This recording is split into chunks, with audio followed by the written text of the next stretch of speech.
I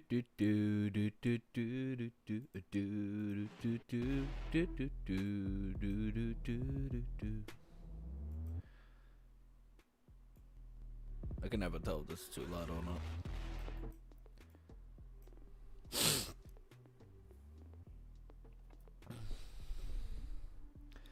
Man, this time is so bad, even a devil could make one. Okay. Yeah, open the browser. And, put you there? Maybe there? And, just see how it goes from... Yeah.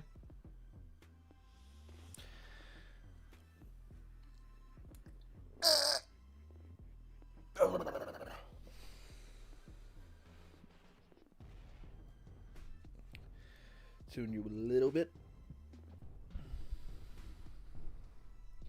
Oh brother of my.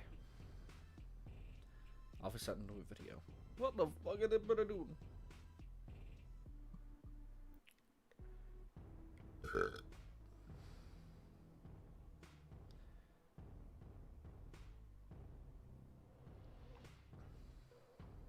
Oh no man, he's just vibing. He's vibing at a rave. Hopefully the music isn't too loud. I always think I should check. Every time. And yet I can't be asked.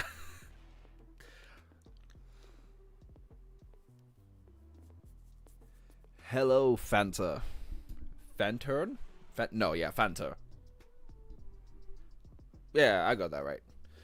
And the chat is still white. Black even. Why? I changed it to white.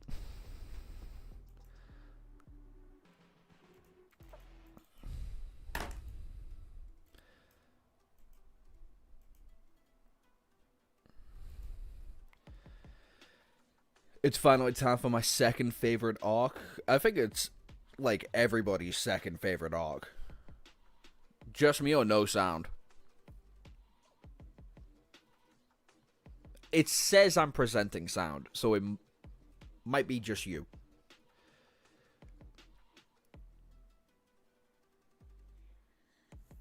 It was supposed to be Panther, but when I was writing this Nick, I was something like 8, so Panther now. Your favorite one? It's a lot of people's favorite arc. And that's kind of got me dreading fully experiencing it.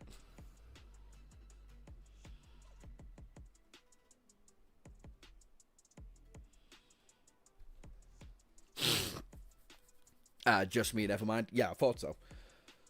Because I see my audio levels right there. You can't see them, but they're right there. I can see them fine.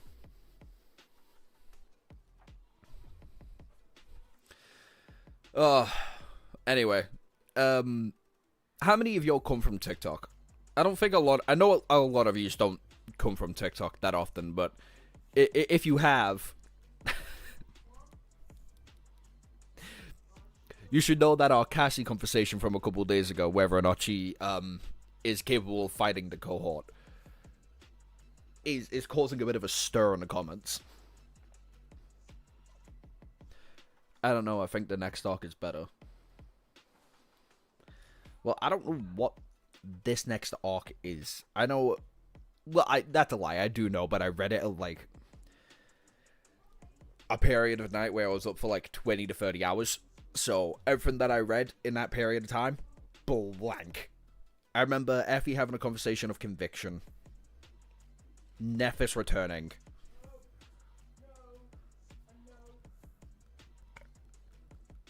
And I read a good bit past that, but I cannot tell you what the fuck happened. To save my life, I cannot tell you what happened. Because I don't write shit down. Like, at all. When I was reading from my phone, I just didn't read anything. I wanted to waste time. And I wasn't going to pick up, like, a new book. Because I just wouldn't finish it. Even if I, like, found it interesting, I wasn't going to finish it. because I do videos on Shadow Slave. I was like, fuck it. Let's see what a taster of the next arc is going to be. And I remember I couldn't let go. I just couldn't stop reading it. And I don't know if that was because of delusion. Or being, like, actually interested in the arc itself. So who knows? Who knows? It could be gas. I just remember very, very, very little. He's not there yet, I suppose. Oh. Bollocks. The Valor party.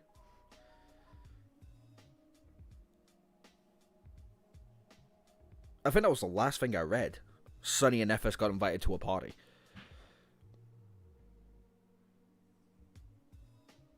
Oh fuck, weren't they at a nightclub? Don't read when you're like 20 hours awake and you just want to sleep and you can't do it. Don't do that. Antarctica technically starts at 8:11. Fuck.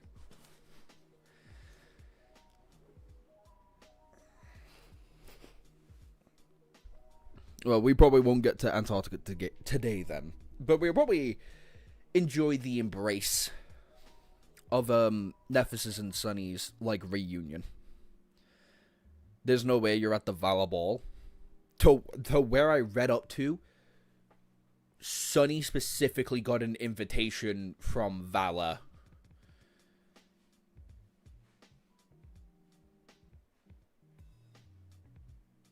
Nephis... Oh, God. What the fuck? Nephis was saying something suspicious about Clan of Valor. We had a Mordred chapter, but I don't remember what the fuck happened there. Did I write anything down?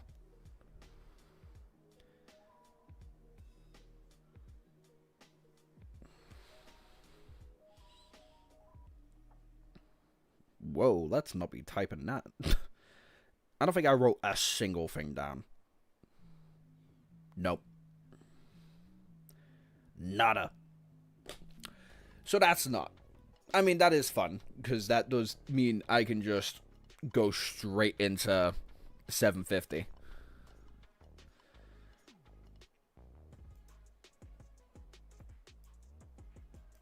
I didn't think chat would be behaving like that.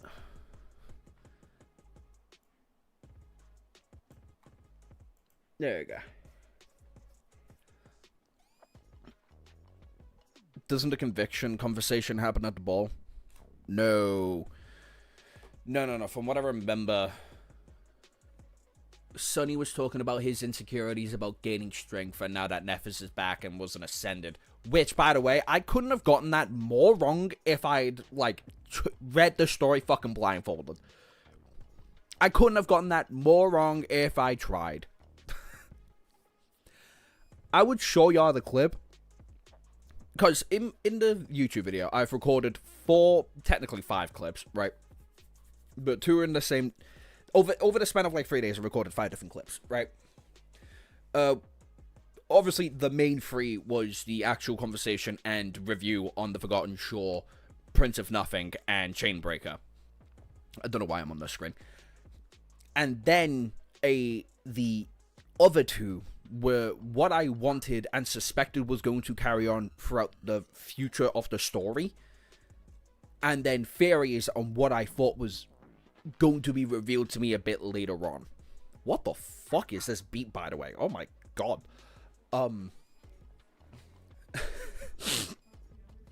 And in that clip, I had... I think I said word for word, bar for bar, the same shit in my YouTube video, TikTok video, and where I was like, I can't imagine Nephis coming back and just jumping to Ascension. That sounds stupid. Her going to a Nightmare Seed, that sounds stupid if it's just her doing it. And then she comes back as an Ascended. And that's kind of where my brain cuts off on the information I comfortably remember reading that night. So, that's fun.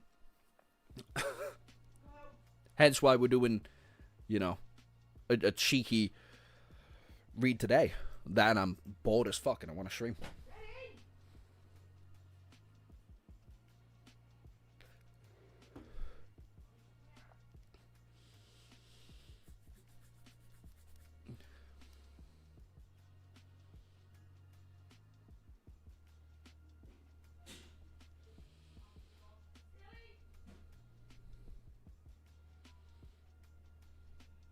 I can type.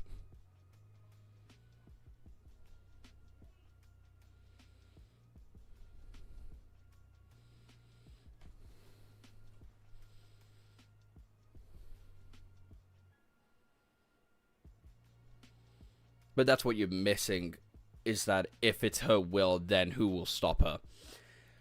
Yeah. Yeah. And I'm also really mad that I didn't really make that conversation in the Forgotten Shore segment of the story, and where Nephis is the literal embodiment of don't fucking test me, because I have more willpower than you.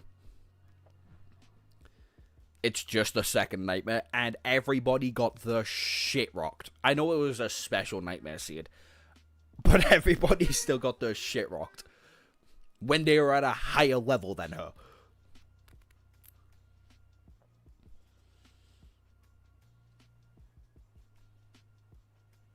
So excuse-moi when excuse me when I say I wasn't fucking expecting it. Okay? Anyway, I feel like it's about time we should get into reading chapter 751. The start of the dread night. She got humbled in her nightmare. That's not surprising at all. Where did we left off? Everybody got broken ass abilities. Cassie can sense everybody and use their senses and multiple beings at once.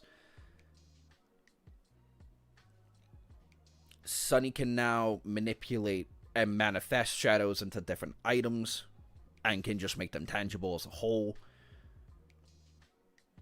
Kai can fly at supersonic speeds and is incapable of singing anymore, or else he is able to manipulate people, because that's a fucking broken ass ability for a singer to have. Effie became significantly stronger, and if you perceive her, she can physically enhance you. And I think that's all of the major upgrades the cohort had gained. We don't know what Mordred gained yet. So this should be an interesting read. Anyway. Alright, let's go. In one of the fortified lecture halls of the Awakened Academy, a large auditorium was slowly filled up with students. These young men and women, however, did not look inexperienced sleepers. Instead, most of them possessed the grim confidence of a battle-tested veterans. They were sharp and rough around the edges, exhibiting a telltale sign of those who had recently returned from the dream realm. And for the same reason, the crowd of students were sufficed with a sense of energy and liveliness typical to people who recently brushed with death but managed to escape its clutches alive. These were the newly awakened. Several weeks after the winter solstice, most of those who were destined to survive had already found their way to the human citadel and returned to the waking world. Now, they were settling into their new lives and responsibilities. While some chose to forge their own path, many decided to remain in the academy for a while longer. Its curriculum was not only aimed at sleepers after all. A large part of the complex was dedicated to continuous training of awakened students. Just because one had survived the crucible of the first adventure into the dream realm did not mean that they could not stop learning. After all, in fact, faced with its many challenges, most of its survivors learned one crucial lesson. No matter how prepared they were never enough. Granted, the lecture that these particular young awakened were about to listen to was not from a popular course, titled Resource Management During Prolonged Expenditures in Intersynodal Travel. Of course, it had nothing to do with battle training or aspect proficiency. As such, it was rather obscure and unpopular. The large crowd of students had more to do with the identity of the lecturer as opposed to the theme of the course, as it was an actual ascended and a person of a wide renown. This star lecturer presented an irresistible attraction to the awakened students. Who was better to teach than a person who has braved the dangers of the dream realm and slain countless nightmare creatures with their own two hands? At the time the lecturer approached, the students settled. What the fuck is this music? It is throwing me off on like 18 different fucking levels. Oh my Jesus.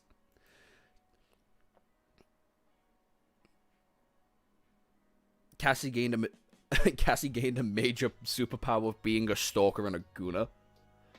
What? What? Huh? Yeah, but Kai didn't use his powers because of morals. Now she can challenge Effie for a free duel and win her 1v1 in cohort. Chat, what the fuck are you talking about? Hi, Steak. What's everyone? Not much, we're just reading Dread Knight. What the fuck?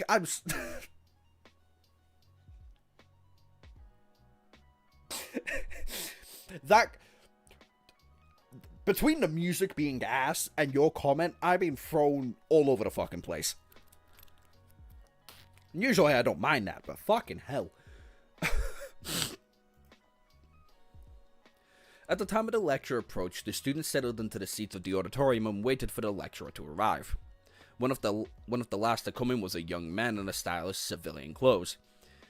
They were predominantly black and a subtle grey accent. The young man glanced at the young awakens and proceeded to walk to the center of the auditorium. A few people looked at him in confusion. Instead of joining his fellow students, the young man walked to the teacher's desk and outstretched one hand. To everyone's bewilderment, he was summoning a memory. Stranger still, that memory turned out to be the shape of an exquisite wooden chair. I'm never getting away from this fucking chair, am I? I don't think I'm ever getting away from this fuck-ass chair. Sorry, this is annoying me. There you go. This strange guy put it down, then took a seat behind the desk and looked at them as if it was the most natural thing in the world. Several awakened opened their mouths to condemn his childish antics, but then hesitated. Although the eccentric student was bound to anger the lecturer with his disrespectful behavior, there was something about him that demanded attention. Another reason for the hesitation was that he was incredibly attractive. The young man was not very tall, but his slender build and stylish attire made him look very charming. With his polycane skin and raven black hair, he looked like an exquisite doll. His striking dark eyes seemed glint with a good-natured humor. At the same time, there was something cold about them that made them who looked at the young man for too long shiver. It was as though the shadows grew a little deeper around him. After a few moments, one of the young women in the first row cleared her throat and said in a friendly tone, "Hey, you better move. Master Sunless arrives. Here, there's a seat, right next to me." The young man looked at her and smiled pleasantly. At the same time, the girl next to her whispered furiously, "What are you doing? This is Master Sunless, you idiot."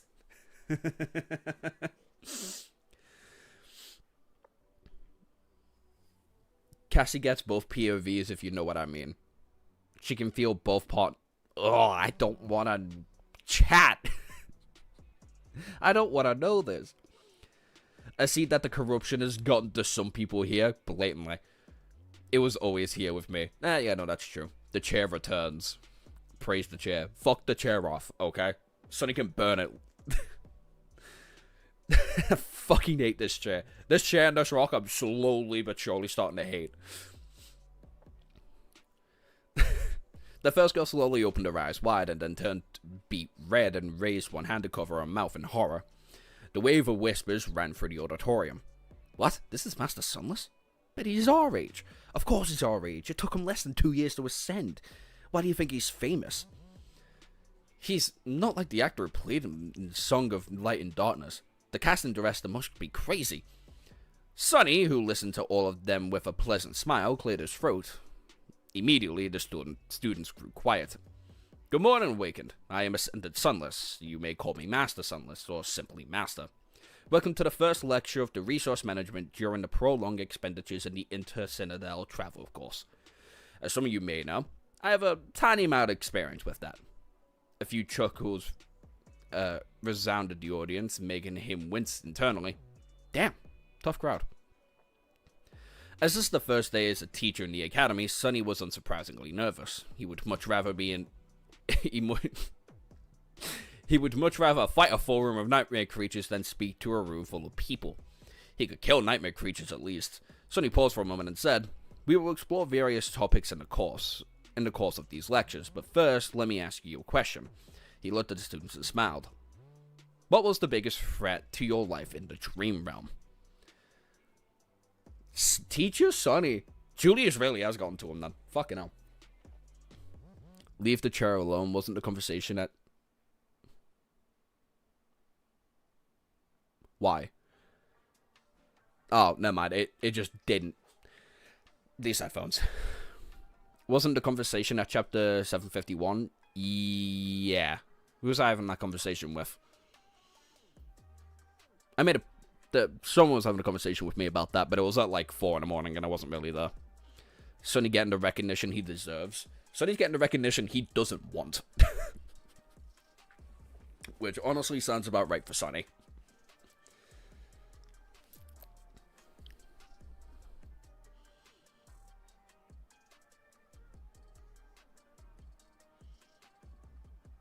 Wait.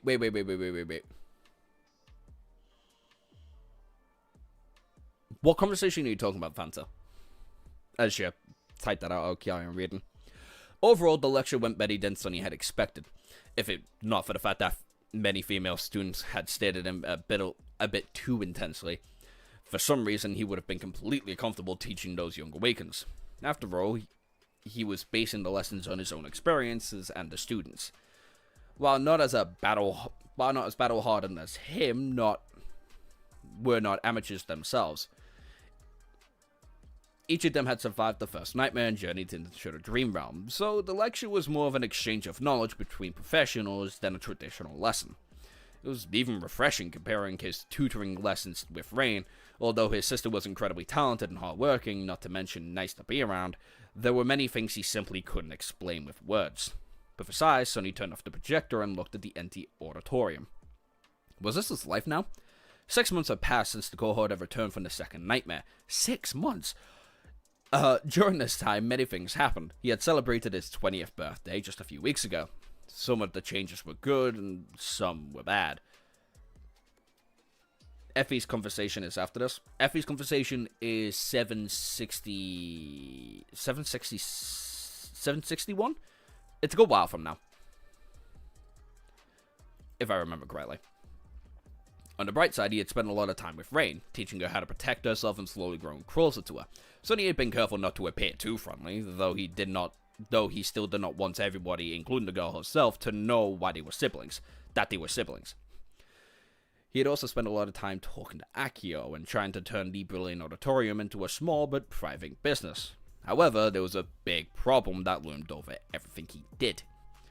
Ever since returning from the nightmare, Sonny was not able to enter the dream realm again. He had spent all those 6 months in the safety of the waking world, and for that reason, the strange situation he had found himself with Clan Valor. While St. Triss had done everything in her power to shield Sonny and Cassie from the wrath of the Great Clan, her influence was not unlimited. The White Feather Clan itself got into hot waters with the Overlords. From what Sonny learned, they were dismissed from ruling the Chained Isles and burdened with another duty. Oh shit.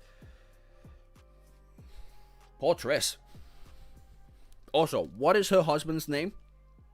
You'll find this out in the YouTube video. I could not for the life of me remember who the fuck her husband's called. What the fuck is Triss's husband called? I don't get why he didn't tell Rain.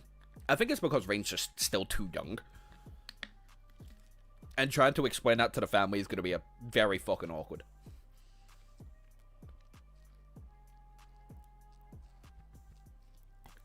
Also, Sonny's life is complicated as shit.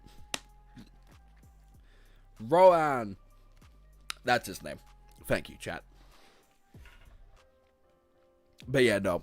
If I left that part of the video unedited, you would see me just sit here for like a solid 10 minutes going, what the fuck's his name? Because I refuse to Google it, because I know for a fact I got spoiled on something. It was not... Getting spoiled is not an adventure I'd like to go on. I've done pretty fucking well to not get spoiled so far. Not get spoiled too drastically. Unless it's G3 calling me out on a fucking... on his, like, little monthly Discord thing.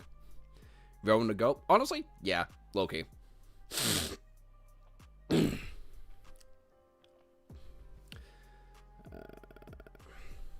What that duty was, he did not know. Both Cassie and he would have fared poorly if they remained awakened. However, their ascension changed things substantially and gave them more room to bargain. But if the great clans would have inclined to make them disappear now, they were more careful in their approach. Which did not mean everything was fine. The issue was too nuanced and sensitive to be solved quickly. So the preparations for the negotiations took a lot of time. For the time being, both of them had protected themselves. Things were much worse for Cassie, though, who seemed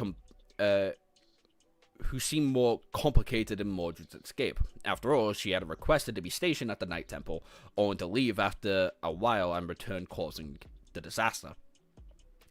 Since no one except St. Triss knew about Sunny's clash with the Mirror Beast, it was easy to believe that Cassie had come into contact with the imprisoned prince during her stay in the Citadel and orchestrated his escape. Or that she had his goal in mind from the very beginning. Honestly, fair. As a result, things had turned a bit ugly for the Firekeepers. After a couple of them disappeared, the rest of them took shelter in the Ebony and Ivory Towers, where the Ocean of the Divine Flame and the Crushing protected them from any threat. They rarely returned to the waking world to avoid problems. Sunny was on the opposite side of things. Thanks to Master Jet, he enjoyed a little bit of protection from the government, and since the Great Clans had a lot of influence in the Dream Realm, they were not as powerful in the waking world. He was advised to remain there for a while, which meant he could enjoy some peace and quiet for a bit, but it also meant he could not hunt nightmare creatures and saturate his cause, unless a gate suddenly opened nearby. This was a problem. My goat bagged a goat? Rowan bagging Triss? Or was it Triss that bagged Rowan? Questions are questions. Questions on questions, even. Because I can say words.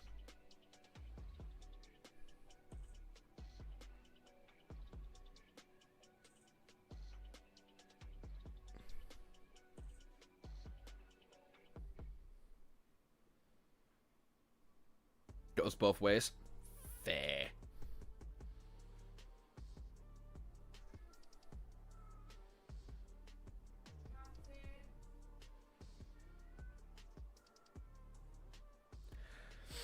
My work group chat's weird. Are you reading from the start on purpose? Yeah, because I don't remember a whole lot that I read, like I had been explaining. I don't remember a lot of what I read during that little period of time where I was stuck in a different fucking house. 6-hour walk away from my own. So I'm just reminding myself. Where are we at? Am I late? 7:52. Don't worry, the chapter thing is right there, right at the top. I feel like it was Triss that bagged. Honestly, yeah. I don't know why, but it feels more in character for Triss to be the one to bag Rowan, and he's like the reward, cause he's just that guy.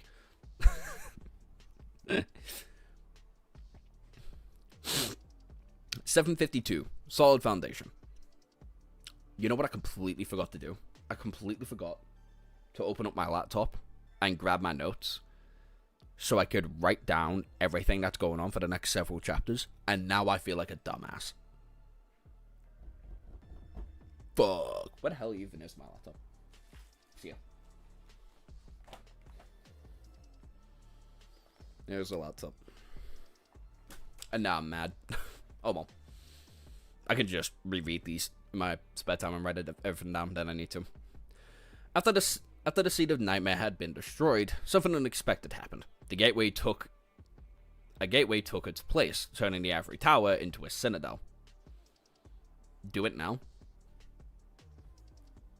Oh. Wait a minute. No, you're right. I can just open up the laptop and start writing down notes.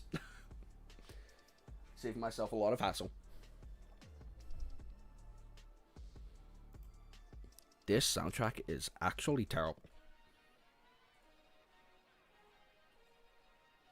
Ding, ding, ding. Why the fuck are you open?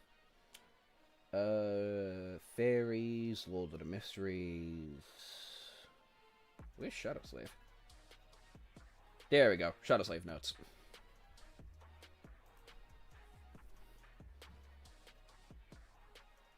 $5.52 to...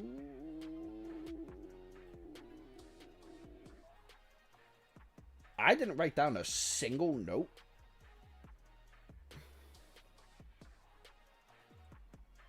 Well, fuck me then. Did I not write down a single note? Oh, thank God I did. Oh, I shit myself a little bit. I have another Shadow Slave note that, like, didn't save anything from 650. Sorry, 600 to 725. Volume 5. Dread Nightmare.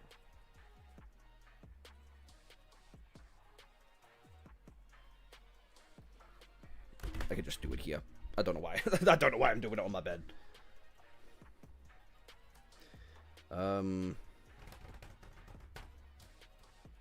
Triss is the goat.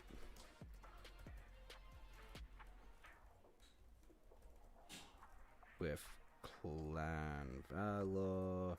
That's not how you spell Valor, like, at all. I can type. Cassie's and shit with Clan Valor. And that's it.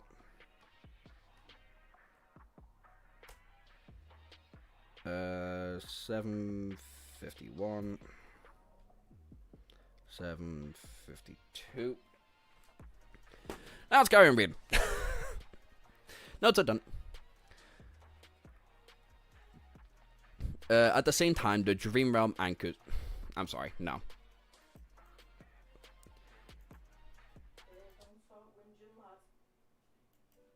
Who's whinging?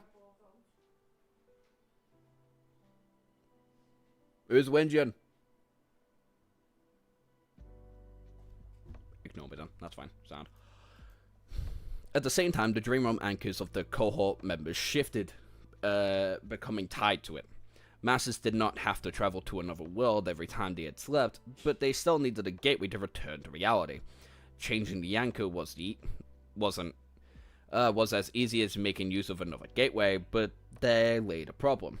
The only way to leave the new citadel was either to brave the crushing, somehow, or go through... Excuse me, Chad, I'm so sorry.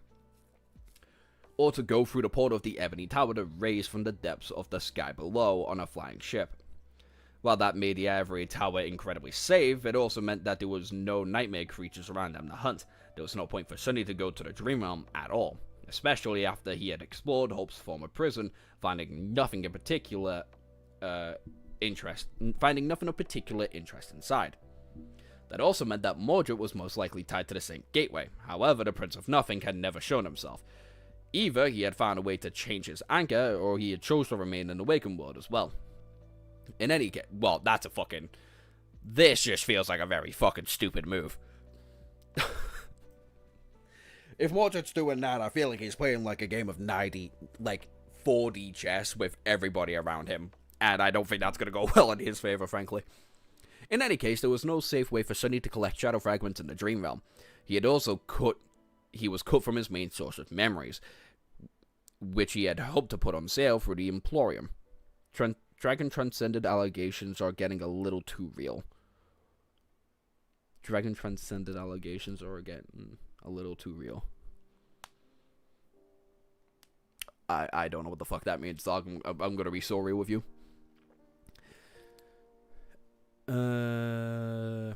At first, Sonny was very unhappy with the situation. He was both much stronger and still far behind Nephis in terms of raw power, even though there was a vast gap in the two ranks between them now. His soul lusted to grow even more. He could never have enough strength, never be powerful enough to protect himself from those he had cared about from the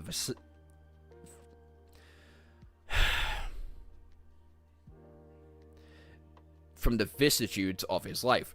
He was still too weak to challenge fate. Burps. Oh. Okay. But after a few days of a peaceful life in the waking world, Sonny had started to slowly change his mind. In the past 3 years, his power had grown tremendously, and at a breakneck pace. While this was extremely beneficial overall, there was also negative side effects to such speed. He found his foundation had turned unstable.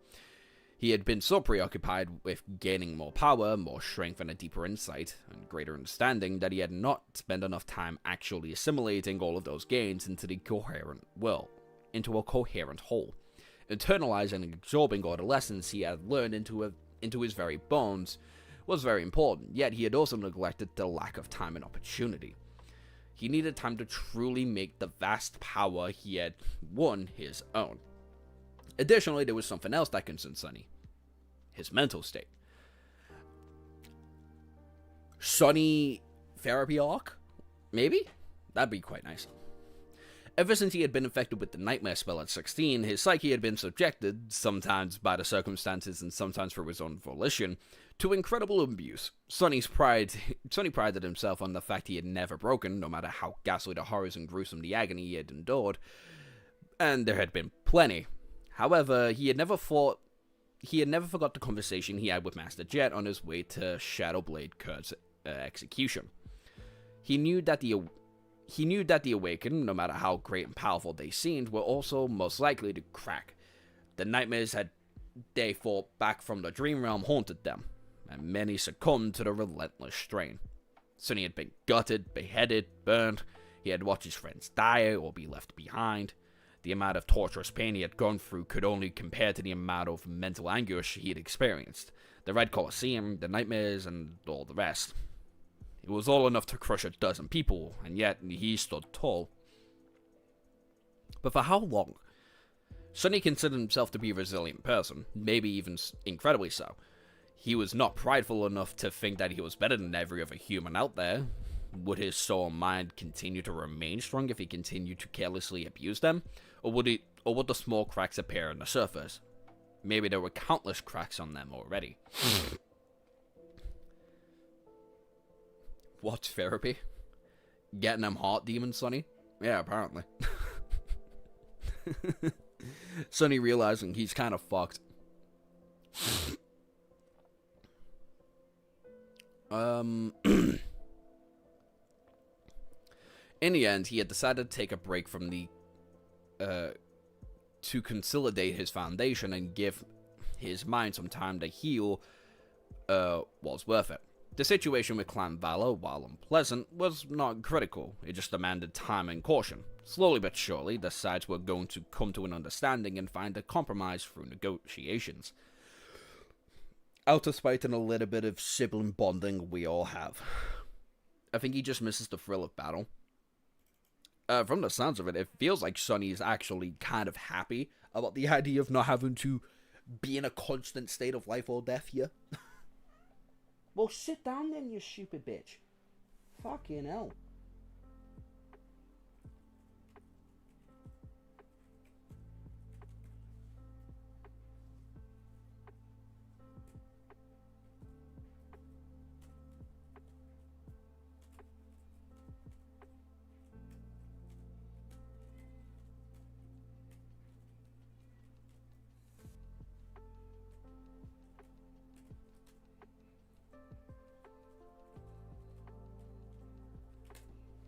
I hate trying to spell the word acknowledge. I don't know why that word just, because, for years, the way you type it out does not look or feel like the way it should be spelled. His goals were to settle down after he became strong enough. True! That is very true. He wants to live a very lavish and comfortable life.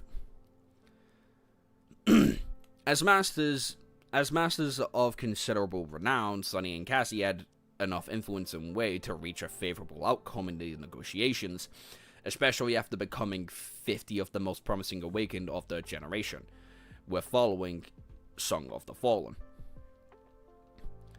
If not wanting to be stronger than Nephis, he kind of just wants to chill and reach and be a researcher or open a restaurant.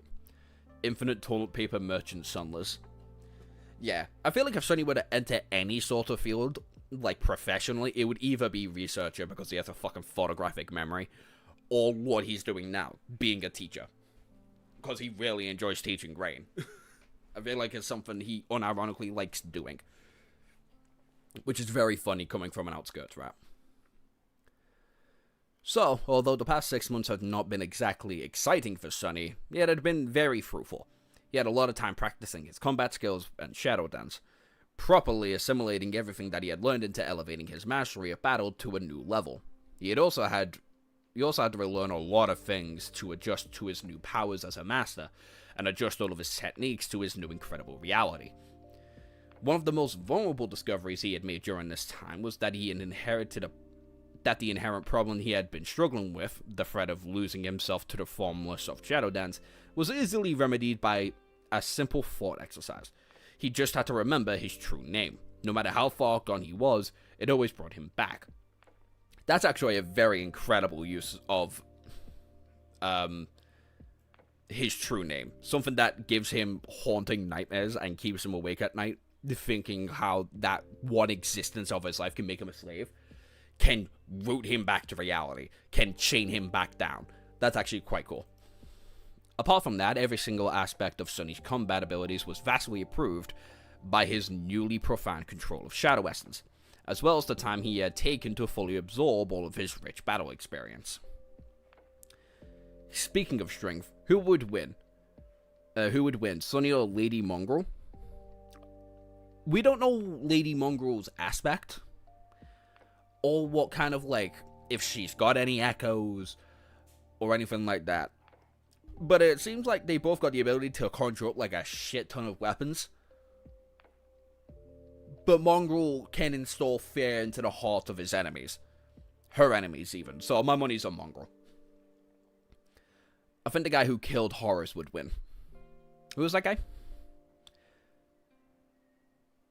Everyone knows they only fight in the pillows. True that. It's not Morgan, it's Mongrel. Yeah, I know. That's what I'm talking about.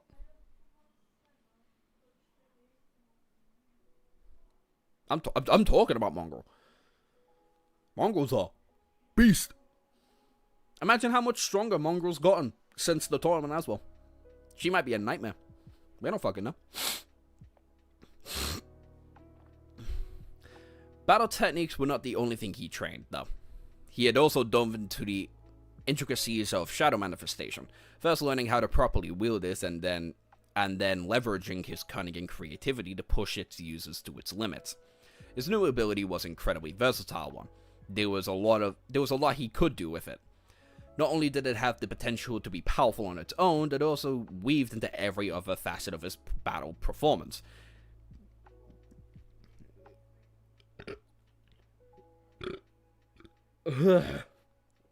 Oh my god, that was so nasty. Oh, that was so fucking nasty. In unexpected and insidious ways. Almost every day, Sunny discovered something new that he could do. The possibilities were simply endless. That endlessness, however, was its own problem. Just because Sunny could do a lot did not mean that it was wise to do it. So it took a lot of time to find the most effective and efficient way to use shadow manifestation. Slowly but surely, his arsenal of true and tested tricks and methods grew. He practiced each one until it became instinctual to his combat techniques, so he could use them without wasting even a split second of thinking and concentrating on the desired results. Lastly, there was sorcery. True, she might be a master now. If she's a master now, fucking rip Mongrel. Rip Morgan. Morgan's cooked. She might have won that fight. She getting her shit kicked in. her teeth and her throat are gonna have a intimate connection with one another. If Mongrel's a master now.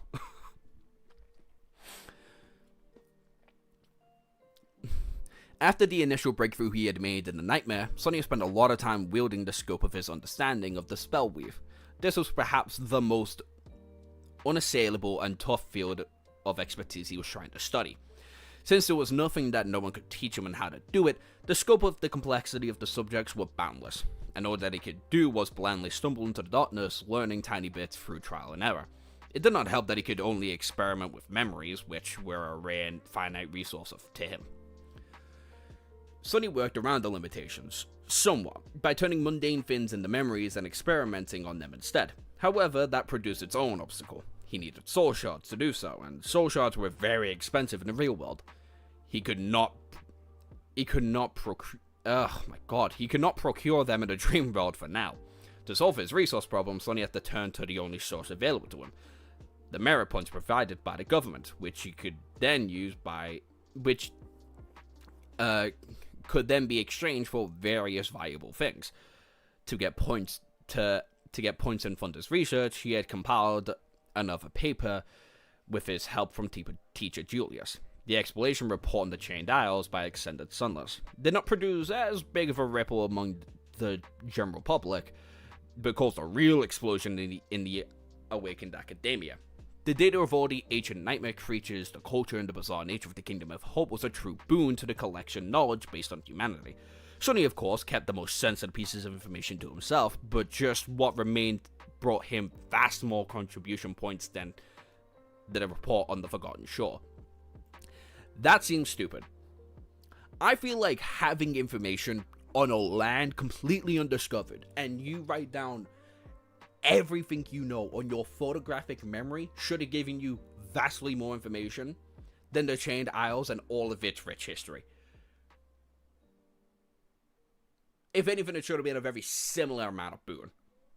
But no. Wow, bold claims. Hey, look, in my eyes, Morgan's a bum. She beat up an Awakened. She ain't nothing. An Awakened is her limit. Information from nightmares was 10 times more valuable, after all, since very few people ever challenged them and fewer returned alive. That makes a lot more sense then. There are a lot more nightmare creatures in the Chained Isles. Morgan's a bum. Exactly. She is a bum. I'm so thankful. I'm so happy she is. These contribution points, as well as the other benefits and privileges that he had become entitled to as a master, allowed him to not only pour his mind and soul into studying sorcery, but also kept the brilliant Emporium functioning without a constant influx of his hunting trophies. Sadly, that was not enough, and hence Sonny found himself teaching Young Awakened at the Academy. While it was not the best and most efficient way for a master to earn, it was still rather profitable and somewhat for someone in his situation. Sitting at the anti-auditorium, Sonny sighed and looked at his communicator. A pale smile appeared on his face. She must be already here. Today's a special day for more than one reason. A few days prior, Master Jed had suddenly contacted him. It was not too strange, since they had interacted often in the past 6 months, but this time something about the Soul Reaper's voice sounded a bit off. Not exactly bad, just different. She told him that she had good news and some bad news, and requested a face-to-face meeting to discuss the important issue. That meeting was to take place in the instructor's cafeteria. Shaking his head, Sonny stood up, dismissed his chair, and walked to the door. I wonder what Master Jet has to say. Gods, there was really any need for all this mystery? She had made it sound as if the world was ending. Trooper, there's no people in the Forgotten Shore, so it's less valuable. It's still a whole culture completely undiscovered. Fucking what? And if Sonny wrote down, like, the actual important history of the place, how there was a culture there, how a beast fell from the sky, causing the fucking sea to go black, and how the sun was artificial, I feel like it would have more than captured, like, a lot of the academia's interest. If Morgan was a real person, she would use rivers of blood. That's scummy. potential woman of Shadow Slave. Moonveil also. I feel like Sunny would use Moonveil. Vile. Fuck. I feel like Sunny would use Moonveil. Not Morgan. No one's gonna get there, so there's that. Yeah, I mean, true.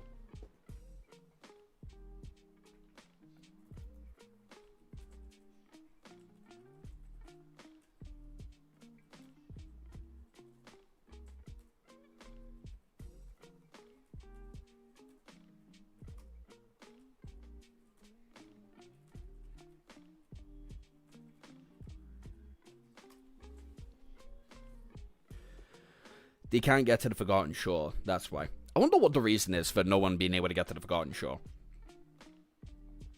Sunny would use that Dark Katana to be edgy. Oh no, Sunny would totally use whatever the fuck the Shadow Katana is in the DLC.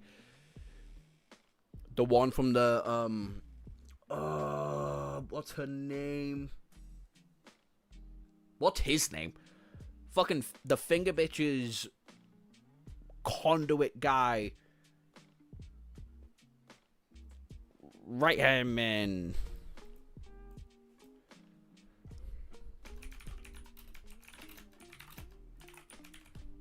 The fuck's his... What's her name? It's finger something.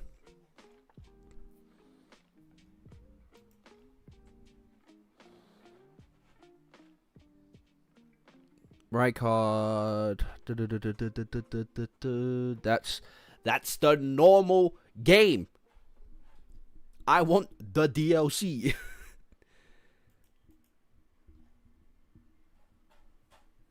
And a Sword of the Night.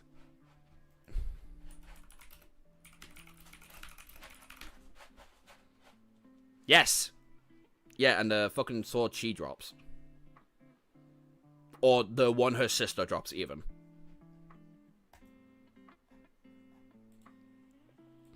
If you give her, like, the black eye of, Millennia. Or the black... Yeah, no, the black eye. That knowledge isn't even useful now since there's nothing on the Forgotten Shore. You vastly underestimate how, like, deeply important just owning that history is. The giant impasse mountains that even the Valor Saint could not traverse are the reason. You read, we can find it. No worries, you got it, I remember everything. Julia drops the claws. Yeah, one drops the claws. The other, you can either get as a memory, or you can get her sword. And then at the top of a tower, rather than getting a memory, you get, like, the pair of them, or like a form of like old puppeteers that the guy used to own of them. Master Jet wants to talk to Sunless. The world is totally ending.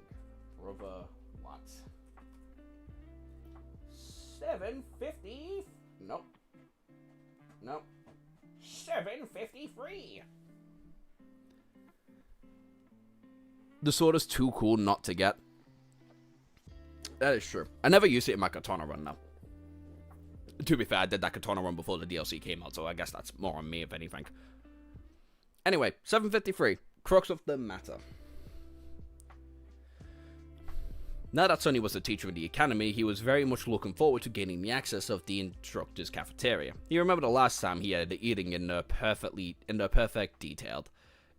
Oh my god. He remembered the last time he had eaten in there in perfect detail. The food was simply to die for. It might have been one major reason why he had accepted the job as a lecturer, to be honest. No, it wasn't. I'm not that shallow.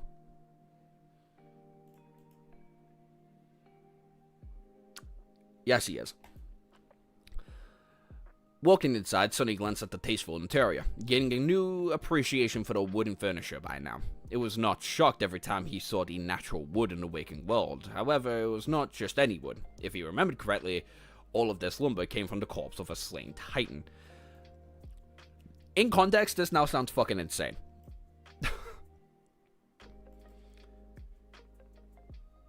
Quick question. Has Morgan's flaw been revealed yet? Nope. Yes? Not at this point, no. A titan killed by the great clan Valor, to be precise. Perhaps even by Anvil himself. What irony it was to enjoy the dinner on one of the cafeteria's tables while being secretly hunted by the people who provided the titanic lumber for its creation. With a sigh, Sonny looked around and noticed a familiar face. The exquisitely beautiful woman with deep blue uniform sat at the corner of the cafeteria, cradling a cup of coffee in her hands. He confidently walked over and sat down across from her. Master Jet. Soul Reaper Jet looked up from her cup and smiled at him. Master Sunless. Well, that sounds weird. He shifted uncomfortably. Not accustomed to being addressed that way. At least, not by her. Although the two of them were technically the same rank now, Jet was still older than him, and the gap between them had grown much smaller, but he still felt a lot of respect for her. Good. Good. That's how it should be. Not at that point, no, he doesn't know yet. I think that's later. He's not aware yet. Alright, just making sure. That's Antarctica. Right. Looking at his fellow Ascended, Sonny suddenly frowned. Master Jed, you look different today. He was accustomed to her usual slightly upkept but careless appearance. However, the person in front of him looked nothing like the exemplary officer. Her uniform was perfectly ironed and all buttoned all the way up, with not a single crease in the blemish mirroring the surface. Her silver amulet were glistening on the polished sheen. I don't know what the fuck that is. Her leather boots were finely shined. Her raven black hair was perfectly arranged, and her icy blue eyes were sharp and piercing. He raised an eyebrow. You, look nice. Sonny smiled. Jet smiled widely. Oh, I had to attain, a special ceremony this morning. Promotions are flying off the shelves in the government these days. Sonny cleared his throat. Congratulations, I guess.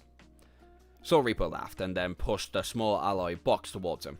No, congratulations to you. Happy belated birthday. He blinked a couple times and then opened the box, looked at the glimmering soul shard that laid inside. His eyes sparkled when he recognized it's an Ascended rank. This is exactly what I needed. Thank you so much, but isn't this too luxurious? A shard looked like it cost a lot, and Master Jet shrugged. Perks of being a public servant. I have access to such things than most. She grew silent and looked at him unexpectedly. Don't you fucking dare. You little shit. Helios. No. Come here. Look how big this bitch is. Still a kitten. Not even a... Say hi. Say hi to chat. You don't want to say hi? Alright, get done. Before you fucking wreck all my wires. She was right there on my bed. And all behind my monitor is just every single wire I have. The two rats are equal now. I mean, blatantly not. Sonny still has a bit more respect to... Sonny has a lot more respect for Jet than Jet has for Sonny. And she grew silent and looked at him expectantly. For a few moments, neither of them spoke, and finally the Ascended Beauty sighed. What, no present for me? I recently turned 30, you know. Damn! Sonny froze and chuckled awkwardly. Well, in that case, dinner's on me. Soul Reaper seemed more than happy with that arrangement. You know me too well, Sonny. In that case, don't mind if I do. Sometime later, they finished their food and leaned back in their seats in satisfaction. Master Jet took a sip of coffee and smiled. Credits where credit's due. You Academy people really know how to take care of your staff. I'm regretting my choice of career a little. Her voice trailed off a little and a wistful expression appeared on her face. Then she shook her head and finally addressed the true reason why they're at the meet today. Hag love? I don't know about Jet's respect. Sonny kills... I don't know about that. Jet respects Sunny's skill and determination too. Yeah, true. Why are you harboring a fallen terror in your house? 'Cause I can. Not that deadly. Even though that thing is still active with your baby. It's still a baby.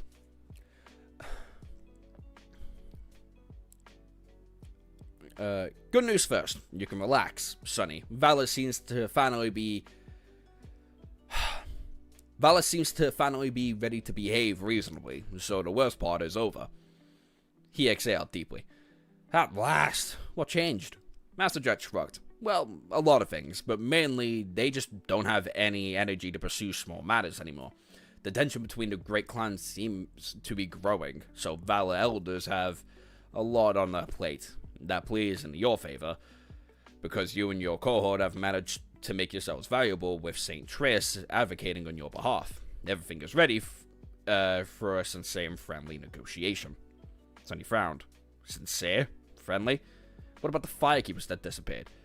You might not have noticed, but the survivors of the Forgotten Shore are a tight group. To them, that's not a small matter. She smiled. They're alive, although they're not well. Their release is one of the points you and Song of the Fallen will have to negotiate. However, I don't foresee any problems with that. As long as you told the truth and neither of you had conscious plans of assisting that mysterious prisoner of their escape, everything should be fine. A dark expression appeared on Sonny's face. Master Jet knew the general situation, but not the details. The problem they had with I'm going to cut my fucking tongue off. Master Jet knew the general situation, but that was not the details. The problem they had with the great clan Vala was very simple. Although Sonny and Cassie had caused a great deal of harm to the clan's interest because of the lack of witnesses and St. Tris volunteering to act as an scapegoat, that by itself was not something intolerable.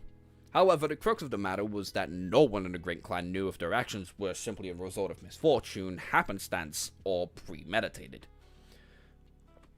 What Master Jet had told him was that Clan Vala was ready to abandon their hostile paranoia and accept the version of the events where neither Sonny nor Cassie had helped Mordred escape willingly, as well as grant them an unofficial pardon. With the White Clan taking responsibility for the death of St. Cormac, that would then leave them in the clear. Another reason why Triss is the goat. Triss is just Nephis as an ant. Huh? You know what? Fuck it. Yep, I'll believe it. Triss is the goat as well. Yep. Gotta love Triss. However, although the Great Clans knew that Mordred had escaped as a result of their actions, no one except the members of the cohort knew that he had followed them into the nightmare. If the fact of the five of them had became masters together came to the light, then no matter what the truth was, no one would believe that the bastard simply manipulated all of them. They would all think that Sonny and Cassie were his willing allies, so the secret had to remain burdened forever, or buried forever. For Sonny, I mean. That makes a lot more sense. Okay. That makes significantly more sense. Jet's the big sister, and Triss is the auntie. I can respect that. Sonny grimaced. So, what did he want? Master Jet shrugged. I can't say, really. But you have to be ready to make some concessions. Vala will probably insist on recruiting you into their side in at least some capacity. Whether you manage to resist their forceful invitation or not depends on you. She thought for a bit and then added, what works in your favor is that you, Song of the Fallen, Nightingale, and Raised by Wolves are a package deal. As far as everyone is concerned, Vala might have the ambitions of making you all of their assets, but they will probably be satisfied by ensuring that none of you become entangled with the opponents. Recruiting just one would make it so that the rest would not join the opposite side.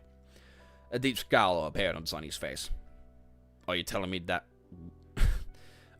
me we will have to sell one of us to Clan Vala? Master Jet smiled.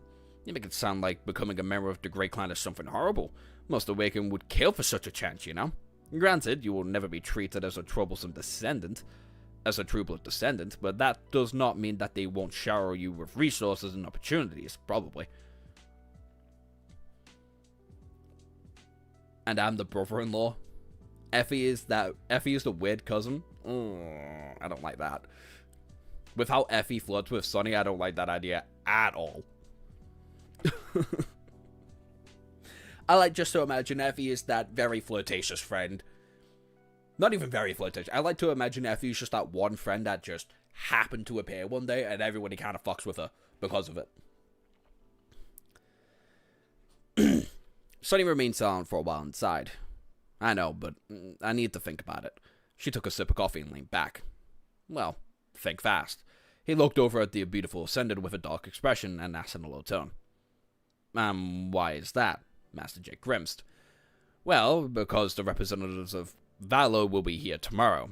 Your friend Cassie will be coming to the Waking World too, and you'll meet here in the Academy as a natural group. So, you have until tomorrow morning to prepare for the negotiations, Sonny. Good luck. Their childhood friend? That's very comfortable with them. Yes. Yes, yes, yes, yes, yes. Okay, Vala is being kind to the cohorts. It's the big sis, Sonny, always... Nope. Always needed. Tris... I can't spell, is that... Yeah. How have we not gotten to the bad news yet? 7:54. Imagine Shadowslave cast was a cameo episode for Saki K. It would be hilarious. Oh god. All that makes me think, and I know this has nothing to do with it, right? Is that, you know how anime have like chibi series? Like Ruby has Ruby Chibi, Naruto has like the Rock Lee videos and shit. That's all that makes me think of. And I know you're saying it in a sense of like, ha ha ha, funny, funny, funny. But that's all I can think of in the comedy sense of things. Also, we've been recording for streaming for an hour already? Damn!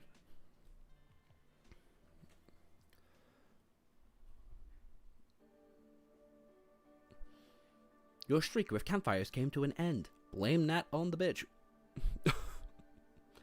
That's not my fault. By the way, just in case you haven't, don't forget to hit like on stream. The last stream did extremely fucking well, and I forgot to thank all of y'all. No, I didn't. I thanked all y'all for that. I'll thank y'all again. It was great. But don't forget to like the stream again. Because it would just be helpful. So YouTube can just keep telling you to watch these fucking streams. Chapter 754. History lesson. Sonny remained silent for a few months, then scowled. What do you mean, good luck? Weren't you going to be there to mitigate the negotiations? Master Jet took a sip of coffee and shook her head. No, while the government often serves as a neutral party, and a connective tissue between the great clans, that is not always the case. Besides, I simply can't. I'm being transferred out city, and this will be my last day here for a while. He stared at her, dumbfounded. Master Jet was not going to be around anymore. Suddenly felt.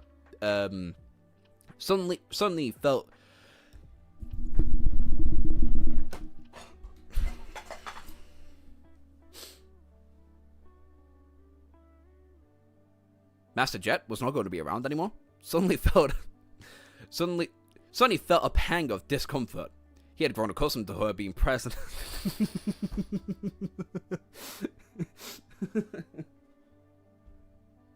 I get too angry at my fucking stutters.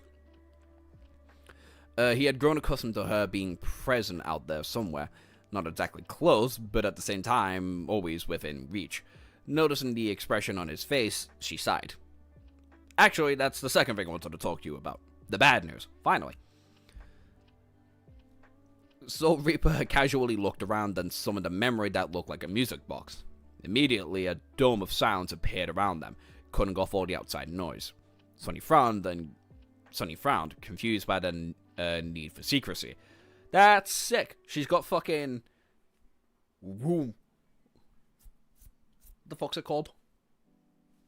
Is it just called Room? One Piece. Law. Nah, whatever. Juicy chapters incoming. I think most of the fantasy part of Shadow Slave is that the government does an okay job.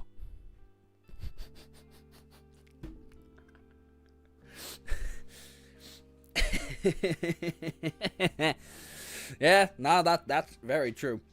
That's very fucking true. I'll give you that, yeah. 13 likes? Fucking hell yeah, chat. Good job. Love yous.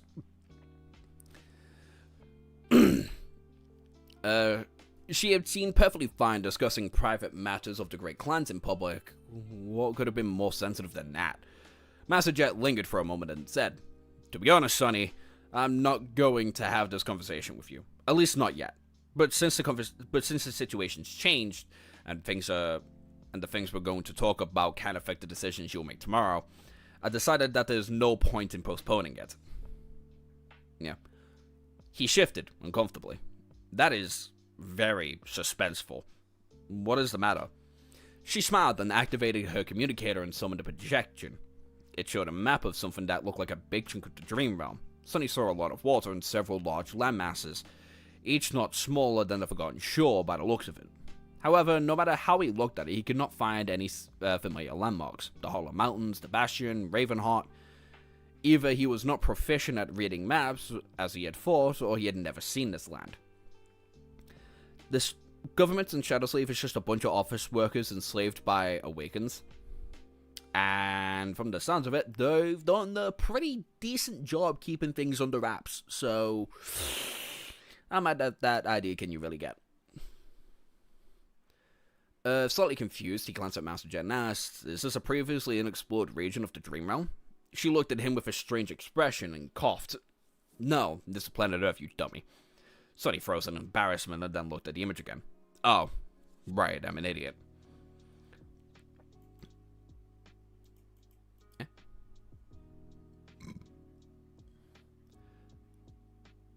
First Awakens saw the paperwork and said, "I ain't doing all that shit." Would you not? Would you not see all that shit and go, Nah, I'm good.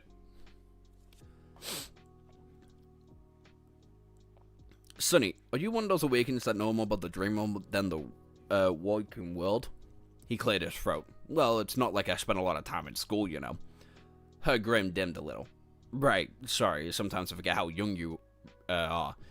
It took me a while to cover the basics after leaving the outskirts as well. Master Jet sighed and then pointed at the map.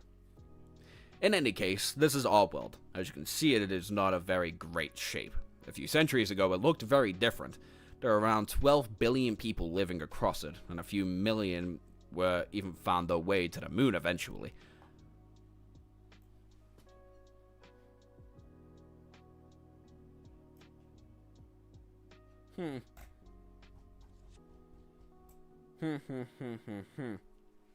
Is that right now? Is that right now, Jet? Chat, don't say a fucking word, but my idea on a story and being on the moon is getting more and more clear about a goddamn day, I swear to God. She sighed and then added, "But now there's barely 3 billion of us? And we only populate 4 of the 7 continents? Do you know which continents we're currently on? That our city is called?" Sonny looked at her with a dark expression.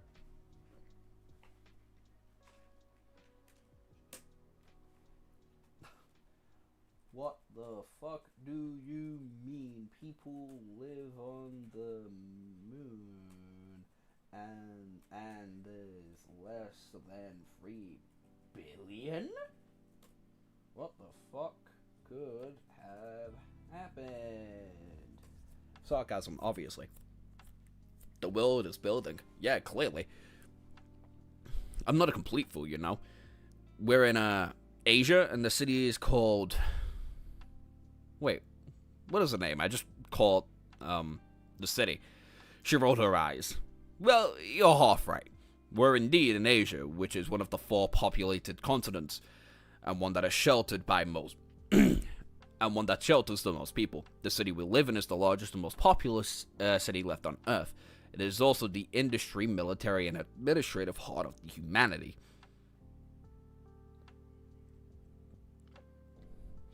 When did this happen and why was I not informed? You was informed. I made a post 2 hours ago. I made 2 different TikTok posts. And I even left a thing saying I'll be here at 9:20. So that sounds like your notifications were just not turned on, brother. That's all that sounds like to me.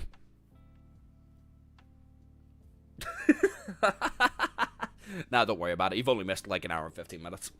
Go on, chapter 754. Also, alright. Right.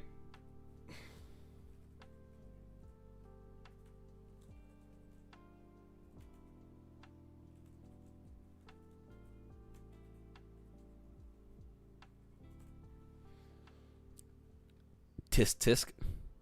Also, I don't use TikTok. I know. That still doesn't excuse the fact that your notifications weren't turned on. And I made a post about it. And I made a thingy saying that, like, hey, you can come in and rest on stream.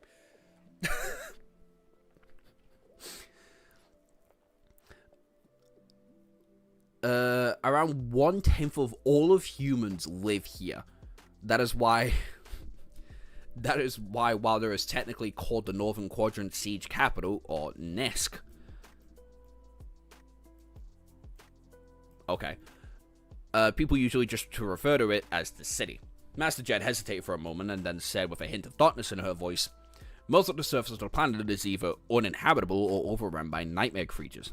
So mega cities are a most convenient way to sustain a large population. However, even the spell tech and modern science, they are not capable of sustaining everybody. Hence the outskirts. There are around 20% of the total city's population is offloaded and slowly die out of the sight of the rest of humanity. But that is neither here or there. Right, okay. Random fucking bombshell alert. I got up my friend's room after he couldn't kill Malekith, and the first thing I saw was this stream's TikTok. Your friend couldn't kill Malekith? Is it first phase or second phase? Because the first phase, I'm not even kidding, you just gotta walk. Just walk and it's fine. Now, this is noteworthy. Yeah. This is incredibly noteworthy.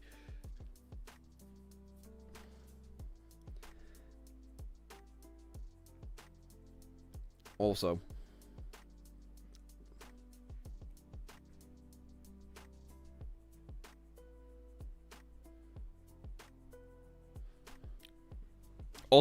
this city is large. Like, large. Like, what? Around 1/10 of all humans live here out of 3 billion? That's like 300 million people just living in one gigantic city. That's not even a city. That's a small country. Not even a small country. That's a gigantic country. That's fucking America. To be fair, America is a comedically large country for how small the population is. Warhammer Hive City? Yeah, dead ass.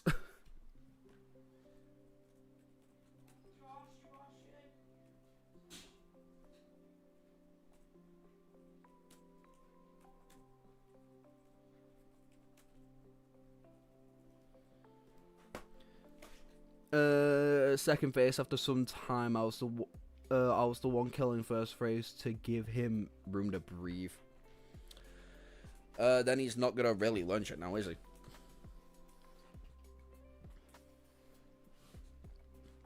Also, Malekith is the exact same as Melania. As long as you're not trying to be, like, hilariously aggressive towards that second phase, you're gonna be fine for the most part. And there's some... Oh, yeah, right, and he has no HP whatsoever. Unless you're using holy damage, and at that point, there's no fucking point hitting him. Hit him with anything else, he can't fucking live it. Glass cannon. I'll be back.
I got lied to. My clothes weren't washed. Yeah, huge. It took me 3 days to beat Millennia. It took me a day and a half to beat Millennia my first try, but every single Dark Souls run I've ever done, period, is always a heavy, the biggest sword I can own. He's still using the first anvil to upgrade the Bloodhound Fang. So he's got a +2 weapon? And it's the Bloodhound Fang? Damn, that's crazy. He's raw dogging a game. He was raw dogging that game until I helped. Did he?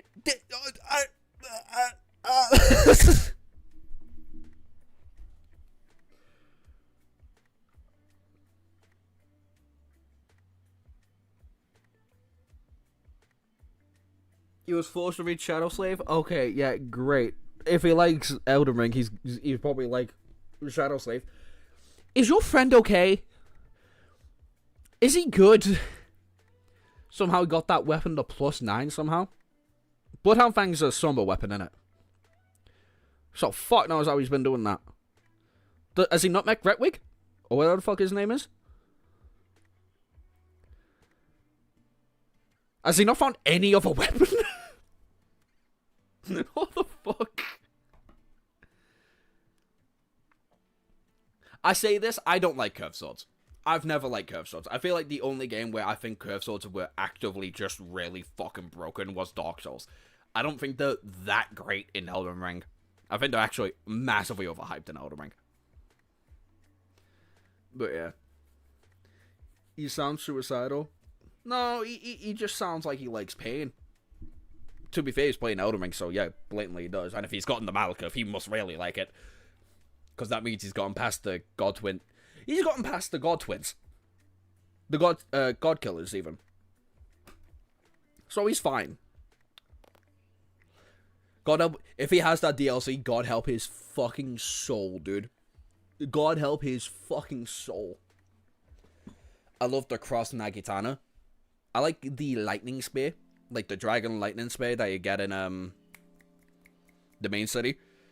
It's such a cool fucking weapon. I also just like using Dragon Incantations, so it just fits in so nicely. He doesn't know shit, so the Bloodhound Fang is just his Unga Bunga weapon. Fair. I don't like how curved swords look. I fucking hate how curved swords look. They look like shit. Also, I'm assuming he's just not like an open world kind of player then. Because the point of open world is to explore everything.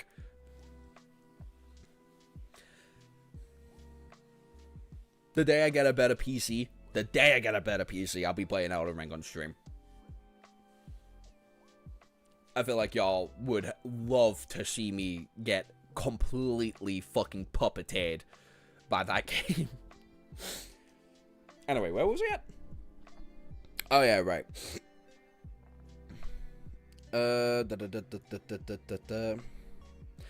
Also, right, yeah, let's do some quick maths here. Let's do some very quick maths here, because that might be the highest population of homeless people ever existing. So a cheeky 300 million of 15 million homeless people.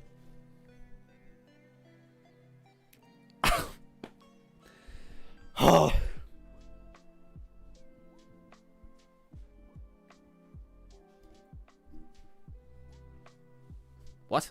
I want to see that pale face red. That would be a great watch. I already suck at these games. I've put in so many fucking hours into them, so I know where a lot of things are just already. Bear in mind the DLC. Like, I don't have Steam up currently, but I think I've got close to 500 hours on Steam. I think. Maybe not. It might be closer to 300 hours. I spent a lot of time in Elden Ring, okay? I've done a lot of builds. Anyway. She sighed and pointed at the continent directly connected to Asia. This pit and desolated used to be known as Europe.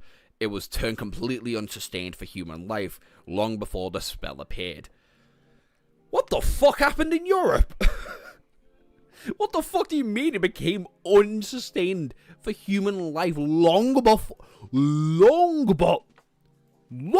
the spell appeared? What the fuck? Okay, G3. Got a fucking grudge? Her finger trailed across a large body of water. This is North America. We lost it not long before you were born.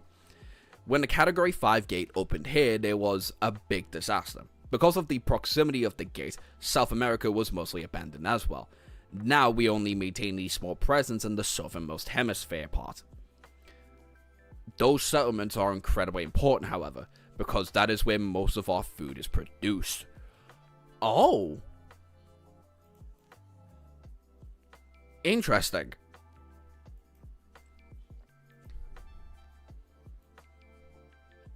Would it be a lore playthrough or just a normal one? Well, they're living in an apocalypse, so it's not that bad. Nukes. Ooh, a lore playthrough of any of the Dark Souls games sounds like it would be fun. I'd love to do a video on that. Just a complete lore, like, a complete story walkthrough of, like, the Dark Souls games, plus Elden Ring and Sekiro and shit. That sounds like it would be fun. A magical apocalypse after a nuclear one is funny. Nah, bioweapons kill more people than nukes. True. It also makes well, no, it doesn't make it uninhabitable for animals. It just makes it uninhabitable for human life. Which animals have way more sustainability of living within like a nuclear wasteland. Look at Chernobyl, for example. We have fucking wolves living there that are completely immune to fucking radio shit anymore. And like their cells are completely immune to cancer, which is fucking insane. Also, I've got my times up on every FromSoft game that I currently own. Dark Souls Remastered, 134.3 hours. Dark Souls 2, a little under 100 hours, 77.4. Dark Souls 3, 223.4 hours. Sekiro, 194.1 hours. Elden Ring Night Rain, 41 hours. I really didn't care for Night Rain. I'm not a multiplayer guy. There is a giant hole for Europe. Yeah. And last but certainly not least, Elden Ring. I thought I had about 300 hours. I fucking lied. I have 574.9 hours. Don't the dogs in Chernobyl have a much shorter lifespan? It's not much shorter. It is shorter, but the immune system is just insane now. I actually think the wolves of Chernobyl have a longer lifespan than the actual dogs. But I might be wrong on that information. That might just be me. But yeah, no, that's all my hours. I don't think I have any game that even comes close to that. In like collective hours. Oh, that isn't like Fortnite or Xenoverse 2 on my PlayStation. Let's see. Blasphemous, I have 50 hours. Blasphemous 2, I have 57 hours. Doom, I have a little under 100 hours. Both South Park games, I've got a little over 30 hours. Stardew Valley, I've got 10 hours. And that's not including the games that I've, like, emulated. I'm ashamed to say of how much time I have wasted on League, as you should be. Oh yeah, right, I should probably write down shit about North America being an unsustainable continent.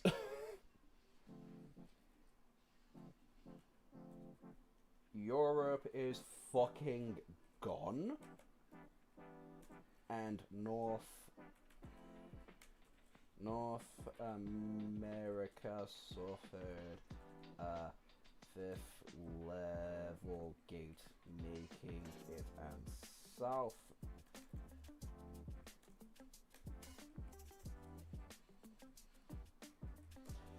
So that makes what? Asia, Russia.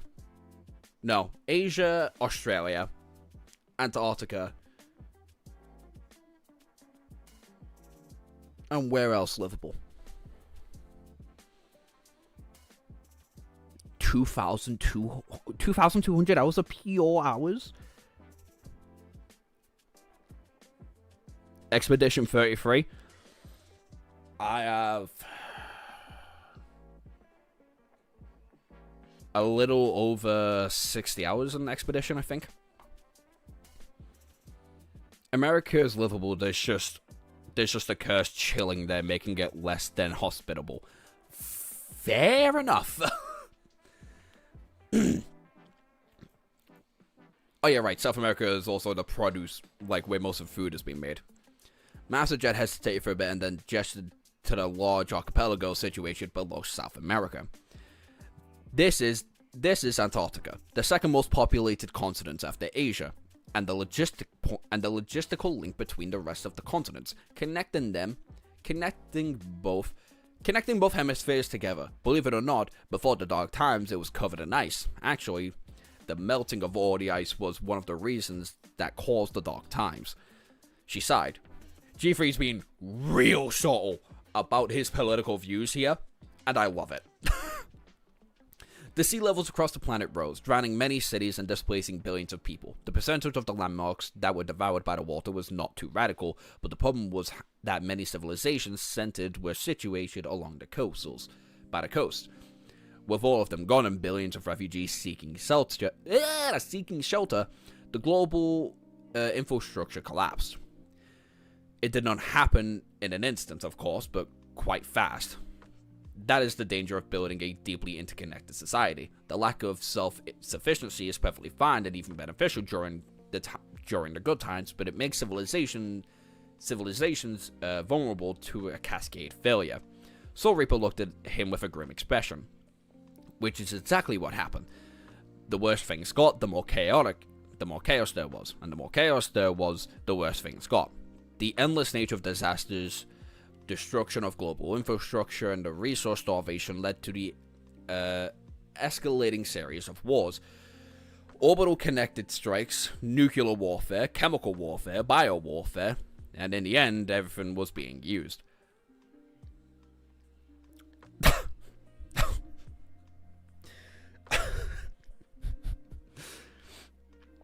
Right. There is no ice in Antarctica, so water is 70 meters above current one. I wish I could convert that in time on anything else. Yeah. Antarctica.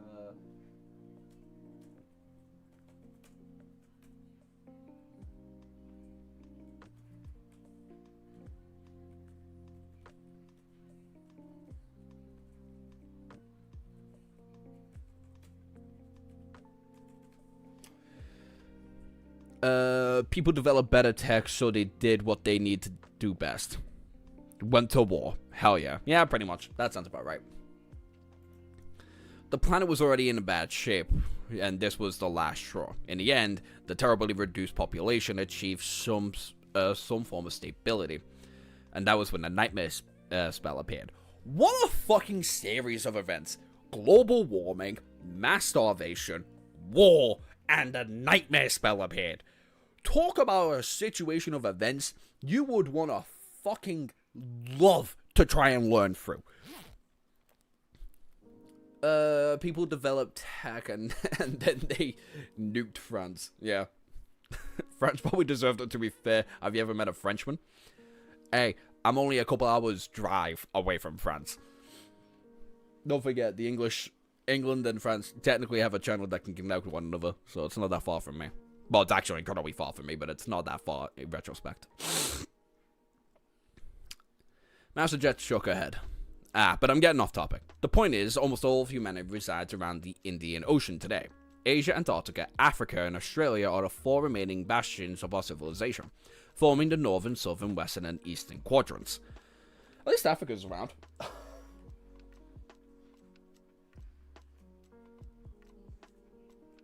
They must be so happy Europe and North America are gone. Africa must be ecstatic that North America and Europe are gone.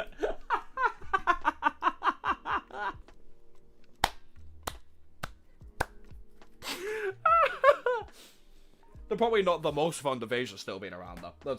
Let's be real. I'm gonna get my fucking washing. I'll be back. Give us a sec.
The fact my clothes are still not dry is a fucking... I feel like someone is mad at me.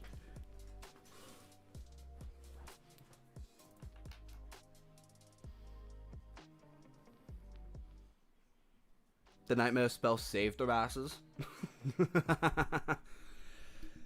Everyone has a schizo and a nightmare spell is just copium. I believe that, actually. Makes sense knowing how Sonny is. I mean, they didn't have people...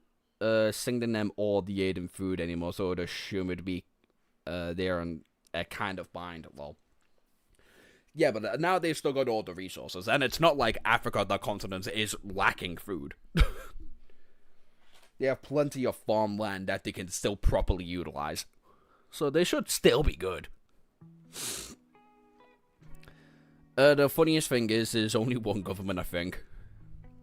Maybe there is more, but there is still, but this is the most important one. That's not even the funniest thing. The funniest thing is there is no, internal conflict in the world. Yeah, no, that is bullshit.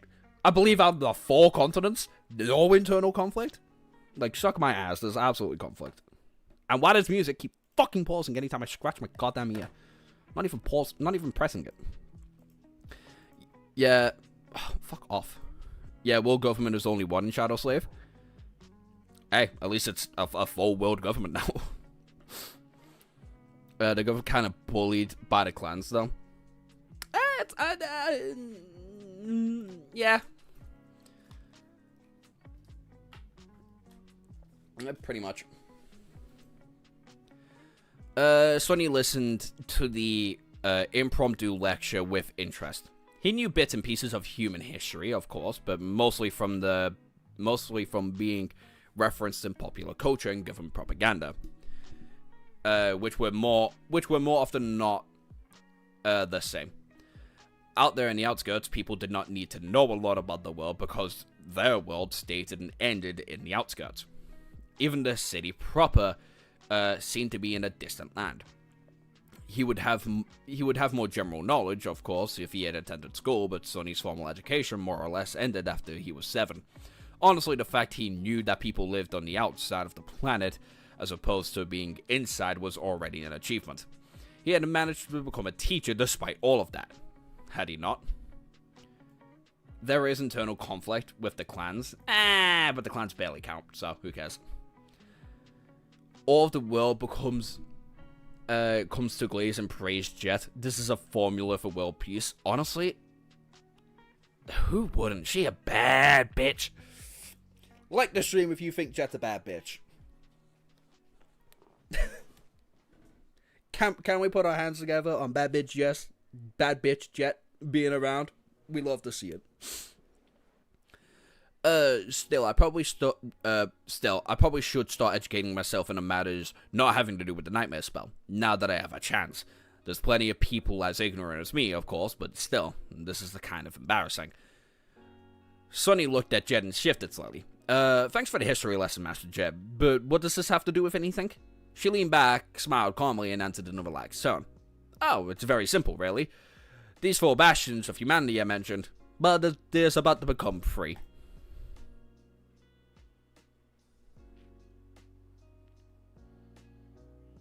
Lucky Jed, woo! I meant people like races should stop existing. Why? There's still like several continents around the fucking world still being occupied. Should they all be of a similar race? Yes, technically, if we're being that hyperbolic about it. But over centuries, I doubt there'd be a lot of like external racial breeding. She a baddie, she a 10. That taking the clans will age like wine. Oh no, what have I done? Oh no. Anyway, right, so the world is ending, that's cool to know.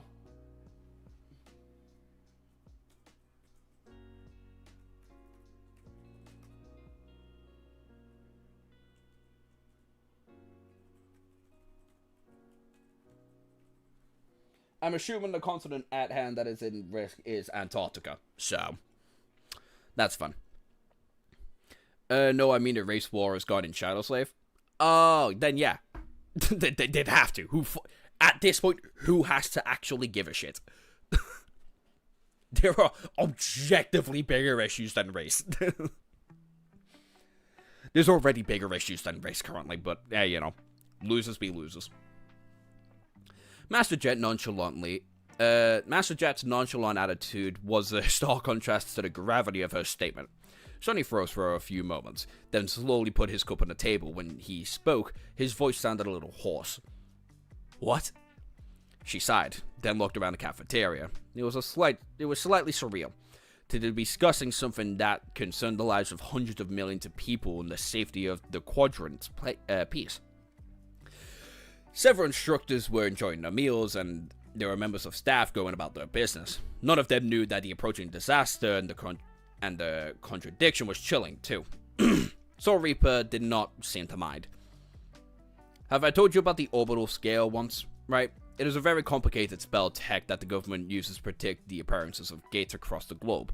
Well, I'm not entirely honest when I say a bit of a maintenance and collaboration would solve all the problems it had been experiencing recently. The only time when humanity joins together is when there's a bigger enemy. True that. In truth, the problems we've been having with the Reavings is not as trivial as I implied. They just have symptoms of a much bigger problem. Sonny's eyes widened slightly. Kurt, shut away, Kurt. He mentioned something about the orbital scale. Was that the reason he had given up and gone mad? One of them, at least? Master Jet nodded, an expression of mild contempt appeared on her face. Yes, however, Kurt was broken and weak. He really blew the issue out of proportion. One of the 4 continents are about to go. What the fuck do you mean, blow out of proportion? I feel like that is a completely proportional reaction to how you should be expecting people to react to. Okay, maybe slaughtering several people is not like the correct reaction to how a continent is going to fall, especially since we'd already experienced 3 continents fail. But still, brother in Christ, what? The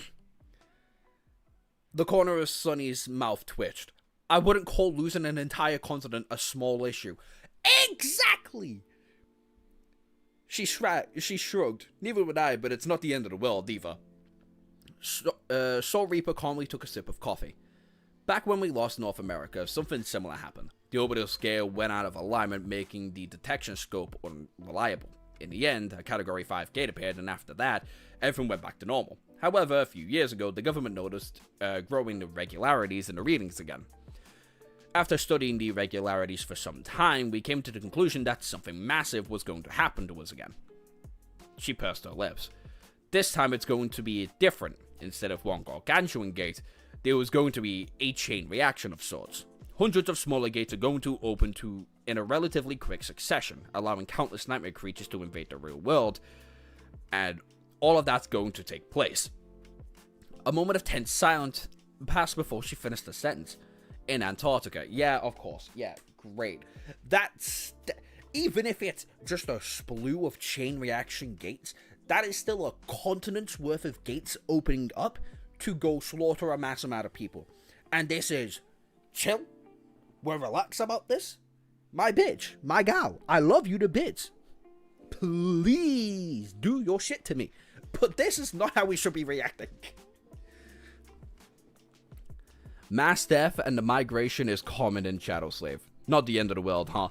If a nightmare creature wants to take your continent away, just say no. They cannot legally take over a continent if you don't consent. There are so many American jokes I can make there. There's like at least 6 American jokes you can just make from that one comment alone. There's at least 18 Israel ones, so...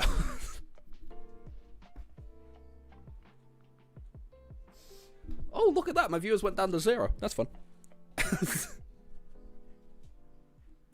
Sonny felt his mouth turn dry.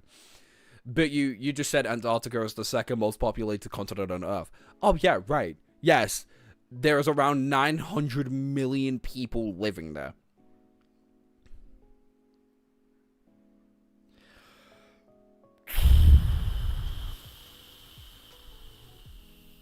Swiping, no swiping, gas type shit.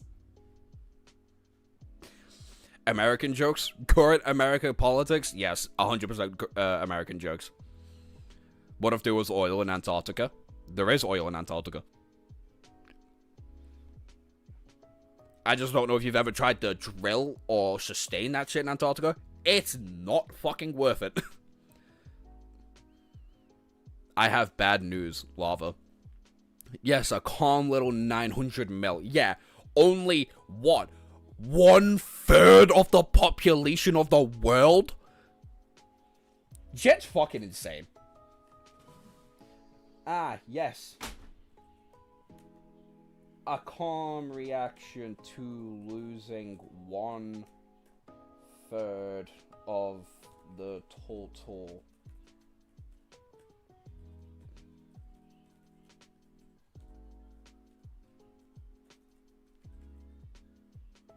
I'm not spelling Jet correctly.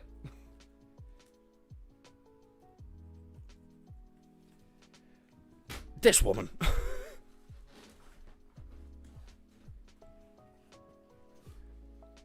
That cursed is America, no? It owns America, so it's an American, right?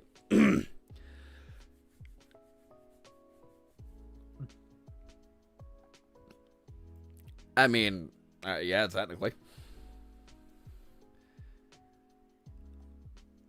He remained motionless for a while, then looked away. You also said that the oh my fucking god.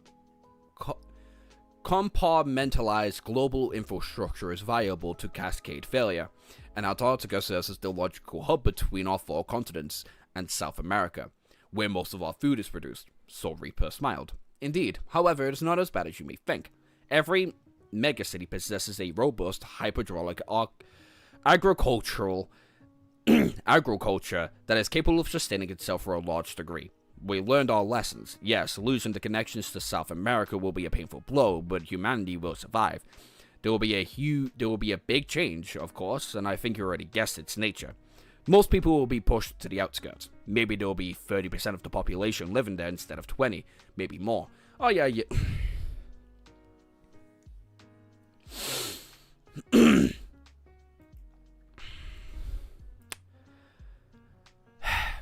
So they cannot let go of this dismay. What about the millions of people living in Antarctica? What is the government doing? You can't throw enough troops and awaken there and contain the chain reaction? She hesitated for a few months and let out a wishful sigh. Sure, if we mobilized all of our forces, I mean all of them, we can get the great clans to fully support the operation, we might keep a hold of Antarctica. However, it's not that simple. Everything has a cost, Sonny. There's 3 other continents we have to protect, and sending so many awakened into the meat grinder will leave them defenseless. Yeah, that's true. After all, the fact that hundreds of gates will open in Antarctica does not mean that they will stop appearing everywhere else. Overextending our resources to protect one quadrant will doom all the rest. Even if that doesn't happen immediately, in the long term, humanity will cease to exist on Earth.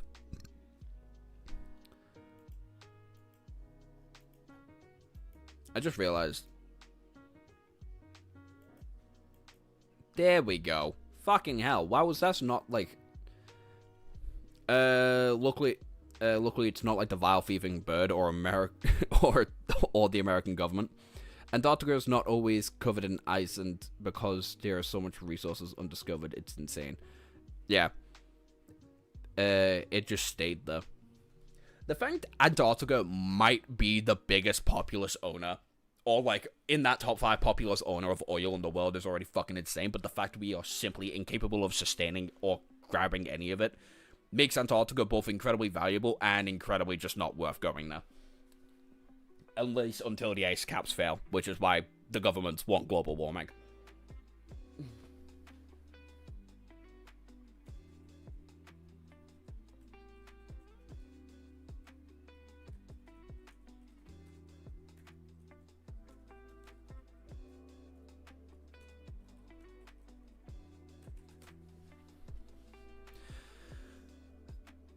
Master Jet rubbed her face and then smiled. That does not mean that we are going to remain idle, however. In fact, the government has been preparing a massive operation for the past 2 years. It's just that the situation changed much quicker than anyone could have expected. The timetable that have been brought forward by several years. At least our current preparations are entirely insufficient. She grew silent and added in a neutral tone. We thought that there would have been much more time to get everything ready, but there isn't anymore. So it's going to be a damn mess of epic proportions. Good news for our species. Have you seen how the government split Antarctica? It's a literal piece of pie chart. Yeah, it's incredibly silly. But don't forget, this is the government. And the government is always fucking silly.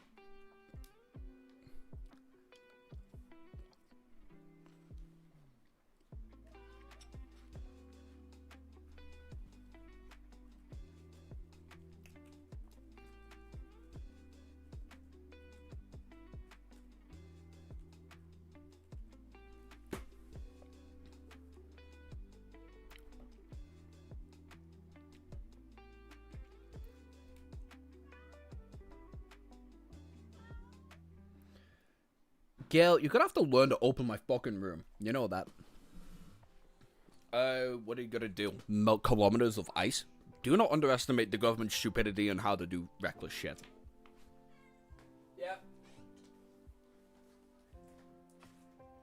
Oh, is it finally done?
That's fine, I'll just melt and die in my room.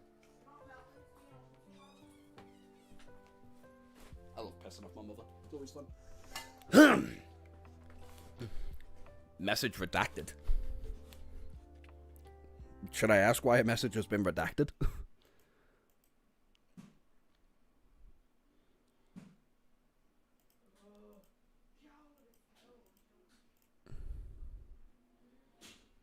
Unholy Titan.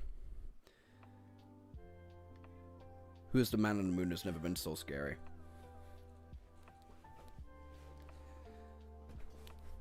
Fanta, what the fuck are you trying to type?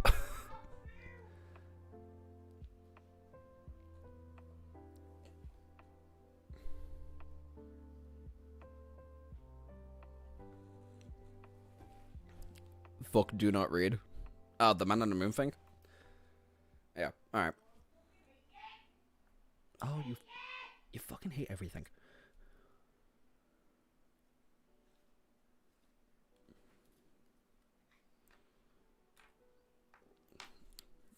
Where the fuck was I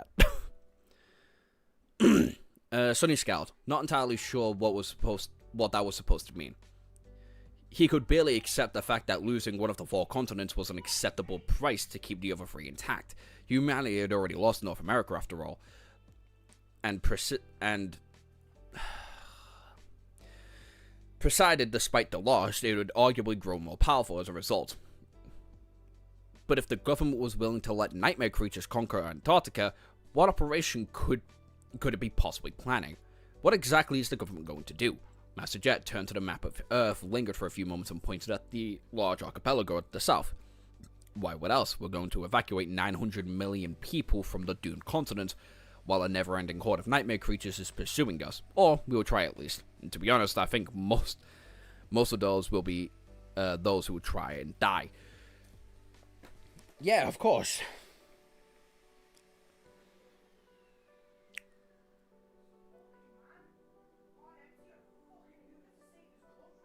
I was talking about the real world, man. I thought I could delete it. Sorry. I know it was a joke. I don't know what the fuck you were trying to delete, though. That's the thing. I just see 4 redacted messages. And unless you were trying to say slurs, I don't know what the hell it could have been.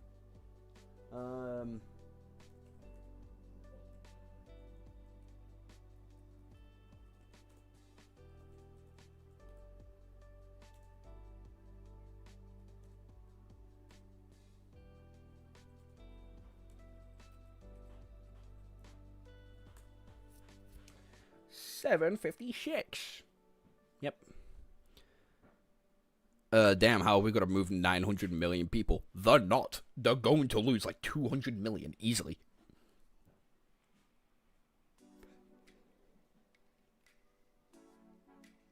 Ah, bollocks. Well.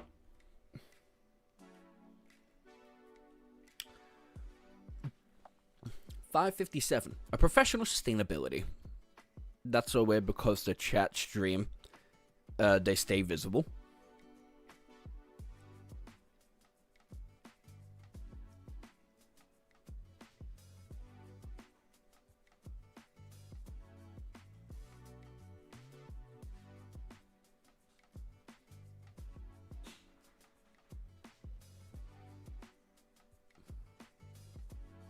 Moon is for the moon man and his girlfriend.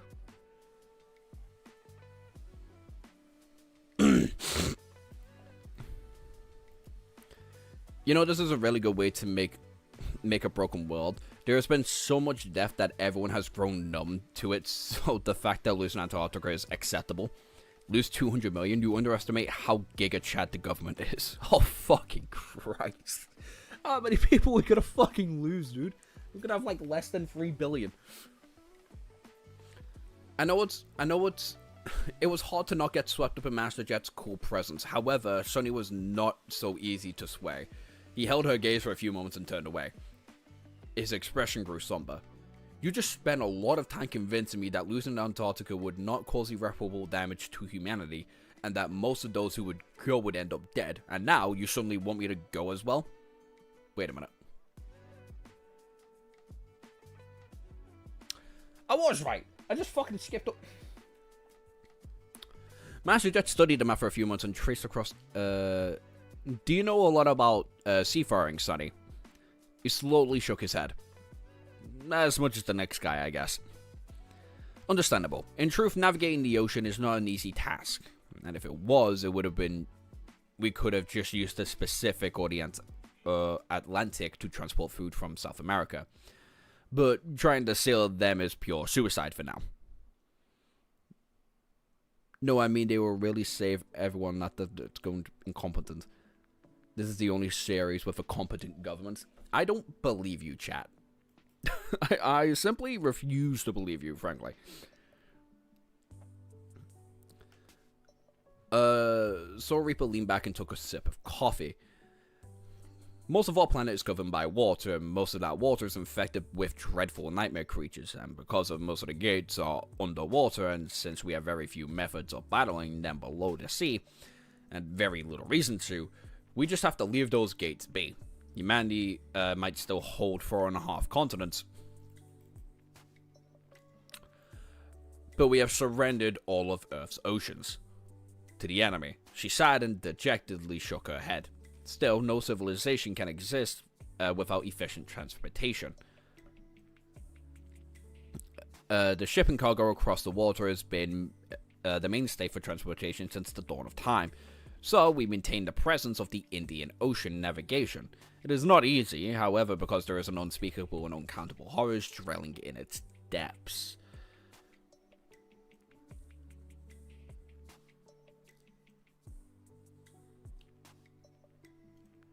I don't care about the current...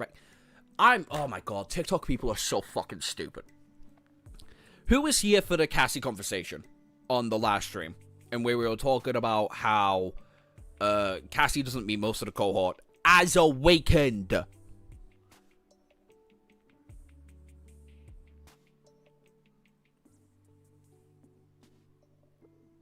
I think I was shut it.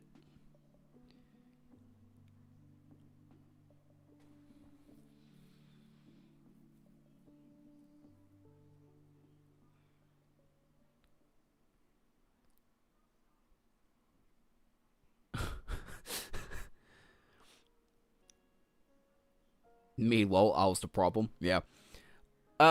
TikTok chat is simply not understanding the concept of me saying where I'm at currently.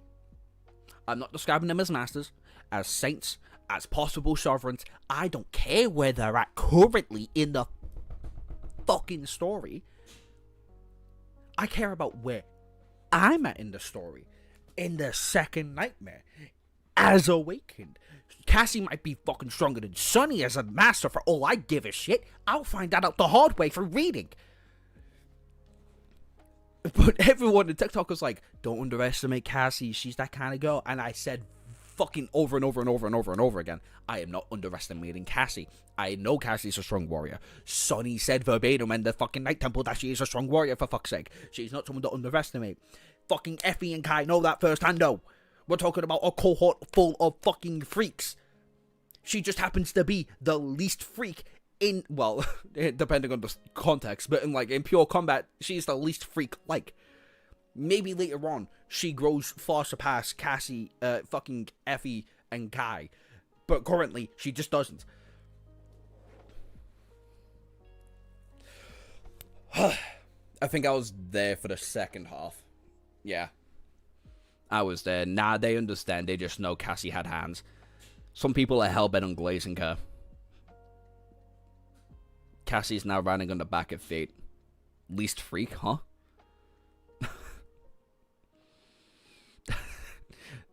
Out of the cohort of freaks of nature, she is the weakest freak of nature currently. Currently, where I'm at in the story, right now, right there.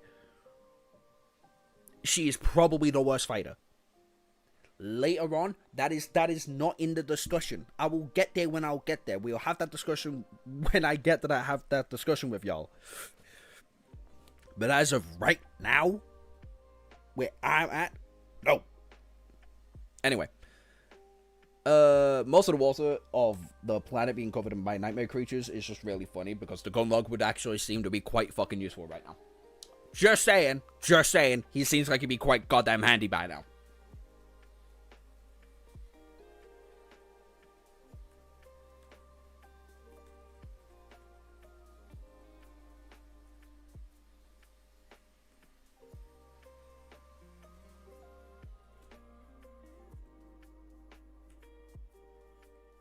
And now I've forgotten how to write down Cthulhu. I was arguing with someone in your TikTok comments and I gave up, though. I believe it. I've tried to not read those comments, frankly. Not all of them. Not the ones with, like, chains. Because, fucking hell, my head hurts. She sighed and gave a dejected... Still no civilization gun. She has suddenly hesitated for a moment, then asked with a bit of curiosity, "Wouldn't it be easier to ship stuff through space then?" So Reaper grimaced. "It's not as cost efficient.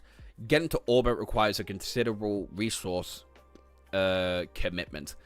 More so with heavy cargo, and the resources are something we desperately lack. Plus, space is rife with its own dangers." Oh, that's cool. Everyone in space is dead, then bear in mind historian.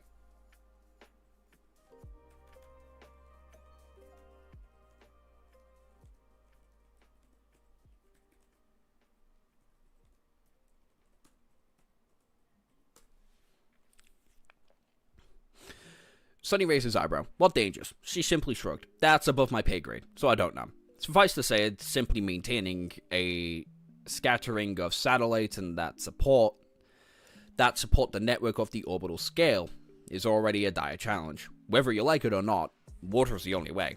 He frowned. "So how do we manage to make use of the ocean if it's so dangerous?" Master Jet smiled. "Well, the answer's pretty obvious. The Horse of Night." He blinked a couple times. "The Great Clan?" She nodded. "The representatives of the House of Night excel in guiding ships through turbulent waters. They are not called Nightwalkers just for the honor clan founder. After all, to move across the ocean, convoys of consist of massive, heavily armored ships employed by services of Nightwalkers navigating." Sonny leaned back, thinking. He knew a bit about the third and least prominent Great Clan, but not too much. Were you the one mentioning her driving skills? Cassie can't drive. Cassie can drive very fucking well. I was glazing her driving skills last stream. Yeah, exactly. Cassie can drive pretty fucking well.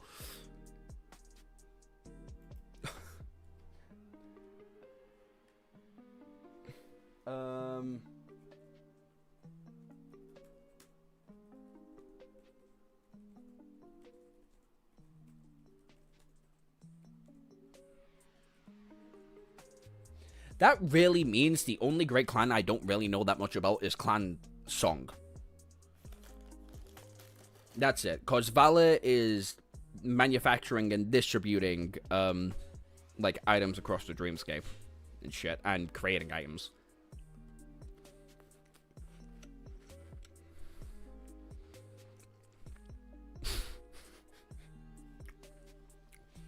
As she should be.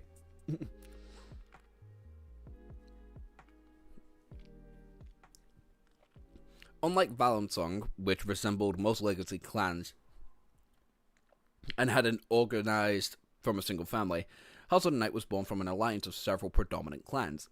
They resided in the dire region of the Dream Realm known as the Storm Sea,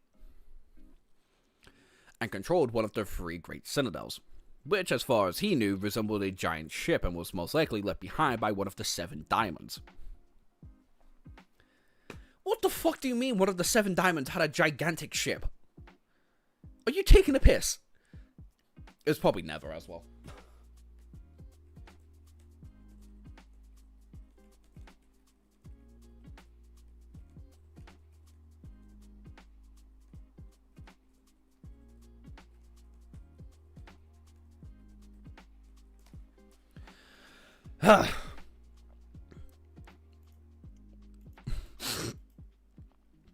Sonny also knew that the House of Night did not possess a sovereign of their own. Anvil of Valor and Keysong ruled their families, but Astorian was seemingly not related and had nothing to do with the 3rd Great Clan. It was not clear why the other 2 powers did not consume the weaker one. Now that Sonny learned about the pivotal role Nightwalkers played in sustaining humanity's civilization, he guessed that they simply offered too much utility to be pressured into submission. Alternatively, the nature of the region they controlled might have simply been too hazardous for either Valor or Song to invade, or their existence created a bit much-needed balance and deterrence between the two dominant great clans. What was clear, however, was the House of Night was deeply connected to the Storm God. Yeah, I thought so. There was just too many coincidences between their powers and the deity of depths, ocean, darkness, stars, travel, guidance, and disaster. Remember the Tower of Black and the Chained Owls, the map? No. I'll be real. No, not a fucking clue. In the Black Tower, specifically, not a fucking idea. Did Nightwalker bear the image of the Storm God? That would certainly explain a lot. Master Jet, meanwhile, continued. The scourings of the House of Night allowed naval convoys to reach their destination, which is both a blessing and a curse. The problem with the situation is that while there are more nightmare creatures than there are descendants of the other two great clans, the number is still limited, and so the number of convoys we can operate simultaneously is limited as well. She sighed. We can only evaluate we can only excavate people across water, and by our calculations it will take at least 2 years to evacuate the population of Antarctica that way. That is even if we commit to the bulk of our navy in the operation. However, her voice grew dim. The chain reaction is going to start in a few months. At most, it won't be too severe at the beginning, but quickly ramp up, drowning the entire archipelago in nightmare creatures. Sonny remained silent for a bit and then asked, so what's going to happen? Master Jet finished her coffee and offered him a smile. Well, the government's going to transfer a very substantial part of its forces to Antarctica. Pretty much everyone who can be spared without leaving the rest of humanity complete defenses will be transferred the expeditionary force. They will try and stall the nightmare creatures for as long as possible to allow many people as we can to save. Oh, also, I'll be on the first ships myself. Yeah, that makes sense. But that also means we get to learn what what her ability is. So that's gonna be quite fucking deep.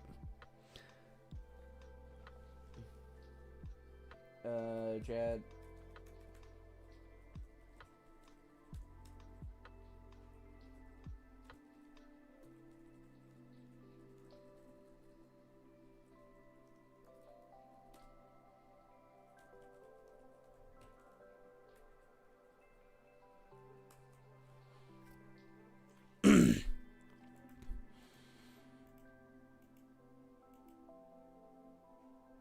Her ability to dodge hundreds of attacks while driving a massive ship has nothing to do with her fighting skills. How bad is his memory? I don't think it's that bad normally. I won't say anything else. It's pointless to argue with you. There is a map with multiple marked locations. One he reckoned. Oh, that map. I thought you were talking about like the literal map of the Chained Isles was described.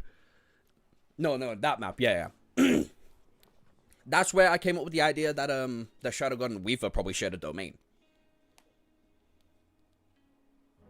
Yeah. I remember. That's on me. That's on me being a dumbass. My apologies. Sonny looked away, not knowing what to say. Master Jet herself had judged that many of those who were going to partake in the excavation were not going to come back. Still, she was Soul Reaper Jet, was she not? Surely she of all people was going to be okay. Master Jet sighed and then looked around once again. She said calmly, of course, that will never be enough. In a couple of months, the government will announce a voluntary mobilization both among the awakened and among the mundane humans. Many will answer the call, while most will not. As I've said, the loss of Antarctica is not a world-ending event. Dying there is not really worth it. He gritted his teeth. So why are you going? With your position, I'm sure you could have chosen to stay behind. Did you let the propaganda get to your head? Honor, duty, sacrifice? Do you actually believe in that crap?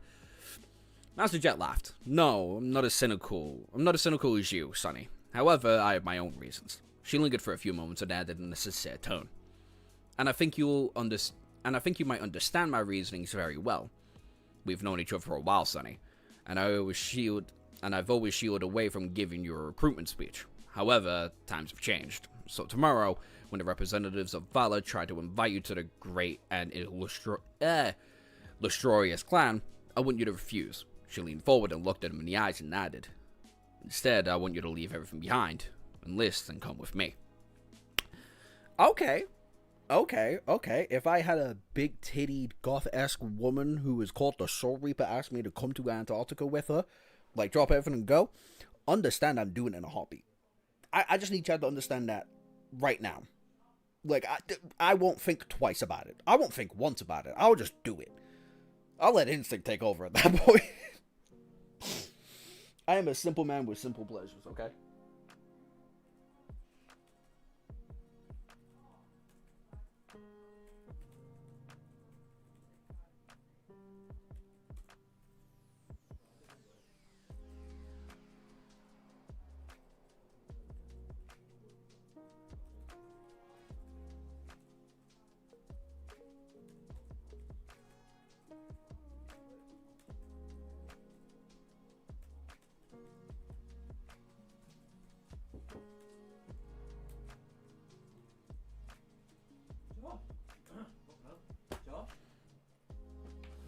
Yep.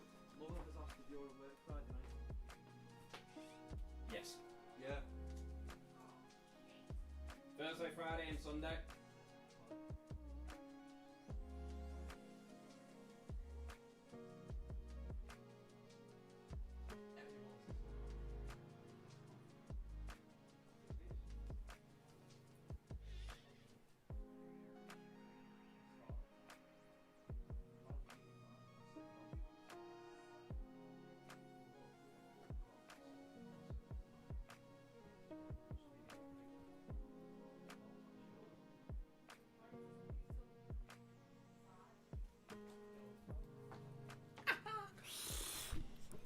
My fucking hands, dude.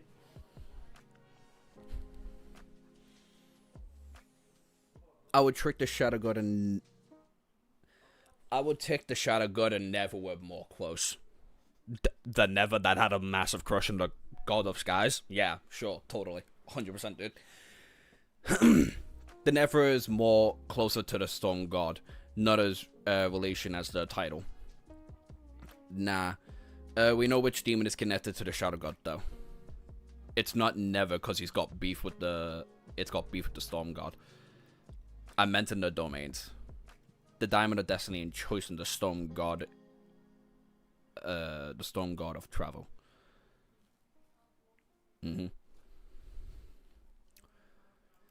757. 7... did I write that right? I did. Haha! It was hard to not get swept up in Master Jet's cool presence. However, Sonny was not easy to sway. He held her gaze for a few moments and turned away. His expression grew somber. You just spent a lot of time convincing me that losing Antarctica would not cause irreparable damage to humanity, and most of us who would go there end up dead. And now you suddenly want me to go as well? Why would I? Sure, fighting a noble and glorious battle against nightmare creatures sounds exciting, but Sonny was not an inexperienced kid anymore. He knew the price of glory all too well. To him, war casualties were not an abstract concept, but instead a very familiar and grim reality. He was not arrogant and ignorant enough to consider himself immune to death. I don't know about that one. He does a lot of reckless shit.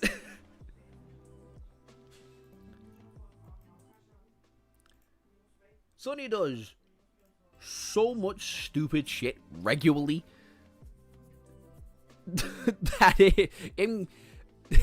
that this... God, those 6 months of borderline therapy must have done a world of wonder to him, because this is not the Sonny I know.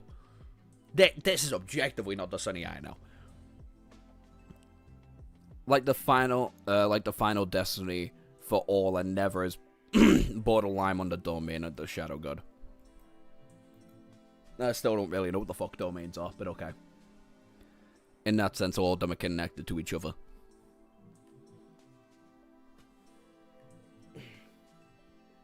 again. Sonny is a stronger man than me.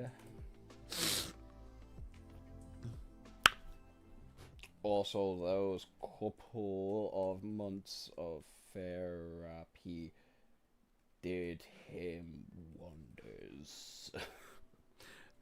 So, we don't even know if Never even met Shadow.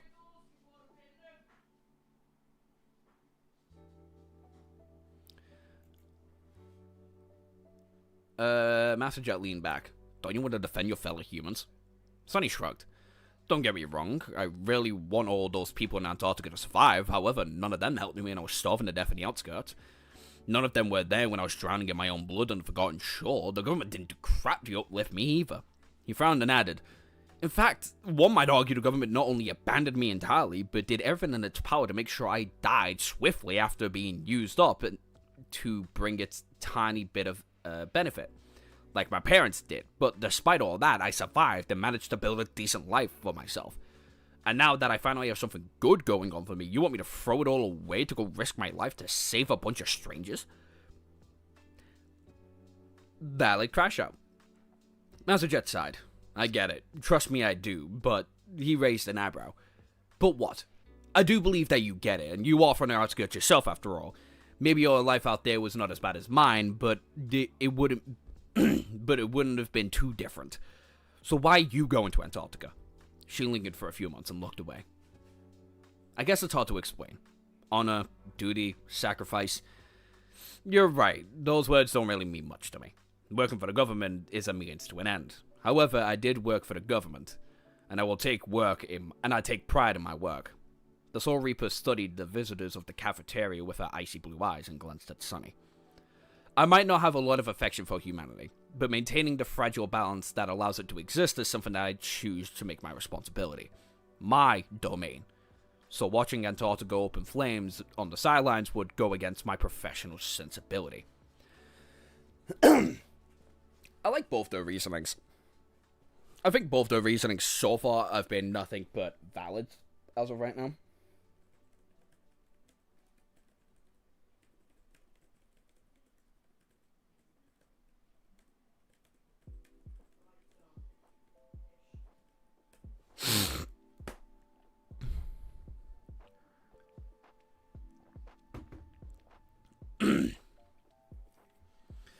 Sonny remained silent for a while, thinking about what she said. He felt that.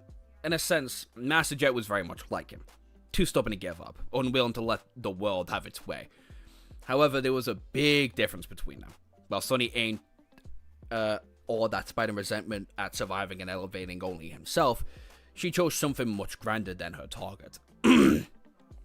Instead of going alone, Soribad decided to tie herself down to a much bigger hole. Was it worth it? He didn't know for sure, but felt that it wasn't. People like him and her deserved to be selfish. The world had never treated them well, and so they had no obligation to return the favor. Dying for someone you did not care about was an utter foolishness. He looked at her and said darkly, "But I am not in the same profession as you." She smiled. "True. However, I'm not finished. My worth ethic is only a part of the reason why I'm going to Antarctica. The other reason is the future." The future? Yes. The world is changing, Sonny. What happens in Antarctica might not end humanity, or even change it. Oh my god. But it will change the Awakened. Think about it. With so many of us going, you're either part of the initial force as a voluntary reinforcement, the power balance of the Awakened society will shift. Thousands will die, but those who survive will grow stronger. The Soul Reaper leaned forward, her voice suddenly intense. How many will fully saturate their cause? How many will achieve a breakthrough in their combat skill? How many will ascend? There are less than 1,000 masters alive in the world right now. How many will there be after Antarctica? I would wager much more than that. How many new saints will emerge? Everything will shift, Sonny. You can either be a part of that shift, or be left behind. Okay, Jet. Okay. A little bit of a mystery spoiler. Okay, I'm just not gonna read chat for a bit because y'all are spoiling shit. Sunny studied her face for a few moments and then shrugged. He asked in a somber tone, "Are you hoping to become a saint in all that chaos? While all the great clans are looking elsewhere?" Nasa Jet sighed and slowly shook her head. "No, not really. You're mistaken if you think that the monopoly on transcendence only through preservation measures. Even if you become a saint, they still can and will make you disappear. Plus, entering the third nightmare is not something that can be done in the heat of a moment. If you want to survive, you need years of preparation and the ocean of resources, not to mention a powerful and cohesive cohort. Jumping into a random seed will only just get you killed." Sunny remained silent for a moment and scowled. What are the Great Clans doing about the situation anyway? The House of Night is supplying its navigation for the Navy and the rest of ground forces as well. What about Song and Valor? The Soul Reaper grimaced and shook her head. "No, the Great Clans will be staying from the ground operation for now. Maybe they will join eventually, but currently all three are withholding their forces." His face grew darker. "Why? Isn't protecting humanity the Isn't protecting human lives the purpose of their existence?" She sighed. "It is, and they are. They just have their own thoughts on what that implies." Messenger hesitated for a few moments and then added, "The Great Clans had given up on Earth a long time ago, Sonny. Instead of trying to protect humanity's old home from falling apart, they are set on their glaciers at building a new one. They have a big plan for the Dream Realm." Oh! Oh! Right. That's almost completely contradictory to what Nephis wants to do in destroying the Dream Realm. Night, Fanta. That's interesting.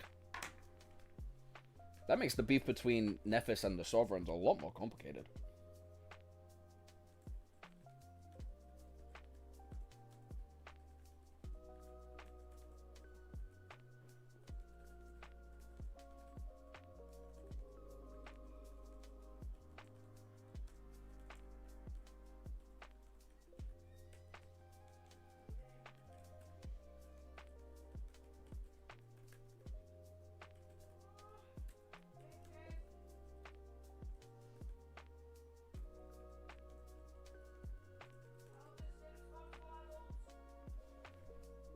Eh?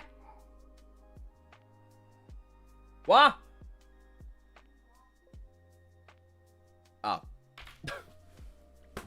I mean, what? Ah!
Fucking secondhand socialites. Oh my god.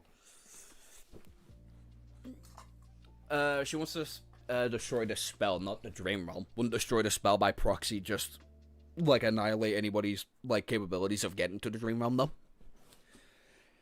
It was always complicated. It's just that Nephis made it seem simple. Well, yeah, clearly. Politics, dude. It's gonna be always complicated. But did I even finish writing that down? And fucking music play, dude.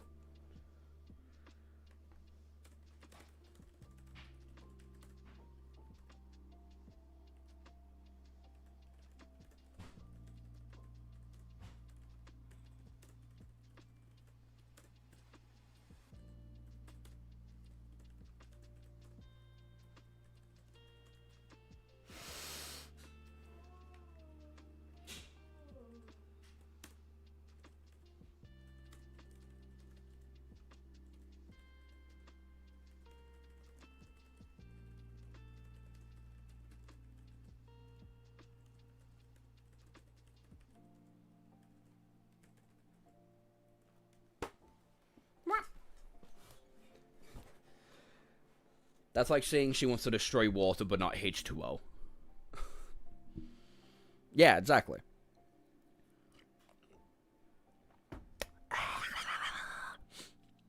$7.58.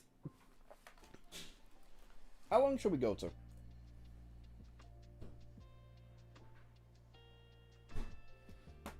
Chat, how long should we go to? There's 15 of us currently. How long should we keep reading for? 765. Hi, Alma. 770 or 775. No. Yeah, fuck it. Alright, how long should we... Till you finish the volume? Absolutely fucking not, lad. Absolutely fucking not. It is 11 o'clock, and I've got work tomorrow.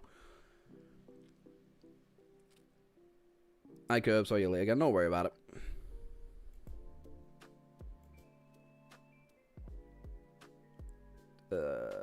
Till you finish the volume? Absolutely fucking not. It's 300 fucking chapters in this one volume alone.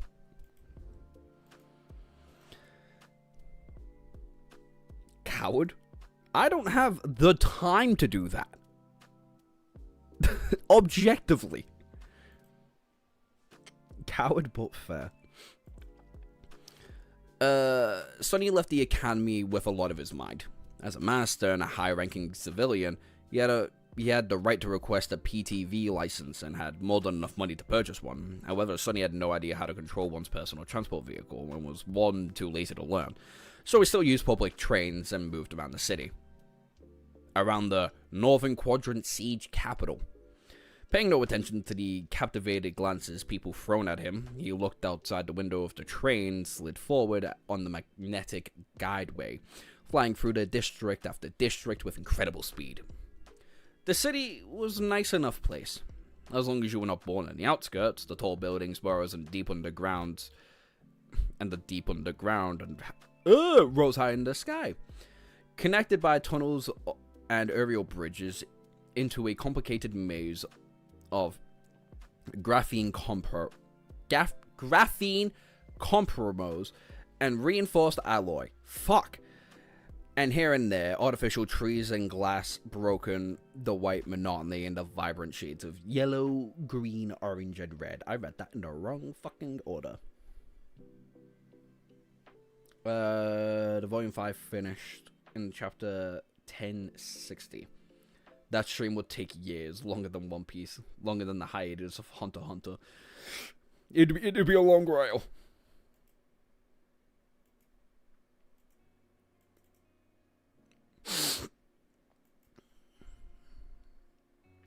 Everything seemed calm and bright despite heavy snowstorms that were prevailed this time of year.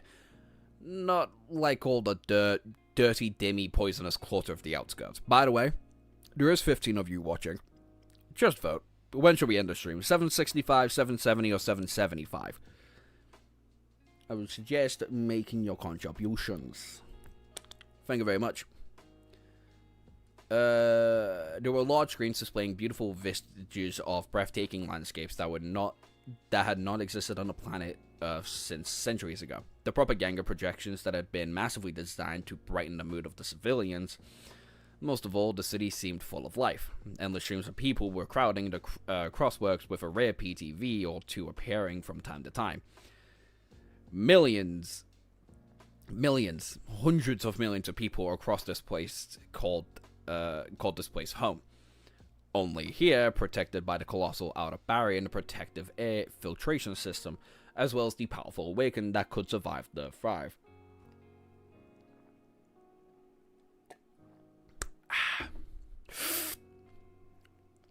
It was very strange to imagine that many similar humans sheltered in Antarctica were going to be abandoned and destroyed by an endless tide of nightmare creatures very soon. Sonny had seen Sonny had seen the panic and mayhem of an unexpected manifestation of a gate could cause. However, his imagination failed when he tried to envision what that same disaster, but magnified by 100-fold, would look like. All he could picture was a horde of abominations that the Dreamer army had faced under the Crimson Spire suddenly appearing from on those peaceful streets. However, the image had made him shudder. However, he stood by his words. He did not owe these people anything. Sure, if the gate opened right in front of him, Sonny would have been inclined to fight, and buy the civilians time to run away. This is just human nature. But he's not going to go out of his way to seek death just to fulfill some abstract obligation. No one had helped him when he had been desperate for help. He had survived He had survived despite humanity, not because of it. And he will continue to put himself first. Most likely. Keep it 15 like always, unless we end on something important. If Joshua needs, I can make a list of mini arcs and how many chapters and what those chapters are good to stop. Nah, we should be good. We should be good. Yeah, not many people are gonna carry on voting from this point onwards, so I'm just gonna end the poll now, which is at 775, which is 25 chapters today. And whilst I'm at it, I'll ask y'all another fucking question.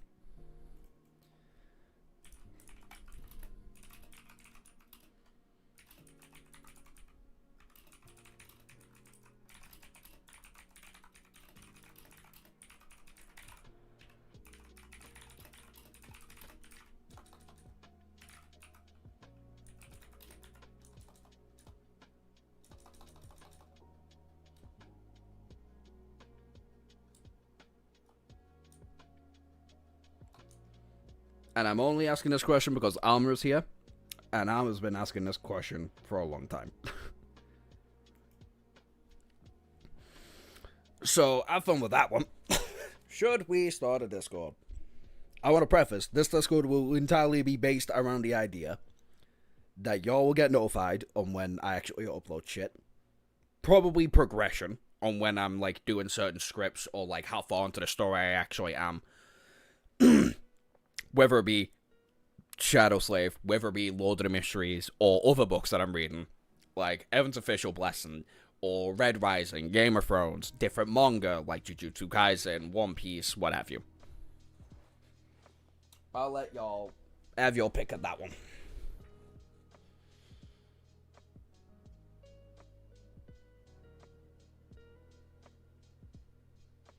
I follow a streamer that makes long streams. His streams most long is one Shadow Slave with 8 hours and 20 minutes. The longest stream we've done is 6 hours. I think. Was that a 6-hour stream? I think it was. I think it just capped out at 6 hours. I don't know why I'm asking. I've got my fucking channel analytics right here. I can go check. Yep, 6 hours. 6 hours last week. God damn. That's an interesting idea. It's mostly just to keep everyone informed. Do Lord of the Mysteries and not gonna regret it. I've dabbled. I've tapped. I've made videos. I might even do live Lord of the Mysteries readings if everybody is intrigued on that one. Which I'm assuming is gonna be a yes anyway. Just type yes if you're intrigued on Lord of the Mysteries live stream. Carry on from chapter 10. I have all the notes on chapter 10, so don't have to worry, I can just reread through all those.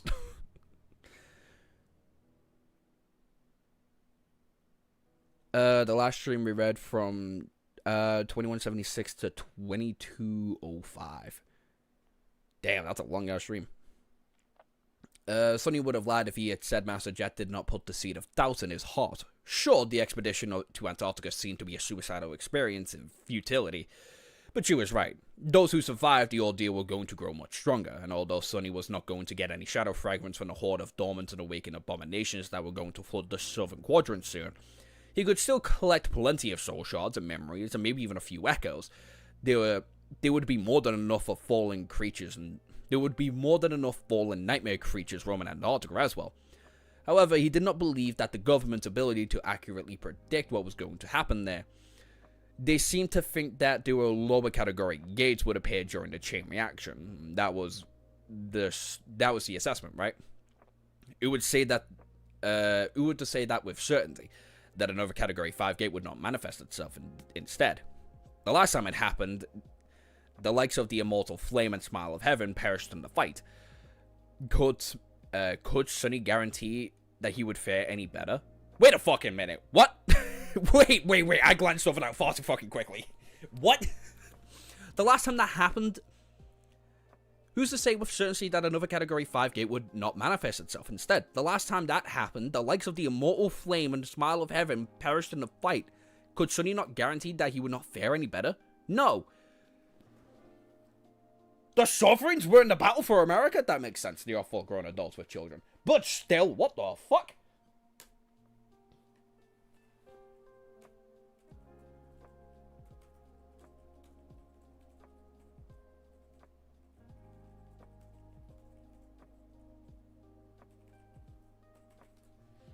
God damn. They died in America? Fucking shock. Damn.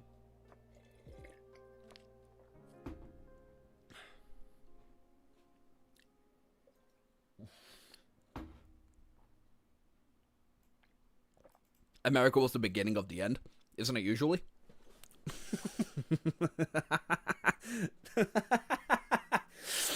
Sorry for the sorry for the sarcasm.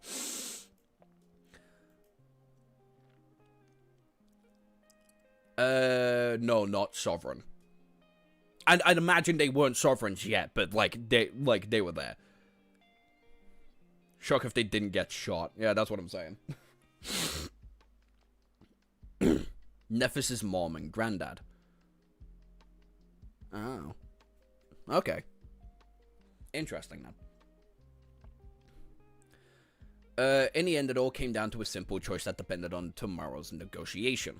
If it went well, Sonny would regain the ability to enter the Dream Realm. There, he would be able to achieve much better results than an expedition to Antarctica could ever provide, and with much less risk.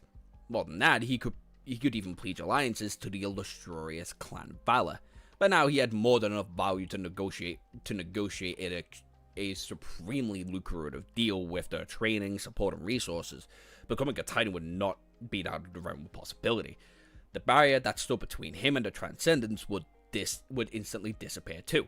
Instead, he would be the best position possible to attempt conquering the third nightmare. Perhaps he would even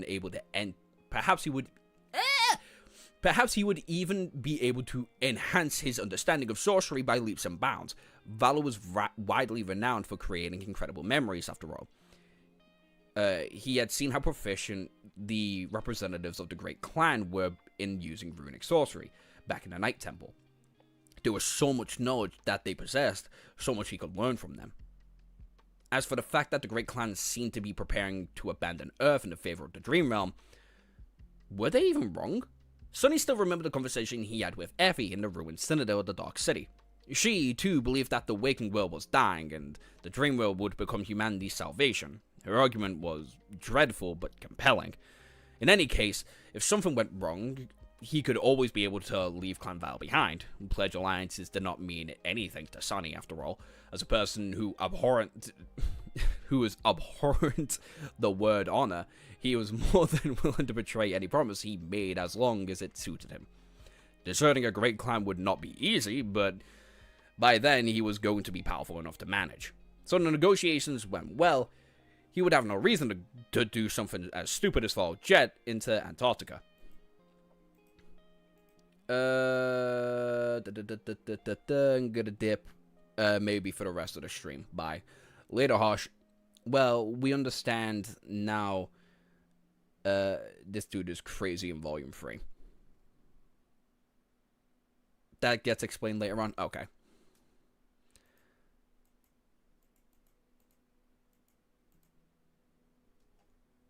And by the way, it seems like we're making a Discord. That's fun.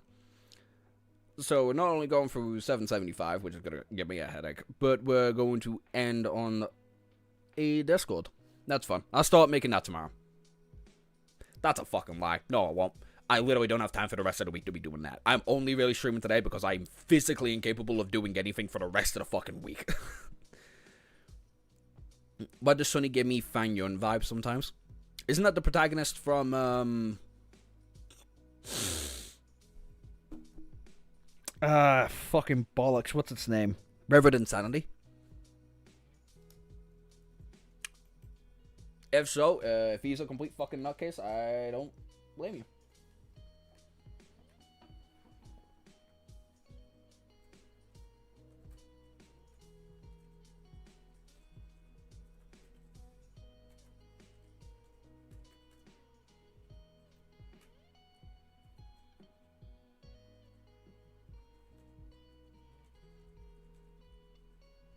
Well, I say that.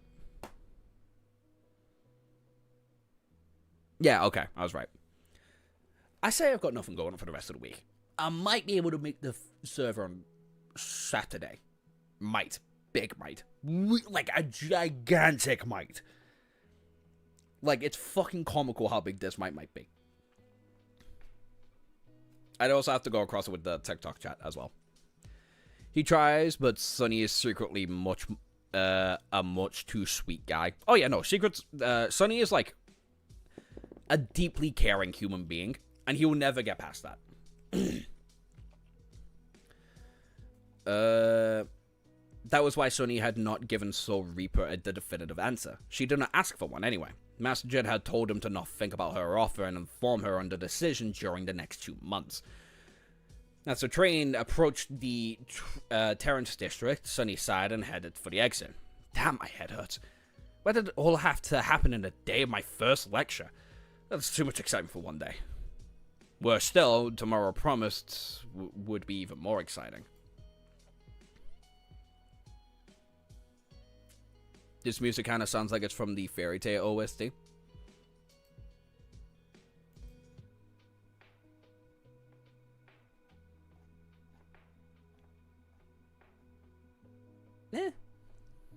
I get it. I can kind of hear it. Not entirely, but I hear enough.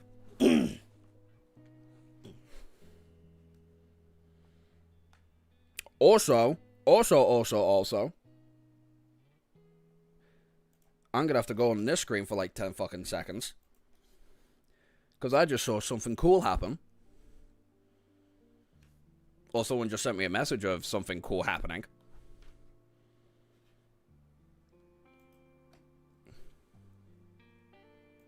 Fuck off. We just at 700 fucking subscribers, baby! Woohoo! That is pretty fucking shit, if you ask me. Love to see that. Anyway, let's get back to reading. 7:59. New developments. Sunny had continued to ponder as he walked on the train station to his home. Once there, he opened the door and walked inside, sat down in the living room, and stared at the wall for a while. This is not good. Hey, nice. Early Sunny was nuts. He gets better progressively. Cheers. Fucking way. I need alcohol. I don't need alcohol. If I'm gonna do a cheers, I want to drink. Right now, he was supposed to be mentally preparing for tomorrow's meeting with the representative of Valor. And to occur or not, these negotiations had the potential to decide the course of his life. Maybe even whether or not he was going to live at all. The sudden revelation of the impending disaster discombobulated him, making it hard to concentrate on the immediate issue. Facing the emissary of Valor was going to be a delicate dance. Sunny was, by the fact that he had never intended to set Mordred free. However, he was not entirely innocent either. After all, he had sided against Wealth and Pierce, even slaying one of the two knights of the Great Clan with his own two hands. Not to mention Mordred had followed him into the nightmare and ascended. Sonny had many things to hide, but he could not lie, even if he was confident in his ability to twist the truth, with misleading answers, and negotiations could still derail really quickly. However, as if someone would believe that an awakened like me was able to kill one of the famed Knights of Valor, now that Sonny had become a master himself, he lost most of his abilities to foreign weakness. However, no one but his closest friends knew how powerful he really was, and especially had been. This is another fact that played into his advantage. It all depends on the emissary and how they could conduct themselves. If Valor had sent someone caliver and arrogant, Sonny would be able to dance circles around them. If he had plenty of practice of dealing with haughty individuals, after all. I'm assuming including his shadows. If they had sent someone smart, however, that could be a problem. He stared at his shadows and sighed and stood up. He really hoped that everything would go smoothly tomorrow, but it paid to be prepared. Worst case scenario, he was going to have to join the Firekeepers in the Dream Realm exile for a while. So, unless he wanted to return to a monotonous diet of eating nothing but monster meat, it was the best prepare for a few things. Soon, the big metal chest appeared in front of him, and then opened a very large lid, revealing a row of massive triangular fangs. The covetous coffer had changed into his second nightmare as well. The mendacious coffer enhancement allowed the mimic to form an inanimate object, but it was limited by Sonny's core capacity. Now that he had ascended, the capacity of his core increased tremendously, so there was a lot of options. Sonny had experimented with the form of the coffer in the last 6 months. He had made it into all kind of things. An alloy safer feathers, a leather armchair and sleeping pods. He had made it into a refrigerator once. However, after having a lot of fun with it for a bit, Sonny came to the conclusion that not all forms suited the memory well. It worked. Items that already had a function of storing things worked the best, so he ended up simply turning it into a large chest of reinforced alloy. Sonny casually owning his own fucking mimic. Maybe chat's right, he was going to turn into Noctis slowly.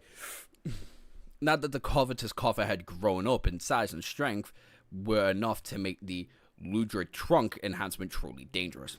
Before the small box could bite off a few fingers, now it could swallow a potential thief whole. Mimic, my beloved. Alright, if this is the mimic everyone likes, fair enough. But I know it's not, because I know a lot of people like to fucking mimic fight. And I shit talk that thing in that fucking video so much. So much I shit talk that fucking fight. That fight is a reason why Volume 3 is lower on the rankings. That's not a fucking lie. The Captaceous Chest's enchantment had grown stronger as well, vastly increasing the coffer's storage capacity. Now that it could store an entire room's worth of items, the locomotive Chiffonier, meanwhile, did not change a lot. But due to its new size, the chest could move around much faster. In fact, the coffer was large enough for Sonny to sit on top of it, using the memory as a bizarre mount. In any regard, it was not too different from the original Ordinary Mimic, whom Sonny had rid all the way down the Ebony Tower once. Now that he wanted to repeat, now he wanted to repeat that experience. Don't do that to your coffin. Don't do that to the chest, dude. We can all only try as be as magnificent as Noctis. Damn. It didn't seem that bad to me when I read it. I fucking hate that fight. Here's the thing. Really, I reread that fight. It's not even that bad of a fight. It's just fucking boring. The fight on the chains and climbing up it, and the peer pressure from the fucking crushing, and Sonny being a smartass with his soul damage charm. It's all technically good. It was just fucking dull. That's it. It was just so fucking boring. It was definitively not for me. And speaking of mounts, if there was one thing he had really frustrated Sonny in the past few months, it's that he had no opportunity to learn how to properly ride Nightmare. He'd even ordered a custom-made saddle from the exclusive leather work boutique. The mundane professionals working there often received commissions to create various harnesses for echoes of all shapes. So they were used to strange requests, and since only wealthy awakened possessed echoes, their prices weren't cheap. The cost only ballooned when Sunny had to sacrifice a precious soul shard to turn the saddle into a memory. And yet, all had been to no avail. Sunny was unable to travel to the Dream Realm, and summoning the dreadful steed to move around the city would have not been too convenient. Even if he did not mind attacking the wrong kind of attention, there surely were laws and regulations in places to prevent exactly that. It was not all bad, though. As a terror, Nightmare possessed the ability similar to that of a tyrant. In any case, the stallion accumulated literal nightmares instead of corporeal minions, and the more of them he ruled, the more his power grew. Eventually, the Dark Deceiver was supposed to unlock his final ability, Dream Curse, by gathering an army of 1,000 nightmares.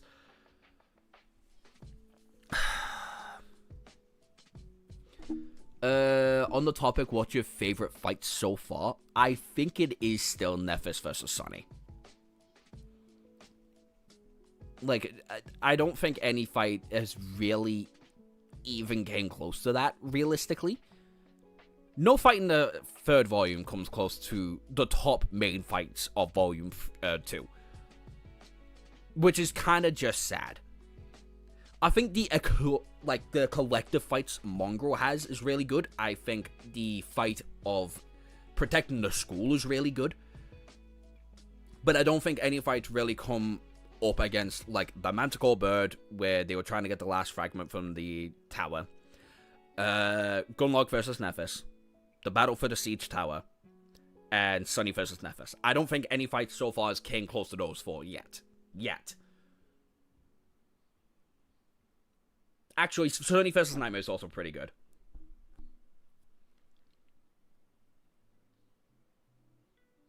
It just isn't... I don't know how to describe it, other than it's just like the fights haven't been up to par with Volume 2 right now.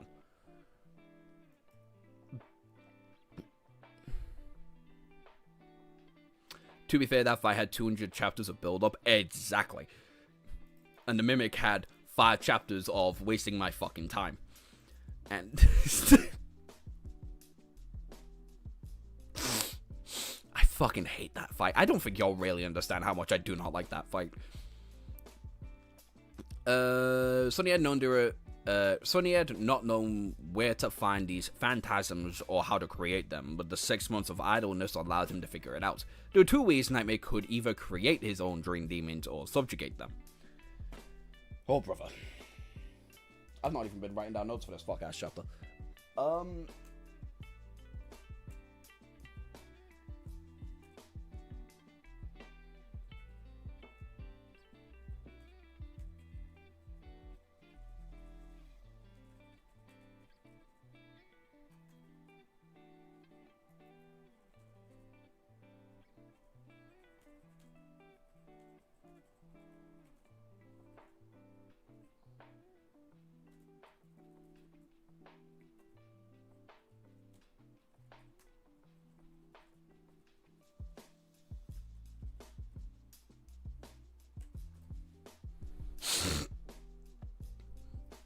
Really just hating on that Mimic.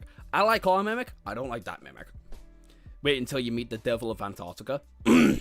I've heard nothing about it, but I've seen really cool edits. So that's something, I guess. Technically.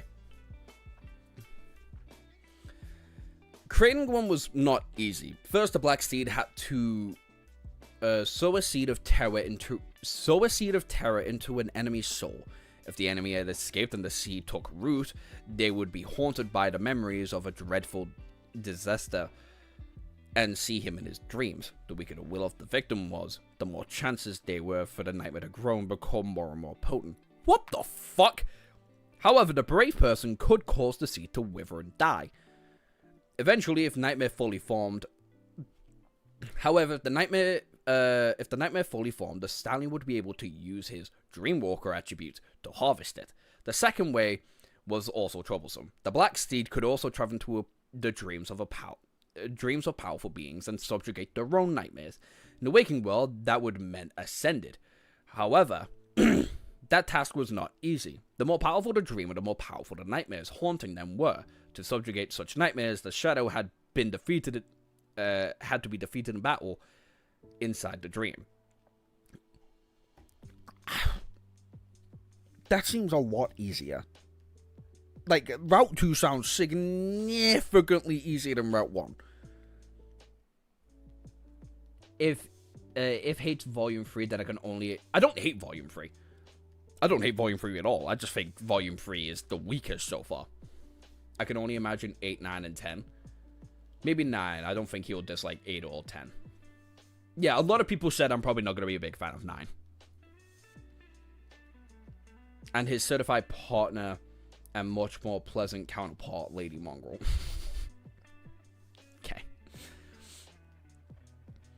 Nightmare had returned several severely wounded more than once from such battles. Still, he had managed to gather several minions that way. Neither of them faced any real enemies since returning to the waking world, so for now, there was no other option. Sonny gathered a bunch of supplies and stored them into the cover, then dismissed the memory inside. Accumulating 1,000 nightmares for a shadow was not going to be easy. Maybe he should have accompanied the Black Steed into other dreams. However, there was not enough. There were already enough things haunting him already. He did not need to experience someone else's fears as well.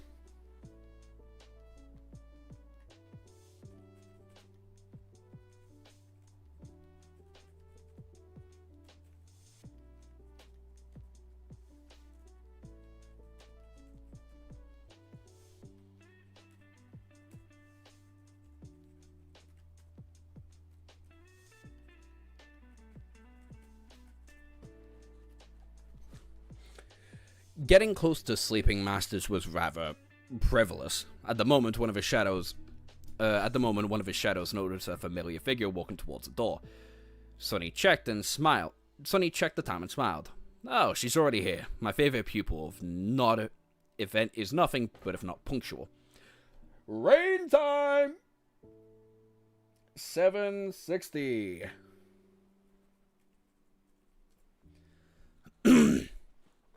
Rain time, ladies and gentlemen. My favorite time. Under the dojo beneath Sonny's house, steel was ringing against steel. Rain was moving with a speed and precision unusual for a mundane girl of her age. Her naysaying battle style was grounded, calculated and sharp, merging steady defense and unexpected and explosive attacks. The heavy training blade sang on her hands, cutting the air as if possessed by an actual edge.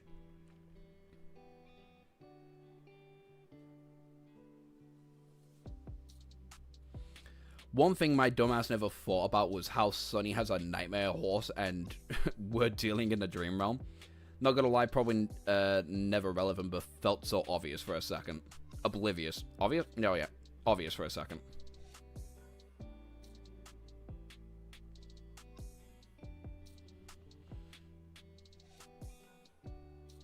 Yeah. I say that like we can't still dream in the dream realm. We have seen literally several instances now of Sonny having dreams. Sonny and Rain is an underrated interaction for me. I love Sonny and Rain, it's great. The awkwardness of the youth was almost gone from her body, ceding to the promise of maturity. She was much more fit and in charge of her physicality, as well fighting with confidence and poise that had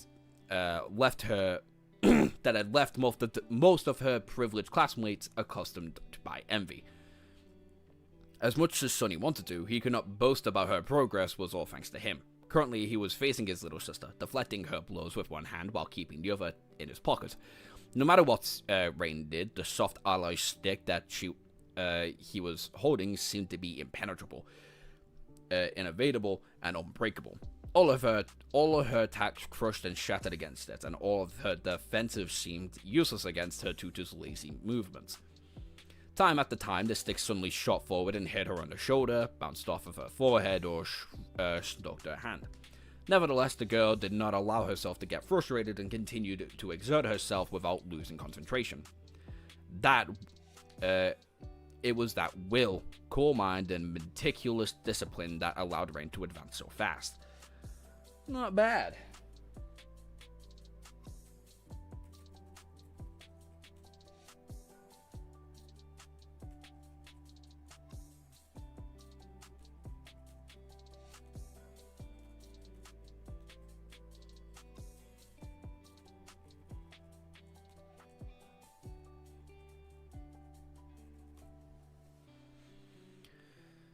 Sonny deflected another swift attack, stepped forward and poked the girl in the chest with the tip of his stick. Here, you're dead. Again, I'm tired of fighting a corpse. Let's stop. Rain jumped back and grew still, breathing heavily as drops of sweat rolled down her pale face. She did not, however, lower her blade. Sonny taught her that to prevail of lowering one's guard a long time ago. Those bruises took a long time to heal.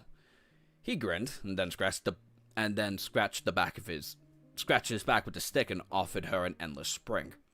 After the girl was done quenching her thirst, Sonny sat down on the floor and asked the commanding tone, "Where did I hit you?" Sonny sat down, too, and answered steadily.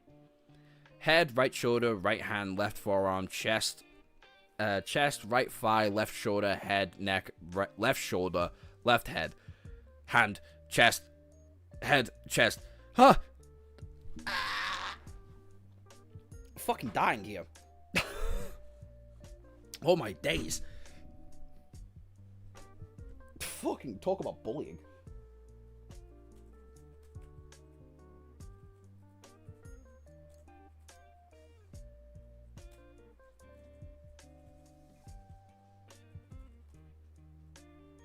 Let's save that before I fucking lose it by accident. He smiled with satisfaction. When did I put my hand in a pocket? She frowned, after hitting me in the thigh for the first time. He nodded. In which direction was I looking 2 hits before that? She gritted her teeth. Up, you roll your eyes. He chuckled. Good, your awareness is sufficient for that stage. The young girl threw a menacing look at him and then turned away. After a few moments, she sighed and suddenly asked, Sonny, am I any good? Sonny hesitated and shrugged. You're doing alright. I hate this motherfucker so much. She's trying so hard. She's trying so hard to gain your attention. To gain your fucking glee. And you can't even give her a compliment, bitch? That's your sister. Make her feel good. Brother? What the fuck? Sonny a jackass. Remember how I said Sonny's a sweet guy before? Fuck that off. I hate this cunt. Sonny Rain remained silent for a while. But not as good as you were, right? That caused Sonny to laugh. What? No, you're way better than I was.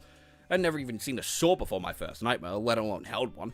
In fact, when I got a chance to arm myself with a sword there, I chose to drop it because it was too heavy.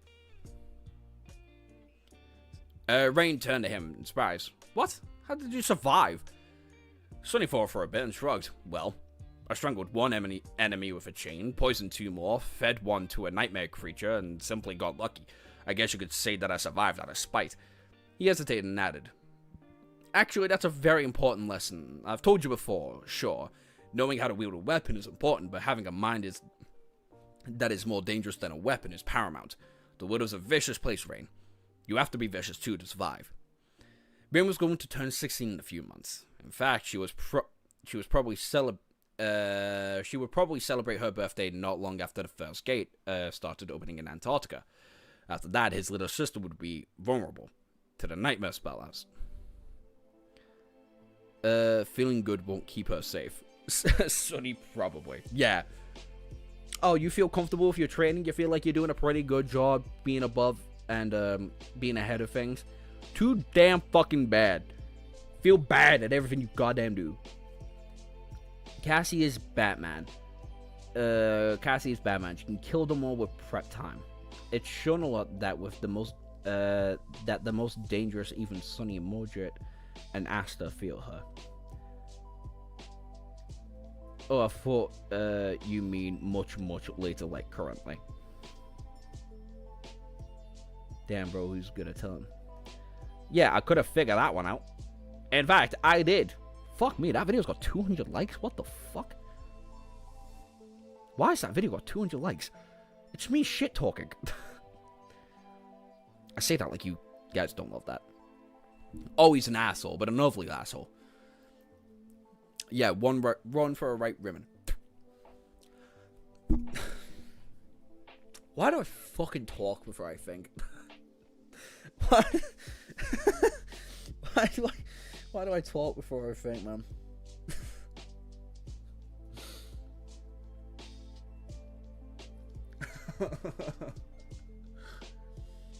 Yeah, that's fair, sec. That is another factor he had to consider. Leaving with Master Jed meant leaving Rain too. Granted, he had already taught her most of what he could without resorting to her drastic measures. Rain was more prepared to face the first nightmare than he had ever been. Or most people had ever been.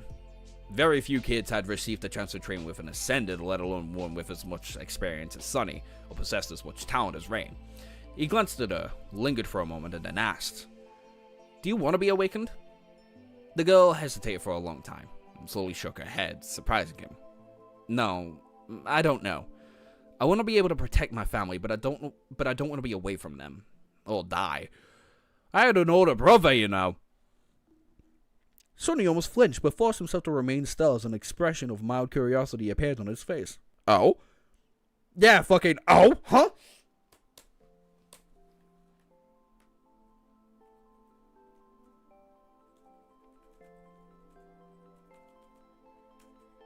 Come and awaken the trains like a lunatic. Also, she knows she had a brother?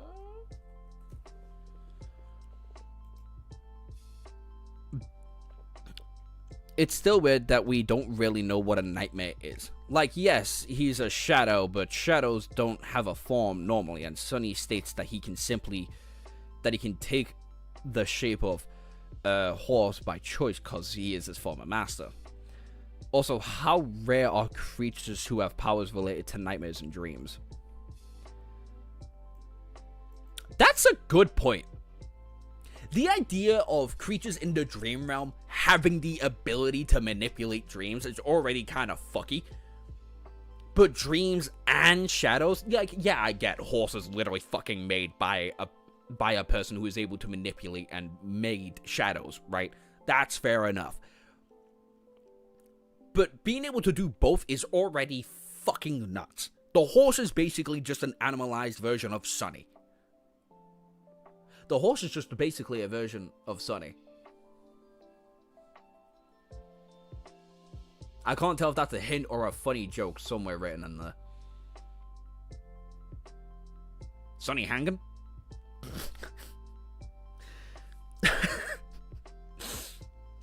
You strong on that thing? I don't know, gotta ask Nethys. My mum and dad had a son, oh fuck off then, before adopting me.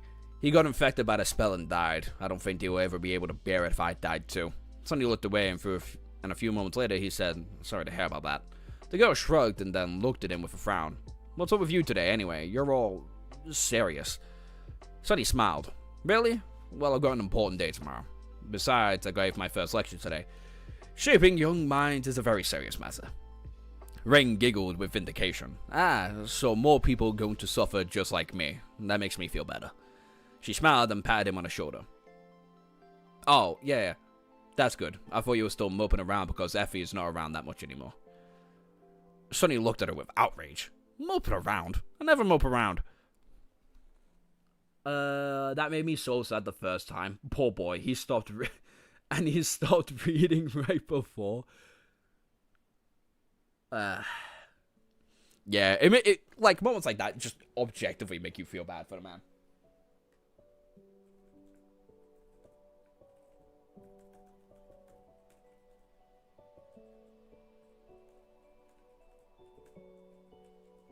Yeah.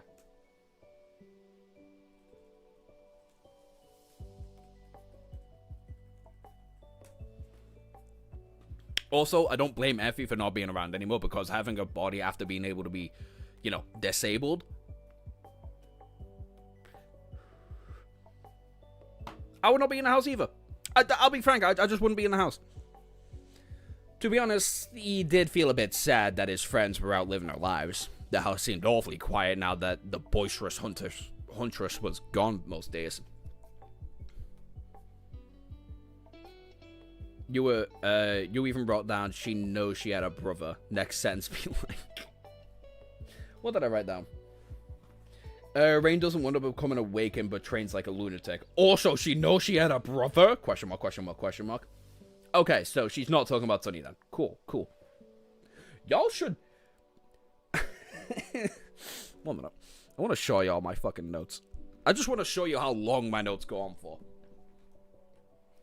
Right, I go on chapter by chapter, right, as you can see. If I well, fucking hell. If I full screen this, and go, wee, and keep going, and I keep going, no, there you go, see, volume 4, that's all of volume 4, and we go up here, and that's about 2/3 of volume 3. Well, that's actually... No, that's not 2/3. 1/3 of volume 3.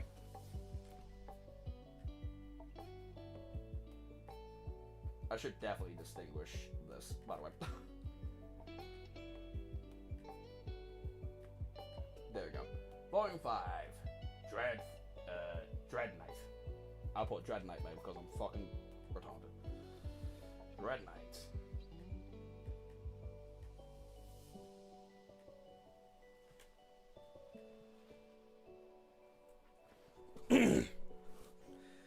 I think about the nightmare. I think about what Nightmare is all the time, because he's a really odd man out of Sunny's shadows, and the only true shadow he obtained. All the others were created by him or given by the spell.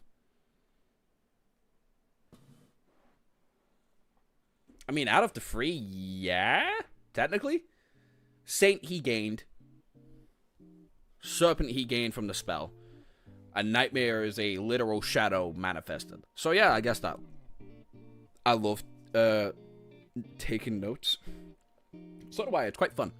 And my notes are fucking silly. A lot of my notes are silly. Like on chapter 754, I wrote down, what the fuck do you mean people live on the moon and there's less than 3 billion people? Like, if I just go to a random spot on my thingy. Let's go to 612, Red Colosseum. Is Sunny gonna learn how to use the Weaver spell because he himself is a demon of God? God, I was tired when I wrote that one, wasn't I? Or 6... Sonny's gonna do it! He's gonna weave! Ah! Sonny's doing it! But out of shadows! I literally write down all... Like, if I think it, I just write it down. It is a very convenient way for me to remember how things go.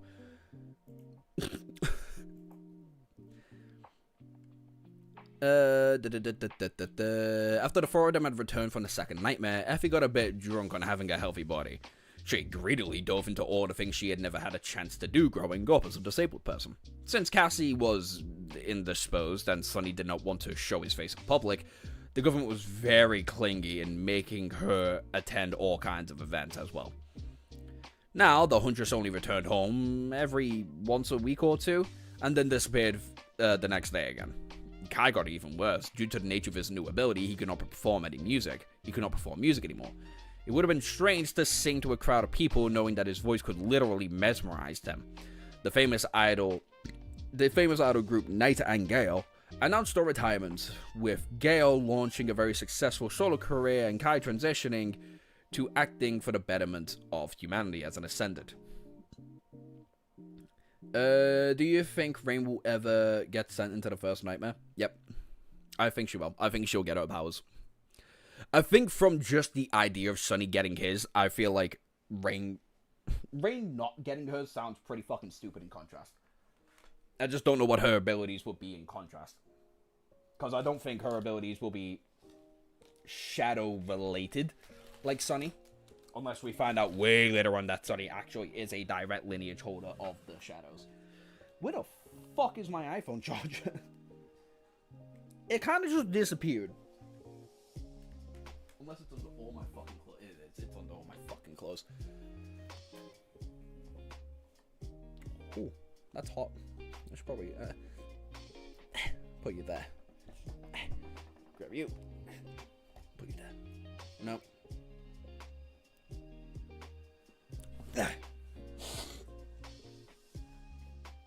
Nah, my laptop's still fine.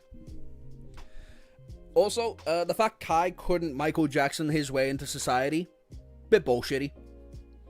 Think about it. He literally could have been the next Michael Jackson. But no, he doesn't want to mesmerize people by accident. Because he's a bitch. Love him being a bitch. I love Kai the Fitz. He's still my top 5 favorite characters in the entire series. But that's a bitch move.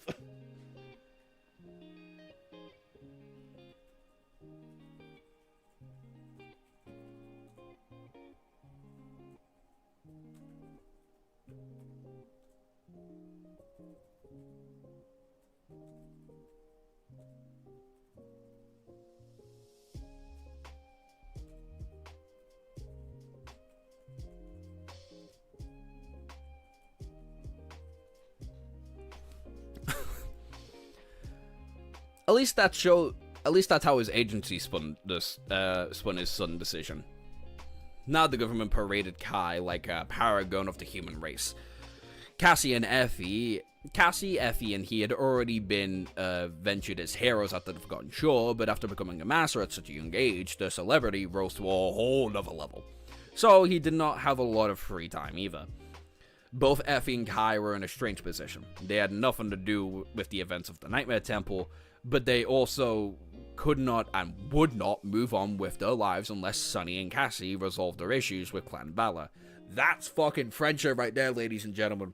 Get you homies that will not do shit in their lives for you if the government is trying to fuck you over. Or a cult, depending on how you look at Clan Valor. Kai is afraid of his own ascension abilities. Yeah, because he's a bitch. He a pussy. In truth, Sunny himself had told them to stay away from him for now. Still, he missed their company. That is alright, the whole mess will end tomorrow, one way or another. He sighed and turned to Rain. You did well today. Keep it up. Now, go home before your parents call me again. The last time, they very politely tried to explain to me that you had homework to do and I was keeping you too long, and it was very awkward for all of us, you know? Rain laughed and stood up and headed to the elevator. Alright, but next time we spot, I'm going to get you at least once. You'll see. Soon, she was gone, leaving him alone in a dimly lit dojo. Sunny sighed and looked at his shadows. After a while, he said quaintly, as long as Rain is on Earth, those damn sovereigns better not leave Earth behind. Otherwise, the great clans and I could have a big problem. The true making of a leader. Nah. Choosing responsibility over glory sounds like a bitch. Chapter 761. We're gonna be here all day. I think I am just gonna make it at 6:65. I'm sorry, chat, but it is almost 1 o'clock. Burning candles. Ooh. The next morning, Sunny approached the massive red gate of the academy and stood there for a few moments, looking at the countless thousands of candles that burned in front of the deep moat surrounding it. The flames swayed and shone through the falling snow, burning into a beautiful sea of orange radiance. Back when the Dreamer Army had suddenly returned from the Forgotten Shore, raising a storm with their unexpected resurrection, people started placing these candles in front of the academy for the one who had stayed behind, the last daughter of the immortal Flame clan, Changing Star. Some believed that Nephis would not die as long as at least one of these candles continued to burn. As long as it burned, the immortal flame would not be extinguished. Now, 2 years later, the number of candles had not only diminished one bit, in fact, there were more of them than ever. Changing Star's legend had not only remained alive, but continued to grow and spread. At first, the candles might have just a desperate gesture by those who had hoped against all odds that she would remain alive. But each day that Nephis somehow defied death and continued to persevere, alone in the cursed darkness of the Dream Realm. her fame and influence rose. No one could explain how she is managing to survive in a desolate and lightless abyss of the Forgotten Shore, but she undoubtedly had not succumbed to the indescribable horrors. Sunny knew it better than anyone else, but others knew as well. The government was not shy about fanning the flames of the misguided fever of using Nephis to fuel the propaganda machine, painting her as a symbol of the noble and unbreakable spirit of humanity. It was easy for them to confirm that Changing Star was still alive. After all, unlike the others who had turned hollow, someone like her showed signs of brain activity, similar to that of a dreaming person. So they did not have to invent false proof. By now, there were at least 100,000 fucking Christ, 100,000 burning candles. That Academy gate will stink of shit. Oh my god, that is so many candles burning at once. Gaining faith by just being alive, yeah. But fuck me. Oh god, I want to throw up from just the idea of that smell. Sunny sighed and shifted his gaze to the delicate silhouette kneeling in front of the candles. Cassie lit one of her own, waited until the wax melted and followed it to the ground, then placed the candle near the others and stood up. God, I'm sorry, I have to write that down.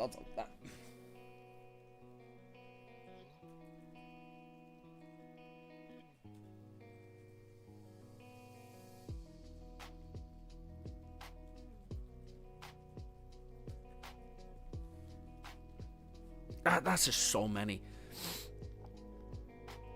Not paying him any attention, Sunny scowled a little and walked over. As he approached, it seems as though the shadows of the burning candles grew a little deeper. Welcome back to the real world. When did you arrive? Cassie lingered for a moment and turned to him and smiled a little. Just a few moments ago. My tether is here at the academy. Sunny nodded. As masters, they were able to travel to the dream realm physically and at will. Once there, they were still bound to the gateway anchor. They had to use it to return to the dream realm. However, at the same time, the connection to the dream realm had grown stronger. The connection to the waking world had become a little less absolute. To return, each ascended had to create a tether, an intangible mark that severed as the beacon on the return. Oh. Chat. That's suspicious.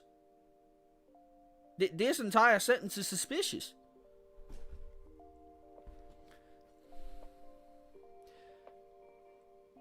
At the same time, the connection to the dream realm had grown stronger. The connection to the waking world had become a little less absolute. To return, as an ascended, had to create a tether, an intangible mark that served as a beacon on a return journey. They would appear at that spot when the tether was placed. That is interesting.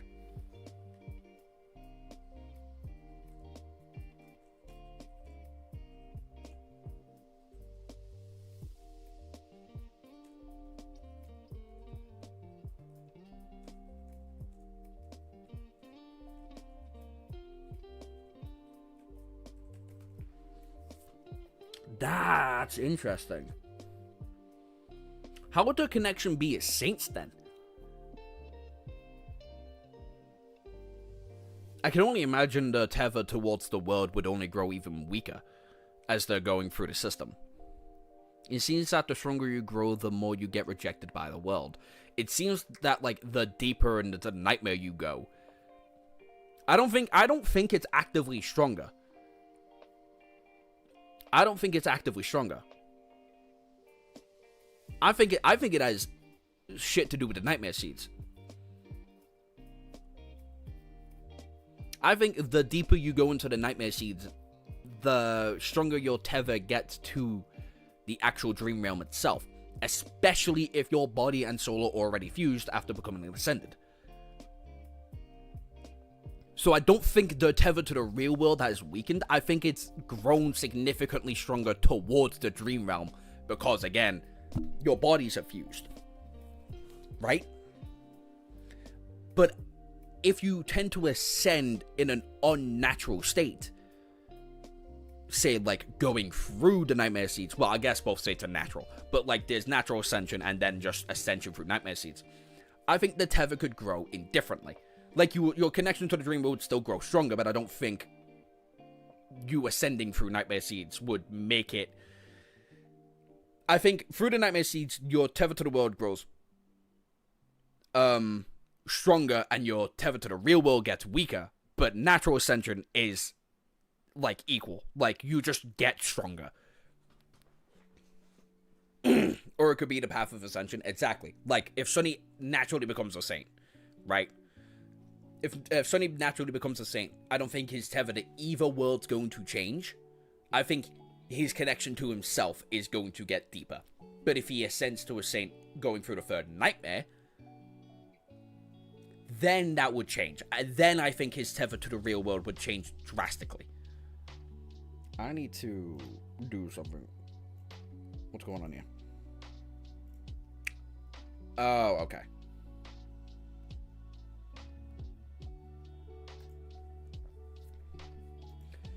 I always thought that it depends. I always thought that, and it depends where you were sent. You should clip this for the future. Fuck's sake, fine, I'll write it down. Thank God I've got a pen like right underneath me for some fucking reason. What time is it? It is 3:32. You are things I need to read. You need to go right there.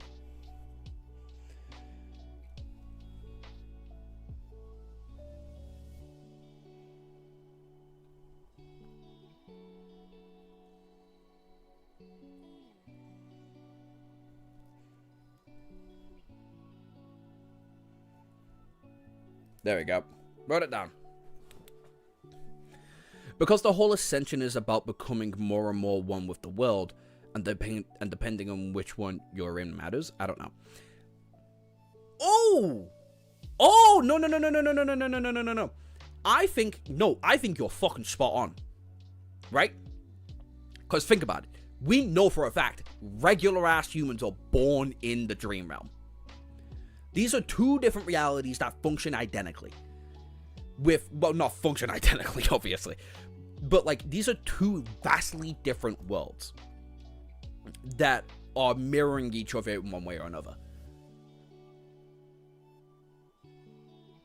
I think the Gunlug would be a good member of the Clan of Night, right? I literally wrote that down. I wrote that down, bitch. Anyway.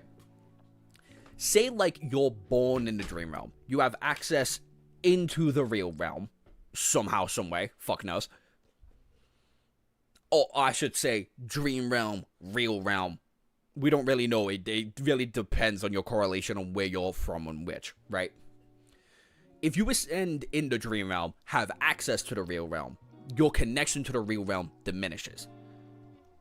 But if you're from the real realm, and you ascend in the dream realm, then your access to, like, which one gains greater than the other, right? So, Sunny, born in the real realm, ascends via nightmare seeds in the dream realm, he then grows closer to the dream realm by proxy, as he is getting closer to the world around him.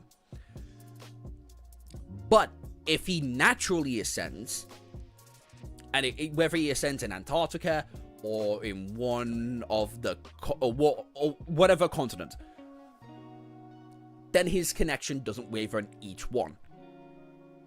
He can still go to the dream realm. It doesn't matter. His connection is going to Sully. But if you are solely dependent on growing stronger through nightmare seeds, then I think your connection to the, your connection to the dream realm might grow too strong for you to come back.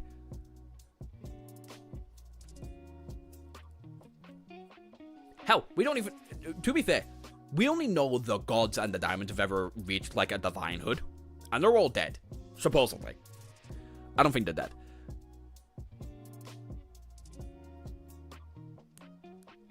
But the nightmare seed is a shortcut to ascension. Natural ascension would take way too long. It would take way too long. But maybe it takes too long because if you are ascending naturally, maybe it's your body actively trying to stay at both places at once. So what would a Nephilim's connection be like? What the fuck is a Nephilim? I know Nephis is a Nephilim, because fucking what's-his-face called her that. But what the fuck is a Nephilim? What the fuck they called? Nephis and Astorion are them. And where they're born, and where the parent's body is in the dream realm, but the physical body is born.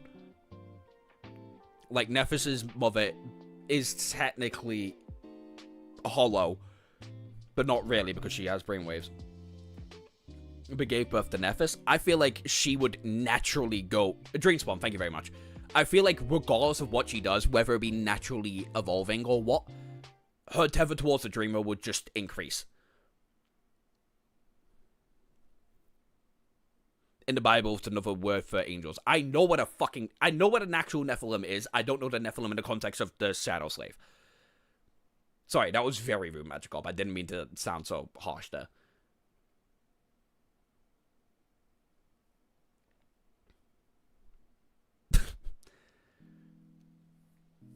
Anyway, that's a lot to think about. That's a lot to think about there. Creating or moving a tether is not too hard, but required some time. Sonny has his own situated in the dojo below his home, but Cassie had chosen to place hers in a more carefully. Ambushing a master at the moment of their return is the best way to catch them at the weakest state. So, the supremely defended academy was a good choice. He looked at Cassie with some concern, then asked, How have you been? The young... It's the same as in Shadow Slave as well. Oh, so a minor deity. Hi, Harsh. Nephilims are completely different creatures. Let's get back on topic, though. We don't? We're talking about whatever the fuck a Dreamspawn is, how natural ascension would technically work. I did. I'm so sorry. I've got two different chats, alright? I've got my main screen there, which has all my setup, and then chat right here, right next to where I'm reading. So that's on me. I'm sorry, chat. I'm sorry. That's on me. But that's an interesting one. That's an interesting one. And also, thank you for telling me to write down when I should clip something. That's going to make editing a lot easier. The young woman smiled. Not too bad. I've been busy for the last 6 months exploring the Ivory Tower, restoring the flying ship to its true glory. Now that I've studied it in its prime, there's a lot more that we can do. Sonny knew that Cassie had spent a lot of time learning from Noctis about his remarkable ship. It seemed that she was putting those lessons to good use. We done? Nope. I think the Nephilims are the giants in the Bible. You scared me with that screen switch. Sorry, Harsh. we were just having a minor conversation. We're on chapter 761. It seems that she was putting the lessons to good use. His face darkened a little. Are you still planning to take over the Hollow Mountains? Take it over the Hollow Mountains?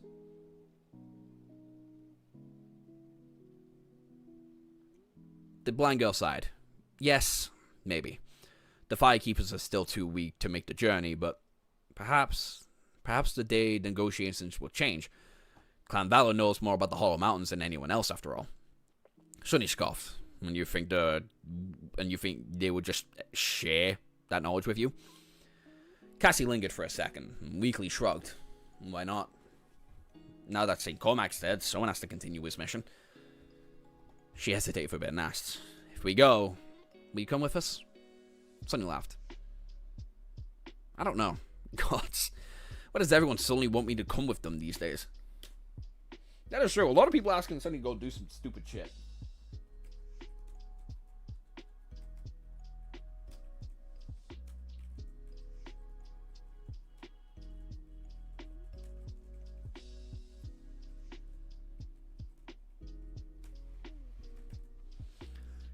Cassie can be terrifying at times. Her mind and ability. We're not having this conversation again. I'm not having this conversation again. I already have a clip with 200 fucking likes and 30 fucking people arguing in the comments. Maybe even more by the time I'm actually looking back at this. I'm done. We will continue this conversation when we learn more about Cassie's abilities. And see more feats from her, other than getting bodied.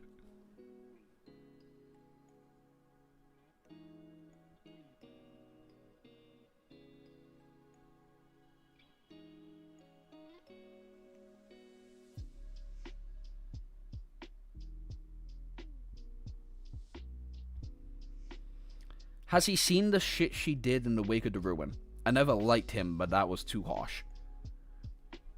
I don't know what the fucking ruin is.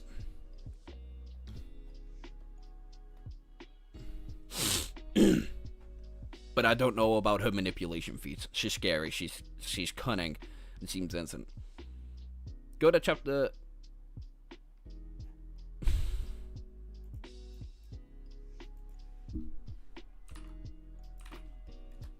What chapter was it? 358. Nope, 353 even. My apologies. Lightbringer.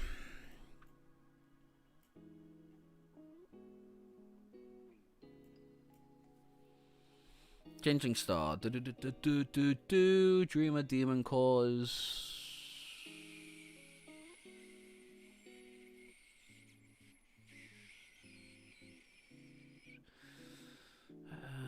Ventured over him.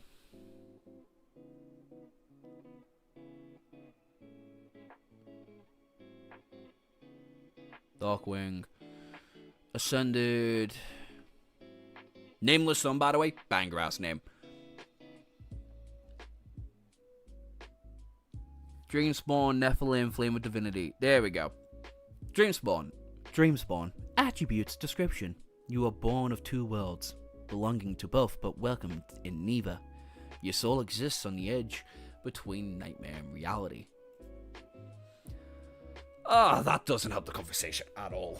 Fuck off. What?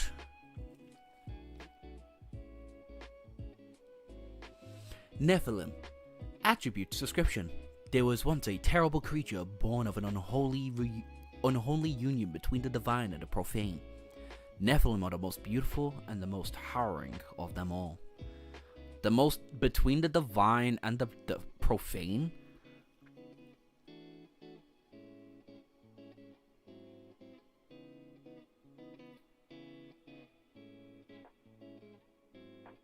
It's all probably spoilers. It's all definitely spoilers. I've liked a handful of them, but I've not really read them.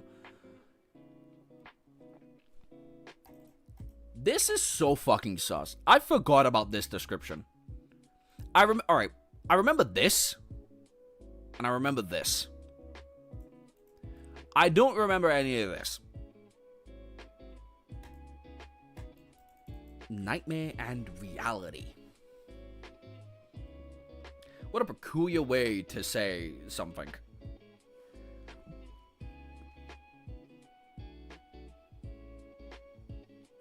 Does she get worse over time? I'm only at therapy sessions. I have no fucking idea, dude. You're definitely further than me, though.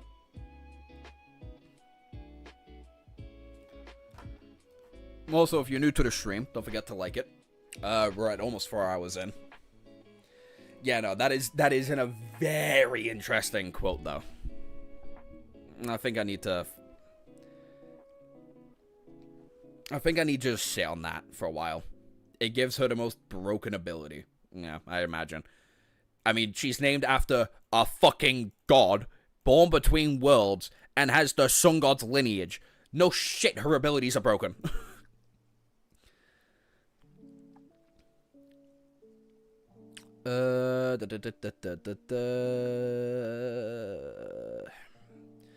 Cassie faced him and remained silent for a few moments and simply said, "Because you are strong."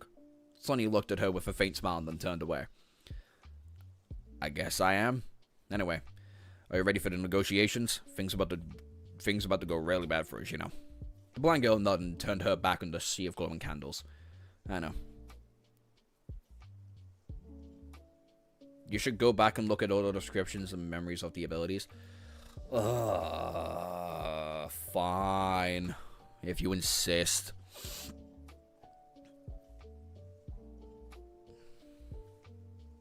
There are very few utility memories to include Intertwine, a golden rope. Yeah, we know about that one. Wait. Nameless Son ascended level 4 weapon. For a long time, the Nameless Son suffered in solitude, longing for all the things that were lost.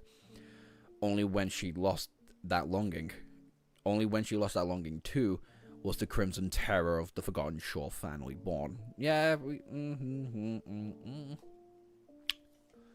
Yeah, okay, that's weird. That's really fucking weird.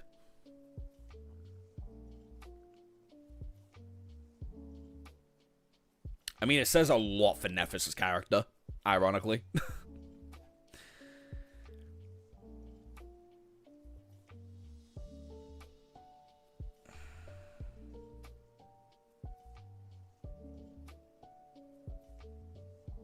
Well, you already fucking said it, Dark Silver, okay? So we might as well go read them now. Lightbringer, you are a creature of light that was banished and doomed to exist in the darkness. You bring radiance and warmth wherever you go, but with it comes indescribable longing. Soul Flame. Your soul burns with the purest of flames. That flame can both restore and destroy, and is both a blessing and a curse. Half-breed. You can directly absorb a portion of the soul essence of any nightmare creature destroyed by your flame, as well as any human. I don't know how I completely forgot about this. I legit don't know how the fuck I forgot about this at all.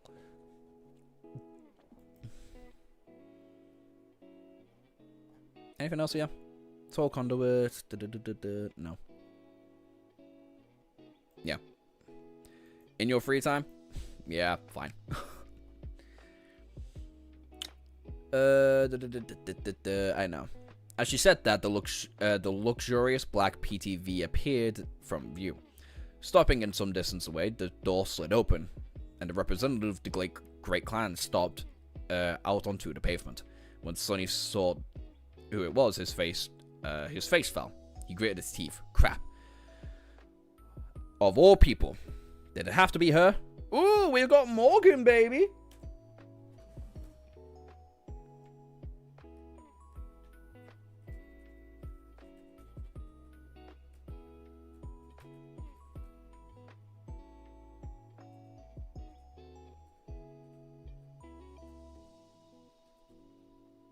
Am I right? Yep, 762.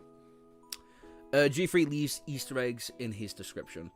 Because of the Nephilim or soul cause and any other divine aspect ability holder. The young woman that exhaled the PTV looked sharp and perfectly tailored. An elegant business suit and was entirely black, with buttons and cufflinks forged out of a silver steel. Her hands were protected from the cold by leather gloves, and her raven black hair moved slightly in the wind. With alabaster skin and a slender figure, the young woman looked both beautiful and daunting. She resembled a lethal blade, and in that impression was only exasperated by the cold glaze of her striking, strange, vermilion eyes.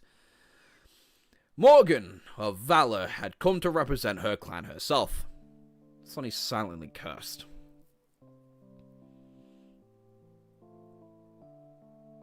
Even talked shit about her earlier. Morgan, that bum, yeah. Now it's about to get good. This was more or less the worst case scenario. Now that it was a direct descendant of Anvil of Valor, appeared to conduit the negotiations in person, his chances of fooling anyone dropped significantly.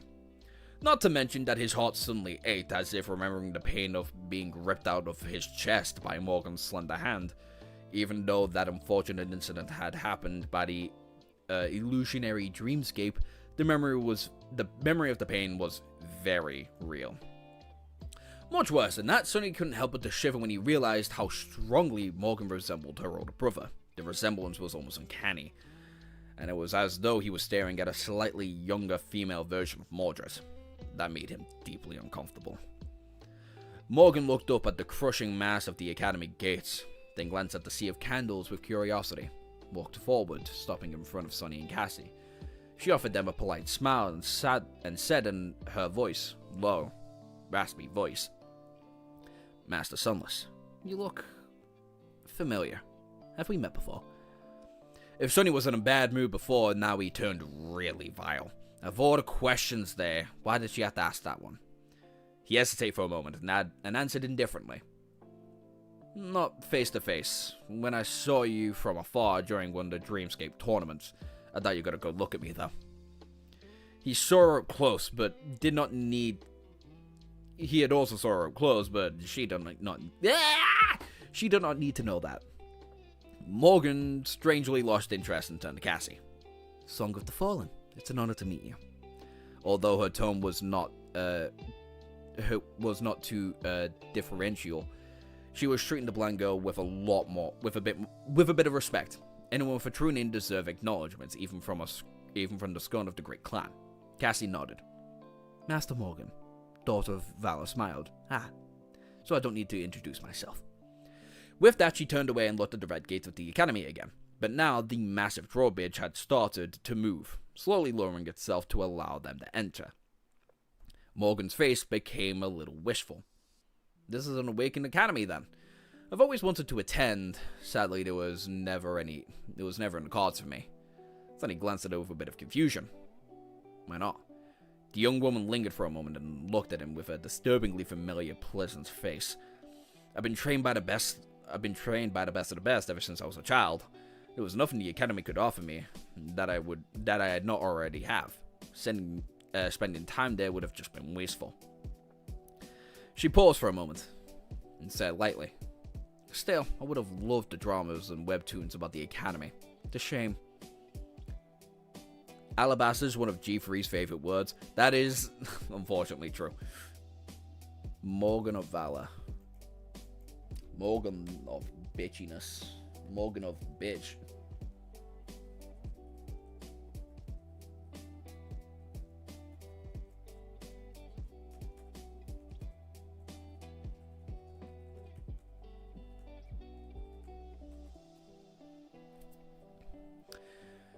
Morgan watched as the heavy metal gate fell into the special grooves in the ground and grew still after a series of loud clicks. Then, when she looked at Sonny, she asked, "Would you mind giving me a small tour? I heard that you are a lecturer now." Of all the possible ways that he imagined negotiations start, this was not one of them. Sonny hesitated and shrugged. "Yeah, sure, why not? Follow me."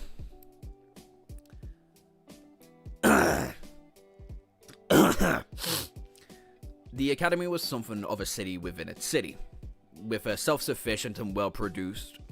It was self-sufficient and well-produced. The whole complex was surrounded by a deep moat and a wall of armored alloy that was tall and durable enough to slow down any attacking titan. Here and there, automated turrets of the air protected the dome, and it seemed the large caliber barriers aimed towards the sky.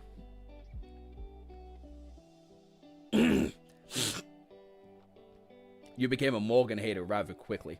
Who is the bigger ass, Mordred or Morgan? Mordred, are you kidding me? Mordred's a cunt. There is no and therefore way of arguing that one. Mordred's a straight bastard. Actually, you know what I'm gonna do? I'm gonna be right back. Right back.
Within the next several minutes, I am going to keep fucking off and coming back.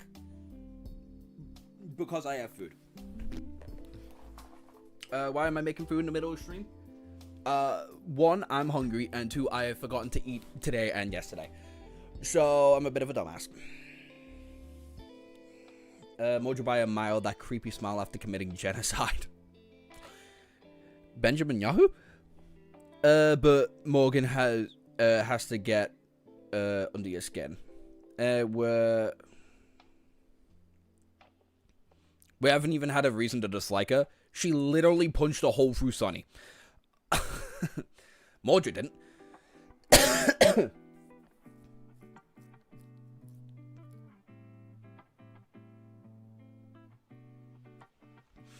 So the choice is unnerving the arrogant Morgan or a genocidal non-remorseful and general #1 ass Mordred.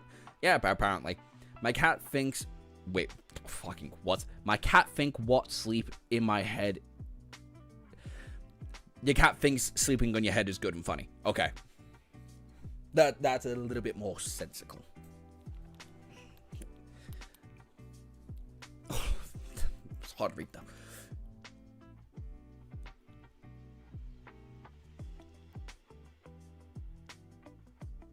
What? That was the magic in VR.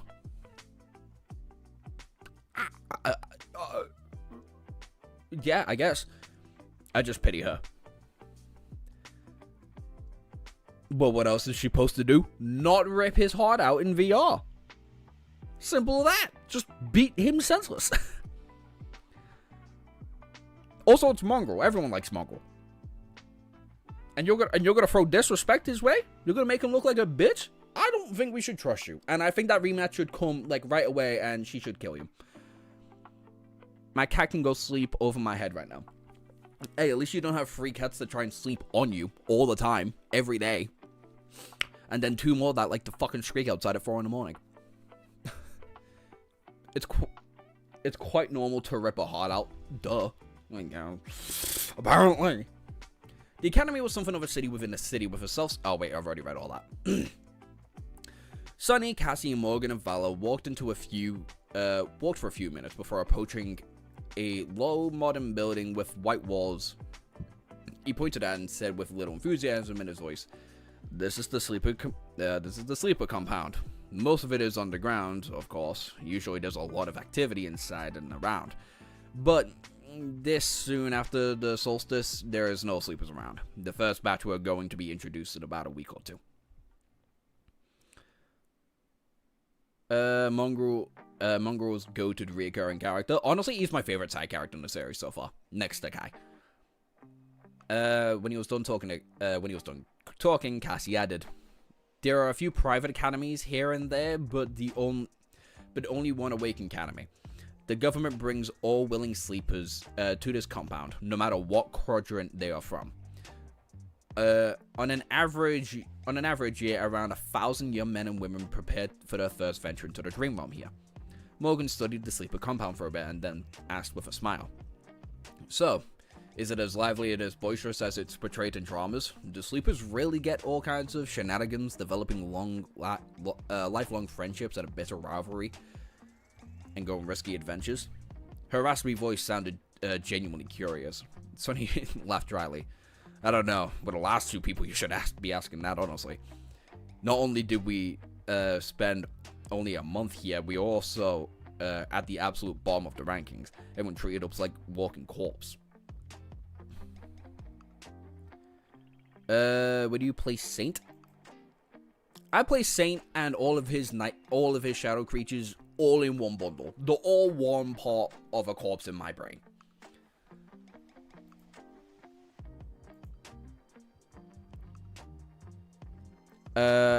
I almost made a joke about Mongrel, but it's a spoiler.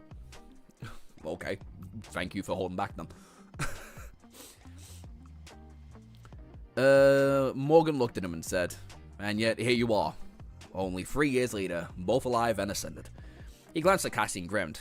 "Yes, life can be funny sometimes." They proceed to walk around the academy for some time. since Sonny knew it much better than Cassie due to his research assistant position. He did almost all of the talking. He showed Morgan around, explained the purpose of various compounds and buildings, while she listened with interest and asked questions time to time. All in all, Morgan and Vala seemed rather friendly. That was the danger of it, however. Sonny did not miss the fact that the more he talked, the more information about him he was giving away, and the harder he was going to keep his guard up. Although the daughter of the great clan seemed pleasant and well-meaning, the truth was, every one of her words was calculated and served a purpose. His worst fears were coming true. The emissary clan was not only some arrogant Cleveland fool, instead it was a lethal princess with eyes so sharp that a gaze could almost cut skin. Although Morgan not made it apparent, the negotiations had already started. Joshua watched the dongle of Lord of the Mercenaries. He watched the last trailer. Nope. I have not seen the trailer.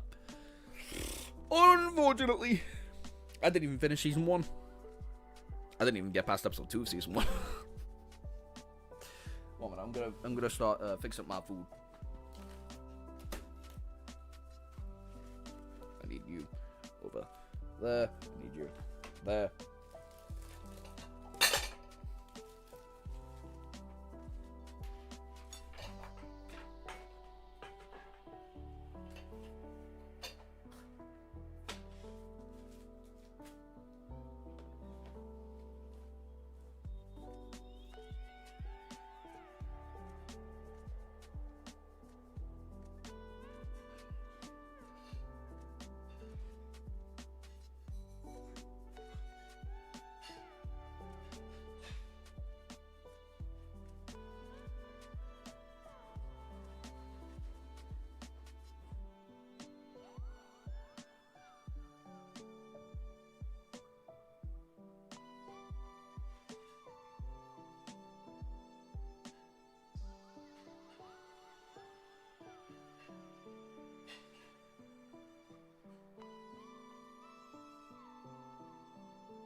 Hi.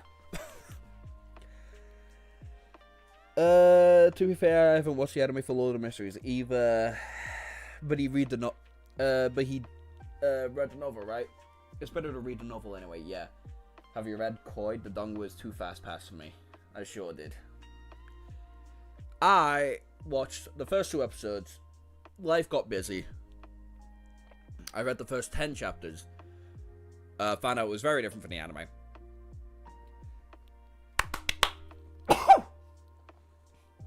And thought, fuck it. I'll continue reading it like a normal person.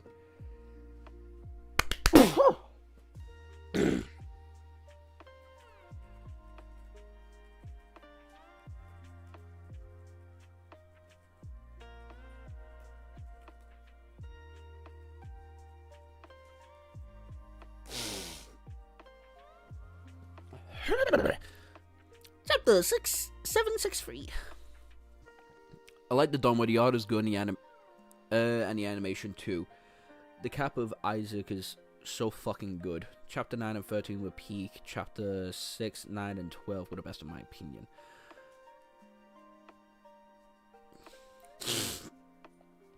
They were walking past a painfully familiar building when the realization that the complicated dance of negotiating with the Great Clan had already begun to hit him. As his face grew a little dim, Sonny lingered for a moment and gestured at the building. This is the hospital complex of the Academy. This is one of the best medical institutions humanity has to offer, combining state-of-the-art tech with ingenious spell tech, as well as employing many awakened with actual healing aspects. This is also where sleepers enter the sleeping pods to venture into the dream realm. I myself spent about a year in one of them. What's stopping you from reading more? I can't lie, dog. I just kind of got bored, and I wanted to read more Shadow Slave. That's really it. That's all it comes down to. I just wanted to read something else. But I feel like reading it live would be quite cool. Robert Kirkman's on the Escape podcast? Sorry, more important things have just popped up. Like the Robert Kirkman? Oh, hey, it's me. Oh my god, it's the actual Robert Kirkman. Fucking good for them. Can't wait to watch that in the gym tomorrow. He paused and then added, "This is where many hollows are kept as well." Morgan looked at the allied walls of the complex. A few moments later, she suddenly asked, Is this also where Changing Star of the Immortal Flame Clan is currently being kept? Isn't it? Did Sunny imagine it? Or did her voice suddenly become more cutting?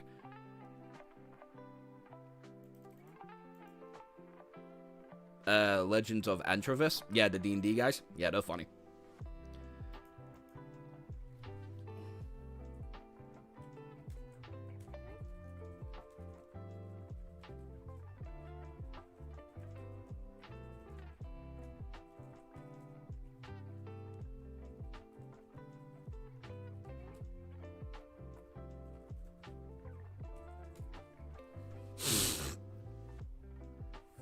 Bro has seen the Chuckle shorts. I adore Chuckles.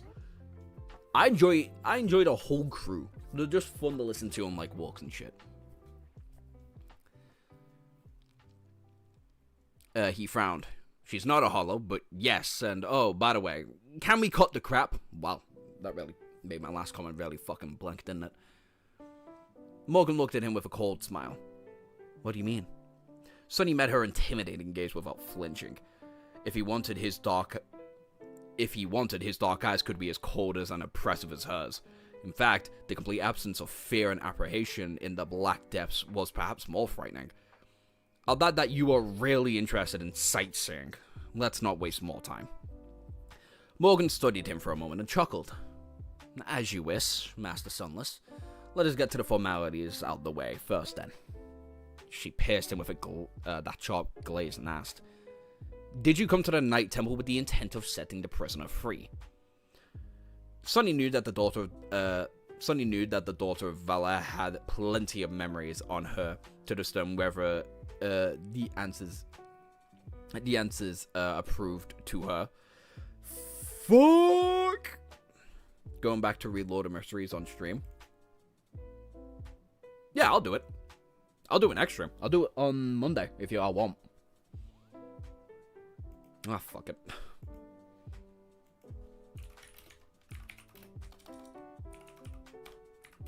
Actually, you know what? I won't make it a poll on the stream. I'll make it a community post. How about that?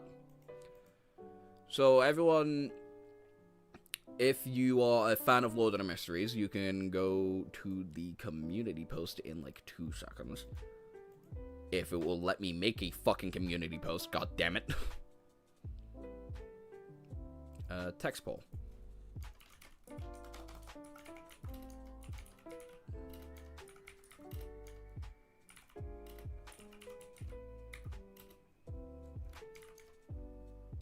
Hopefully I am not working Monday.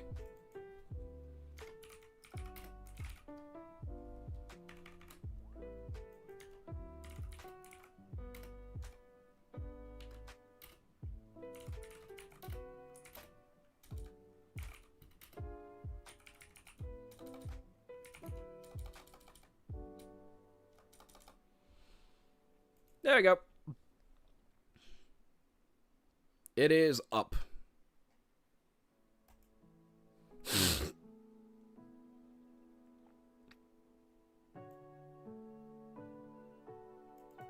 I don't know if it's going to work with how wordy the first novel is. Yeah, I know.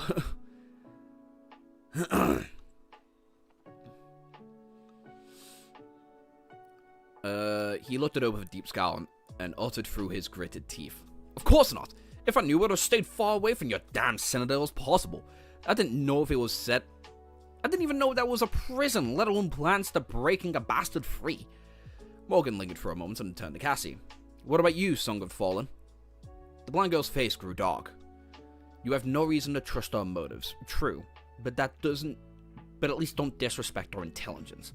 If we really wanted to set the monster free, we would have found a way to do so without getting stuck inside the trap with him. Don't you think? Both Sonny and I have only escaped the disaster alive because of St. Triss. And if she had not happened to be nearby, we'd be dead. Or worse. Morgan tilted her head a little and suddenly smiled. Alright, I believe you. Still, involuntary or not, the two of you caused great harm to Clan Valor.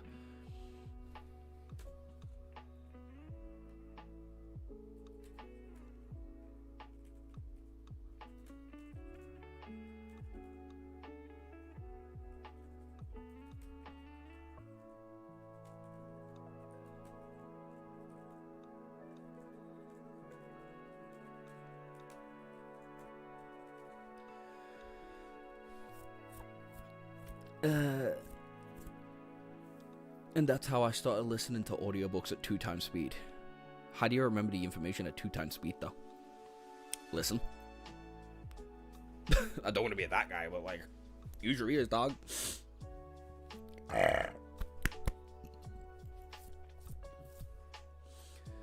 Sonny inwardly sighed. Just like that, the hardest part of the negotiation seemed to be over. Now, the long and arduous process of bargaining was about to begin. The end result was still very much unclear. Sonny and Cassie had to withstand the pressure of exert some in return. Aside from deciding their own fates, they had also had to secure the release of the captured firekeepers, as well as negotiate the other favorable terms. That was not going to be easy, especially against someone like Morgan. The most important part was to make sure that they would be the ones setting the tone and the cadence for the negotiation, as opposed to following whatever the opponent said. They had to go on the offense. He forced a confident smile. Can we not do that? Assigning blame is fun and all, but let's be honest, Clan Valor needs us more than we need Clan Valor. Morgan raised an eyebrow. Do we? What makes you say that? Sonny shrugged. We might have not helped the maniac escape, but that doesn't mean he did not have help. Or at least he didn't try and find help as we spoke. In fact, he might have been an identical negotiation with the one your enemies right now. He doesn't have 50 of the most talented awakened of this generation backing him, though. English isn't my first language, so I have to re-listen a couple times. Unlike this comment section that remembers every word and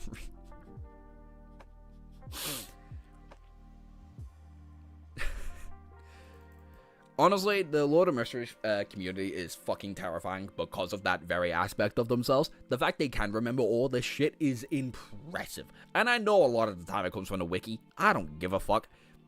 The fact they still remember is, like, still insanely impressive. Morgan's eyes grew colder than before, making him shiver a little. Oh? What makes you think that singing... What do you think about that, Song of the Fallen? She turned to Cassie, but strangely, the blind girl was not there. At some point, she had fallen behind, and Cassie stared for a few meters away. Standing a few meters away from them, still facing the hospital complex. She was as pale as a ghost, and as a dark promotion suddenly gasped his heart. Sonny quickly stepped forward towards her and asked, his voice ringing with tension. Cassie, what is it? What's wrong? Oh. I don't know what the fuck's going on here. Stop it. Stop. There we go. The blind girl remained silent for a few moments. Her hand suddenly moved as if trying to grab the pommel of the quiver dancer. Then, facing the hospital, she opened her mouth and whispered, "Fire." In the next moment, the ground beneath their feet quaked. I know this is Nephis' return.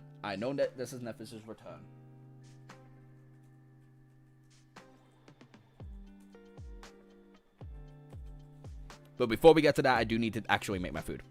Because not eating for 2 days is, fun fact, really bad for your health. So I'll be back.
Hi.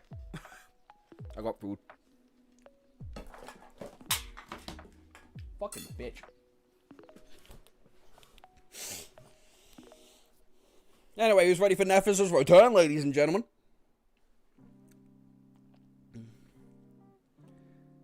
Starvation is the key. Starvation is the key, world peace and reaching nirvana. Just look at Gandhi and Buddha. Effie would disagree. Flaws would have an exception. Yeah. Nah. Gandhi's a weird pedophile, and Buddha is just a guy who, you know, is enlightened. So, I prefer to not look at those two as, like, the set example. Also, fuck enlightenment. I don't want to be enlightened. I want to live. I want to be me. Deep underground, in a heavily protected room, a sleeping pod was glowing softly in the darkness. Inside, a young woman with silver hair slept, her face pale and still. Then, however, her eyes suddenly began to move beneath the eyelids, as if she was experiencing a terrible nightmare. A strange heat suffused the air. A split second later, something flashed. The room was instantly engulfed in a furious flame.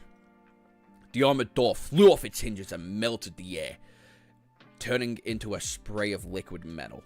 The reinforced alloy walls cracked. The sleeping pod was violently torn into pieces. The force of the explosion was so dreadful that the destructive shockwave rolled through the whole level, causing indescribable damage. Loud alarms screamed as the lights went off. Emergency lamps ignited, drowning the burning corridor in a dim red glare.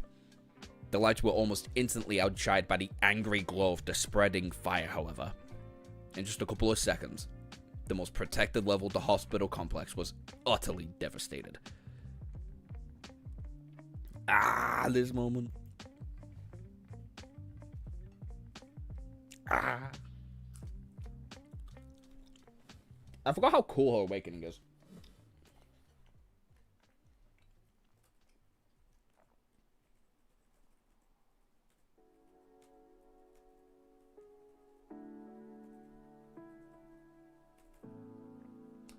$7.64, ladies and gentlemen. A sea of white flame was spreading across the devastated underground level, hungrily devouring everything it could touch.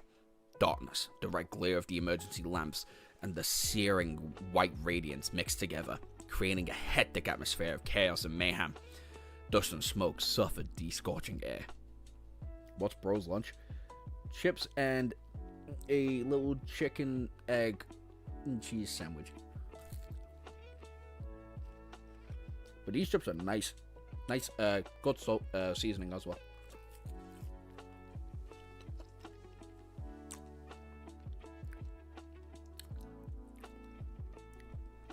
That one didn't place right.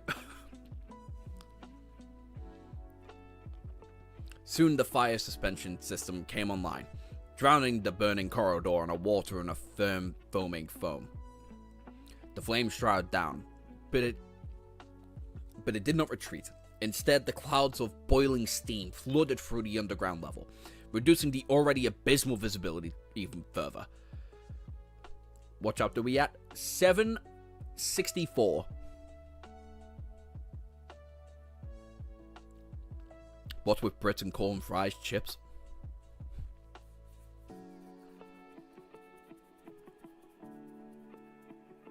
Because they're not fries. These are chips. Yes, the autistic blowtorch and the Shadow Boy reunion. Autistic Shadow Boy, okay? Can't forget that. The alarms continued to scream, summoning security forces of the Academy to the site of the explosion. And at the center of it all, a radiant figure slowly rose from the white flames.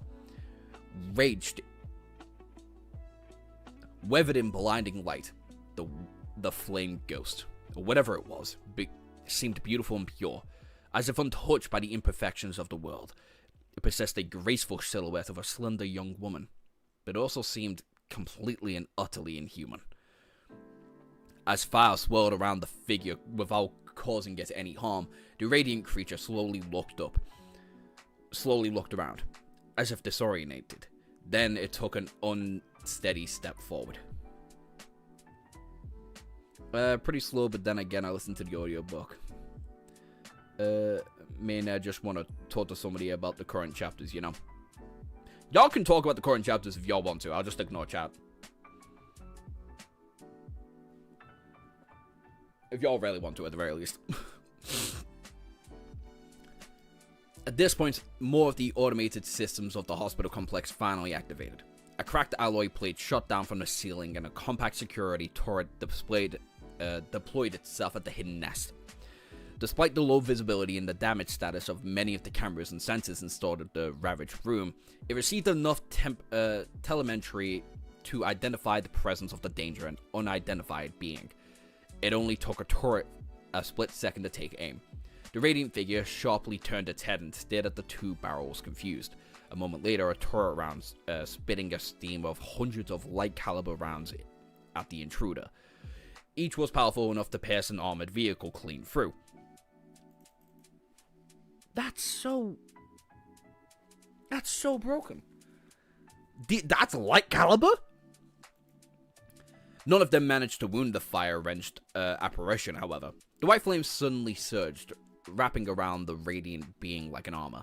The tungsten bullets fruitlessly ricocheted off the creature's naked skin, melting as they hit the walls. They began swayed and they threw up a hand. In the next moment, a silver of fire spewed from the blaze, stretched from the air and hit the turret. Another explosion rattled the complex. The turret was obliterated in an instant, and the section of the ceiling around it was had completely disappeared, revealing a torn lattice of reinforced alloy above. I'd rather he takes years to catch up than rush through and give half-ass reviews. Fair. You sure? You sure about that?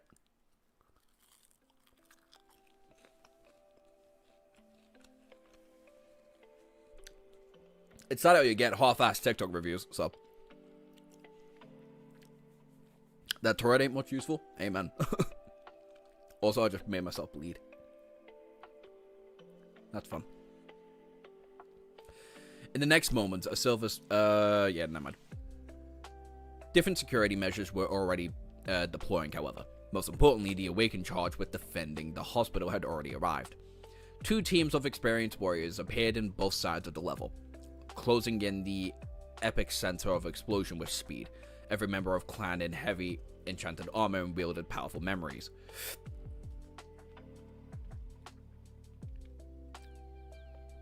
Before the radiant figure could react, the silver javelin hit it in the back, biting deep before melting and disintegrating in a rain of sparks. I can't read today. A warrior in polished plated armor appeared nearby, delivering a crushing downward blow with its battle axe. It did not matter. A moment later, the silver javelin disappeared into the deep wound of the creature's back. Closed itself. Instead of being cut by the enchanted battle axe, it simply raised its hand and blocked the crescent blade with its forearm.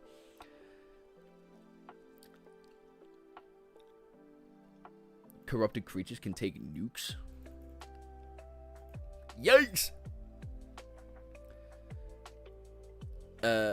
Beside the visor of the helmet, the awakened warrior who wielded the axe paled.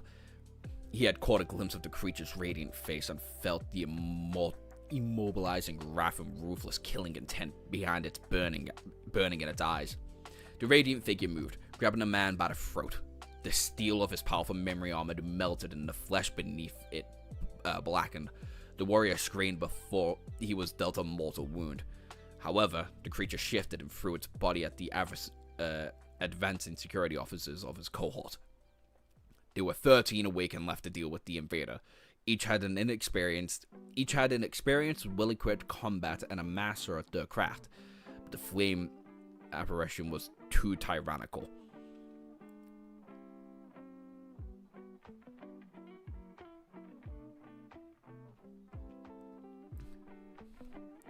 It cut through their ranks as if dealing with a mere insect. No amount of skill, no amount of powerful memories and devastating aspect abilities could slow it down, let alone damage it.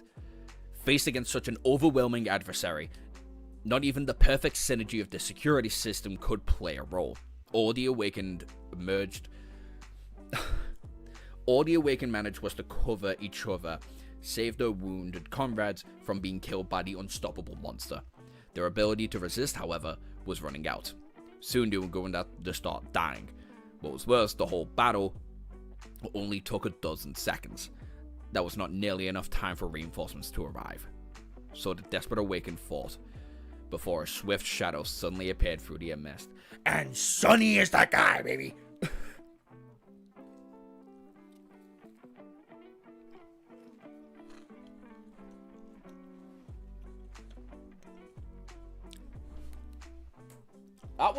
I forgot how fucking sick that entire sequence was.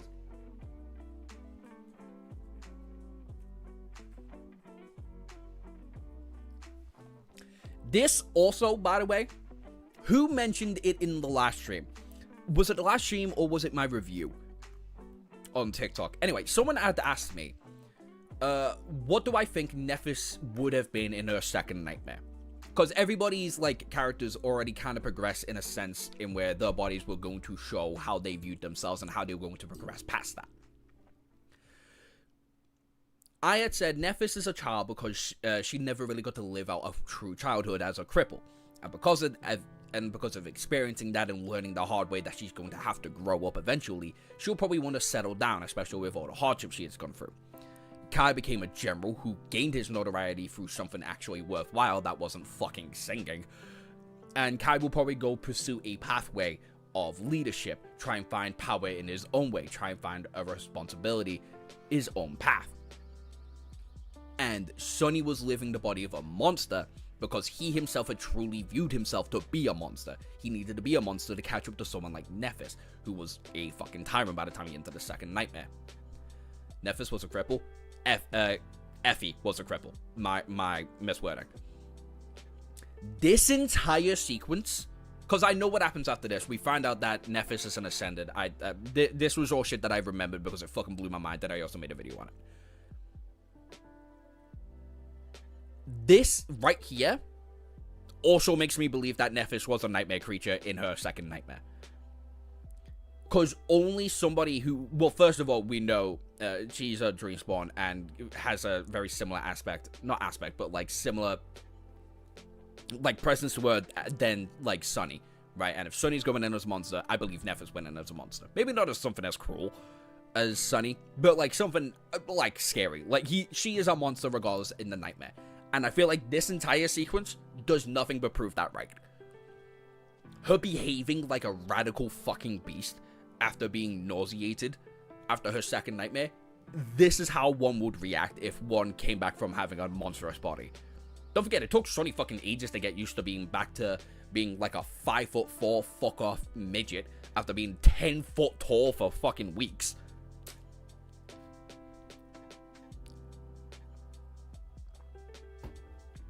I don't mean to glaze, but just the only Shadow Slave created that I know that goes into any depth when he's talking about the novel. That is true, actually. I don't know any other people other than me who does that, really. Which is really concerning. This story is too good to me, like, not talk about in depth. Does that mean they're meant for each other? I knew they were meant for each other in the Forgotten Shore. These two fucking idiots love each other. They might not acknowledge or know it yet because they're still teenagers, but they do. Or at least hold a lot of heavy feelings towards each other. Sonny rolled out of his shadows and coughed, feeling a terrible heat, smoke and scalding steam assault him. He had used Shadow Step to jump through the underground levels of the hospital complex as soon as the underground trembled, and had only had time to summon the Undying Chain. As the dull steel and the complete of other memories vanished, manifesting themselves, he tried to take the sight of the devastating interior of the shredded gods. He could not see much, but his shadow sense told a terrifying tale, as it seemed a series of explosions had rolled through the hallway, cracking the halls and cracked the halls, the floor, and the ceiling. There were fires burning all around, despite the streams of water and foam being discharged by the few parts of the fire suspension system that remained intact. White flames.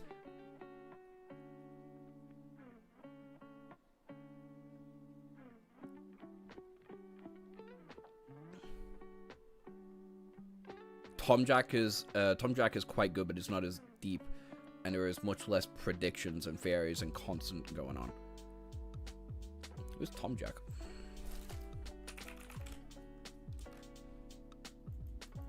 Never heard of this guy.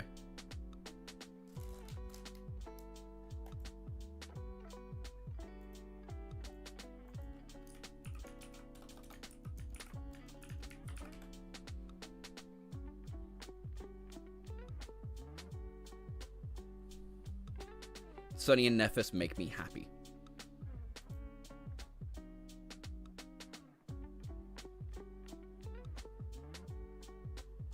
Hey, Upload's voted me, so.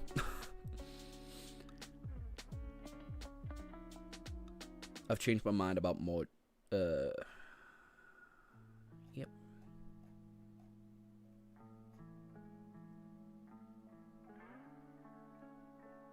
Shadowslave Volume 3 is a whole lot of nothing. Wink, nudge. Fuck, that's funny.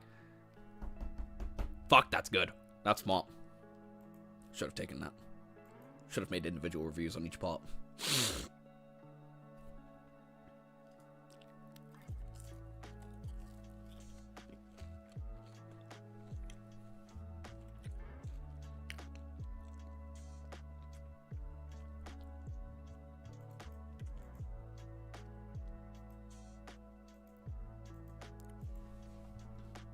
As he saw the sorry state of the awakened security team and the radiant figure rampaging between them, from the looks of it, the officers were not going to last long.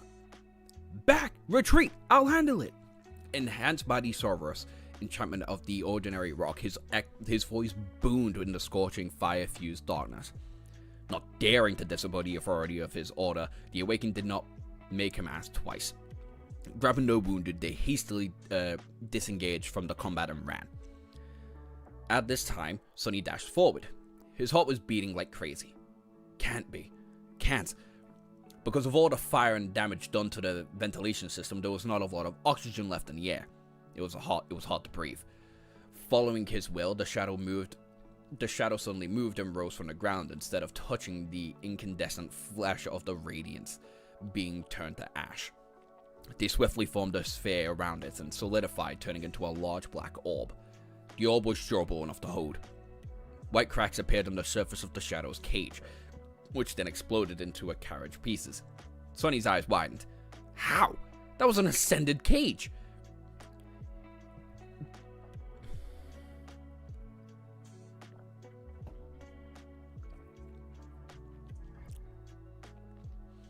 For a moment, he closed the radiant being, swallowing the shadow lantern to devour all the light around the submerged hallway in absolute darkness. For a moment, everything became black, and then two furious white eyes ignited in the blackness. A moment later, a white silhouette became visible again, surrounded by the blinding glow, the glow that pushed against the darkness on the verge of vanquishing it. However, Sonny was already near the radiant figure. He could attack it freely, but he did not. The incandescent hand shot forward, aimed at his throat, and Sonny allowed it to grab his forearm instead. A terrible pressure of heat descended onto his arm, slowly turning the cold steel of the undying chain bright orange. He could feel his flesh burning. He could feel the flesh beneath it starting to burn. But he did not attack. Sonny instead dismissed the helmet and looked straight at the flame apparition. Stop! His arm was at a sea of blazing pain. Refusing to move, Sonny looked at the beautiful radiant face in front of him. Stop, it's me!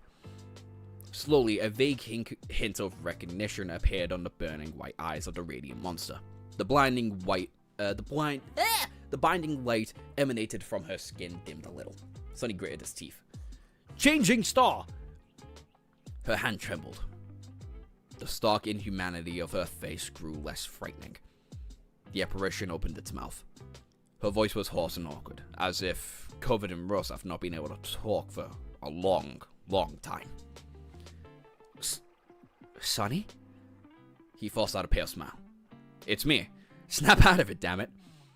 The radiant figure, Nephis, froze.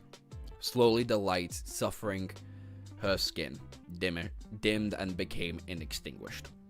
The flame devoured the underground level weakened too, allowing the fire suppression system to doze it. Standing naked amidst the devastation caused by her, Changing Star stared at Sonny with a confused expression. Then she suddenly swayed and fell down. Sonny was barely quick enough to fall to his knees and catch her. Holding Nephis in his arms, he looked at her and noticed the awakened warriors and the security team staring at him in shock from afar. The corner of his mouth twitched. "What are you doing, fools? Bring me something to cover her! Don't you know who this is?" He shook his head, hiding the fact that he was stunned as they were. This is Lady Changing Star, the last daughter of the Immortal Flame clan. She's back. God, there's so much in that little fight that you could look into. Sonny remembered to cheat after fighting nightmares.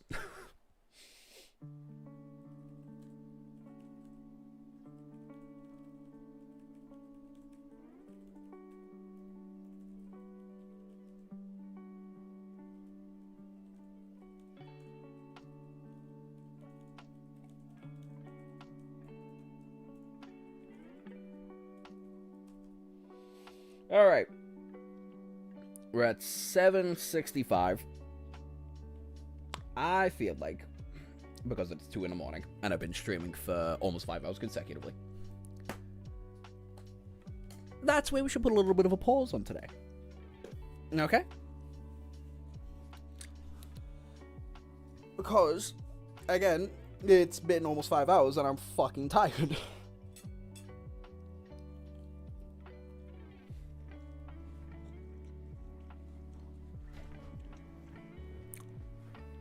The true name trick always works. Next chapter, it'll be...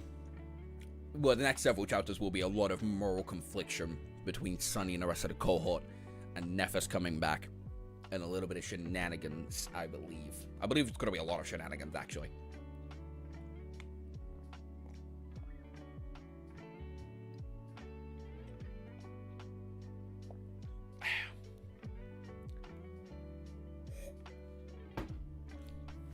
Right before the juicy combos. But again, we'll leave that for next stream. Thank you for everybody for joining. Thank you for getting us to... How many subscribers is it? 701? Something like that. If that YouTube...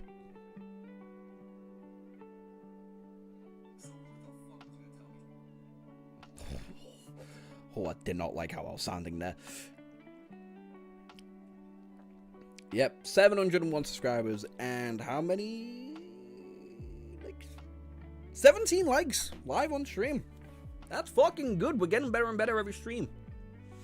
Shadow Slave, chapters Volume 1, 95, Volume 2, 255, Volume 3, 250, Volume 4, 150, Volume 5, 310, Volume 6, 170, Volume 7, 360, Volume 8, 250. The arc starts a bit after this. Thank you for reading as always. Thank you all for listening to me read like a fucking dyslexic man, as I always do. 18 likes now. Good job. I'll be honest with y'all. I don't know when the videos are going to be fully ready. And I know y'all were talking about before about me going into like the complications and the depths of the relationships, but because this video is going to be fairly fucking long, I did cut down like a large chunk of it, or at least I cut down a large chunk of what the story is actively trying to tell you, and was going more into the character development and where that's probably going to go from that point onwards, and what G3 is trying to tell you via the relationships of certain characters, as that is very clearly his strong suit here. But that entire interaction with Sonny and Nephis, as per usual, anytime they get to interact with one another, whether it be looking at their runes or having an actual conversation, was fantastic. Can't wait to read more of it. I'll probably read more of it on Tuesday? Maybe Tuesday. I'll try Tuesday afternoon. Like 6 p.m., 5 p.m., maybe even 7 p.m. Something like that. 5 to 7 p.m. I'll try on Tuesday for Shadow Slave, but Monday... we should probably look at the fucking community post, actually. Yeah, don't forget, community post if you want to see Lord of Mysteries be read live. No worries, it would be... It would be too long if you did. Yeah, exactly. Anyway, after 4 hours and 50 minutes, I feel like it's a good enough point. Thank you all for watching. And goodbye. Goodbye. I hope you all enjoyed today. Again. Here. Go to posts. I know. Go to posts. Answer the fucking question. It just helps me out, okay? And be sincere. Anyway, bye. Bye.